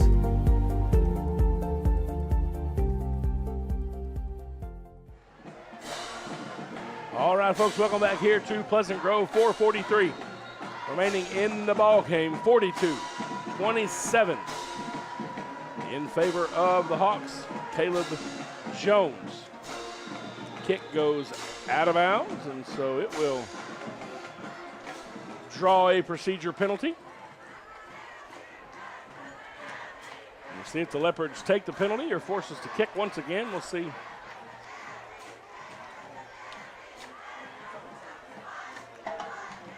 Looks like we're going to re-kick. Do it again. Leopards have had a kickoff return for a touchdown tonight, and so they want to see if they can do that. The Hawks scoring on special teams with the punt block and touchdown by B.J. Rochelle. Spread this thing out here with 4.5 minutes left in the game. Coach Fincher out there scoping out what's going on. So Caleb Jones will now be kicking from the 35-yard line.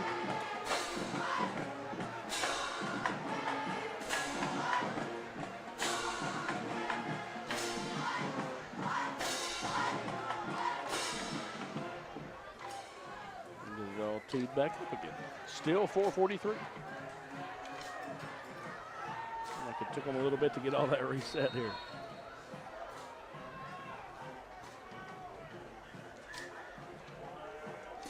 Short kick, fielded by W.T. Jones. He tries to come to the right side. Now he's coming back left. W.T. with some room. W.T. Jones getting it up near midfield at the 48-yard line. Will be brought down by the kicker, Caleb Jones. Yeah, W.T. just a very, very strong runner once he gets the ball.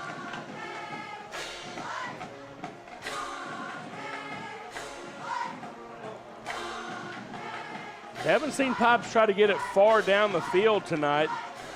You know he's got Prevost out there. Prevost's played a lot of defense. We haven't seen him really on the offensive side of the ball. Pipes here is going to send two receivers split to each side. Jaquan Johnson, the tailback, in the backfield. And he wants to throw. This time it's caught, complete to W.T. W.T. steps out of bounds at the 40-yard line. Ty Boozer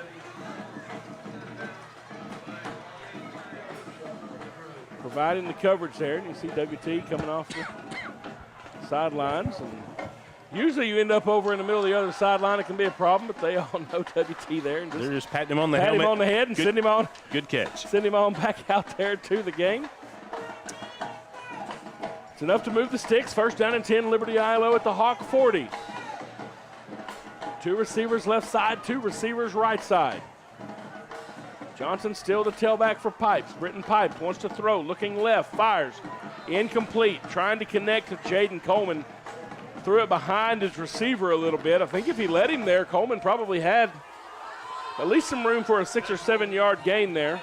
Yeah, he had maybe a half step, maybe a full step on Ty Boozer there, but just wasn't a perfectly thrown ball, so he just was not able to come down with it. KJ Greer in at the defensive line now, also number 44, Noah Tenney. So they are giving B.J. Rochelle and Eddie Tank a breather here at the end of this one. What classification is 44? 44, Noah Tenney is a junior. Okay. Terrell Patton out there at linebacker. He's a sophomore, number 25. And the Leopards have to call a timeout as the play clock expires. That's their first timeout of the second half. We'll stay here with it, 4 minutes and 38 seconds. Yeah, Matt, until the clock was under 5 minutes, this was still a one-score ball game. Yeah. It's a little wild there.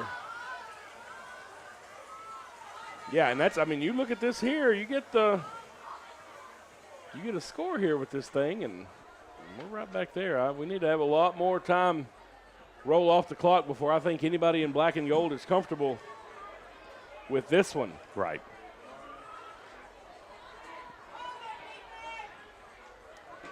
After the timeout, the Leopards back out here on the field. 3 receivers to the left side, 1 on the right side. The man by himself. To the right is Jayshun Weatherall. Talked to him a little bit about that in the opening. Greg London back in at tailback now. Pipes wants to throw, and he is going to be sacked. Jamon Wheeler.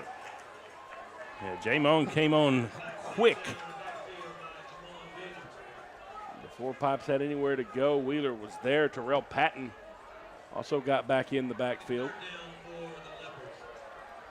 That'll move the Leopards behind the sticks. 3rd down and 14 to go. Now the play clock will be inside of 4 minutes when this thing is snapped. Yeah, that gives Jamon his 7th sack of the season. 2 to each side for Pipes.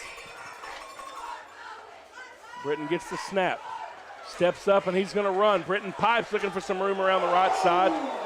And he takes a shot from Caden McFadden. Clock continues to move. It'll be 4th down and 4.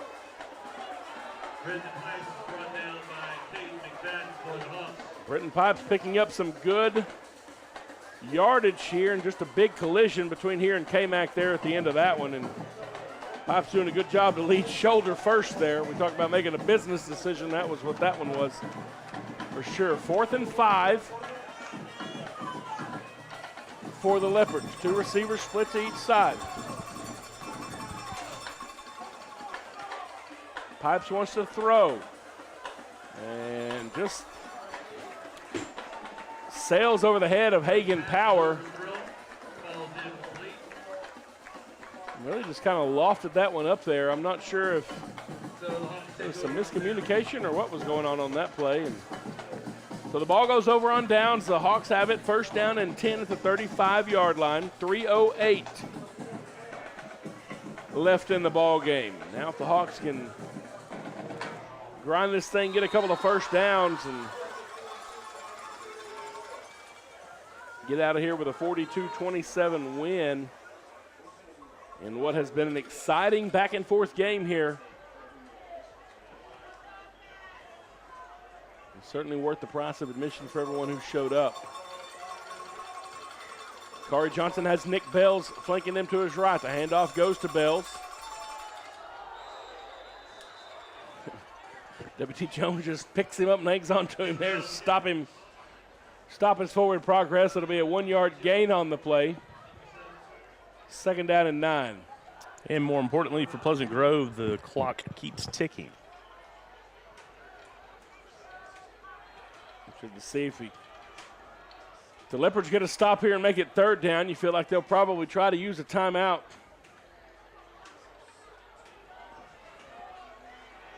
Hawks send 3 receivers to the right side, 1 to the left side. Kari gets the snap, hand off to Bells again. He follows big Darrell Smith around the right side. Nick Bells has enough for the 1st down. W.T. Jones pulls him down from behind, but I tell you, big Darrell Smith got out there, and there's a timeout now on the field. I think that's because young man for the Leopards lost his helmet. I don't know if somebody called a timeout. The Leopards did call a timeout, though, also. LE calls a timeout, 2:18 remaining in the game. We'll stay here with it, and I tell you that, I don't know if we have a replay on that one, but, man, big Darrell Smith was out there just moving people, and he really sprung Nick for a 1st down on that one. Yeah, he and Caleb Hackelman have had some very good plays out there in the offensive line. Look at this as it goes around the right side here. Caleb makes the first block there, pushing his guy back, and then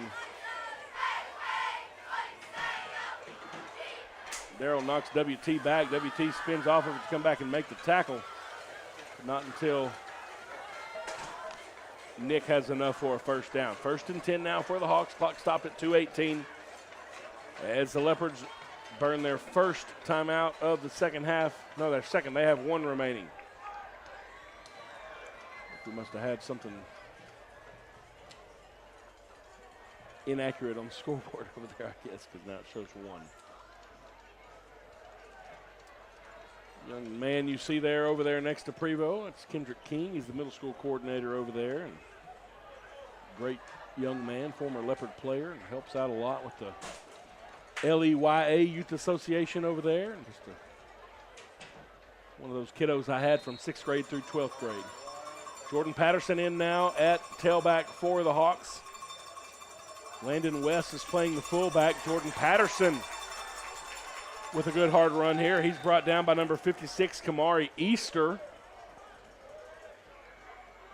Carlos Ford in on defense for the Leopards as well. Jordan Patterson carries for the Hawks. Yeah, Patterson looking good carrying that ball. Get another first down. Takes it under 2 minutes. Yeah, Patterson, a junior, and has really come on and played some good time in this game and really kind of turned to somebody I think the coaches know, hey, if it's somebody we got to have in a game, you can put him out there to spell some folks, and he's going to get out there and run hard, and he's proven that here over the last few weeks. Really, I think about 3 weeks ago, maybe against Paris is the first time we saw him really out there doing some stuff. Here he gets the tote again.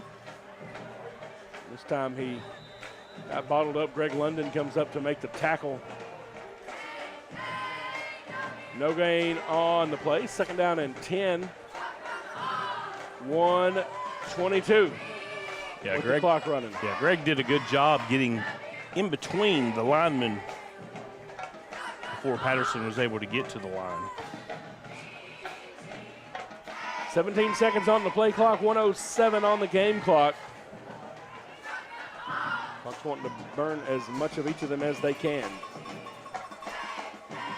Kari hands off to Nick Bells. Bells will be brought down by Jaquan Johnson. 3 yards shy of the first down. It'll be 3rd and 3, but more importantly, that rolls the play clock inside of 35 seconds.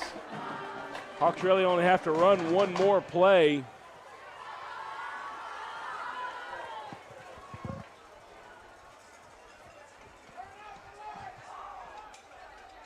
Ten seconds on the play clock, 20 seconds on the game clock. Kari Johnson hands it to Patterson.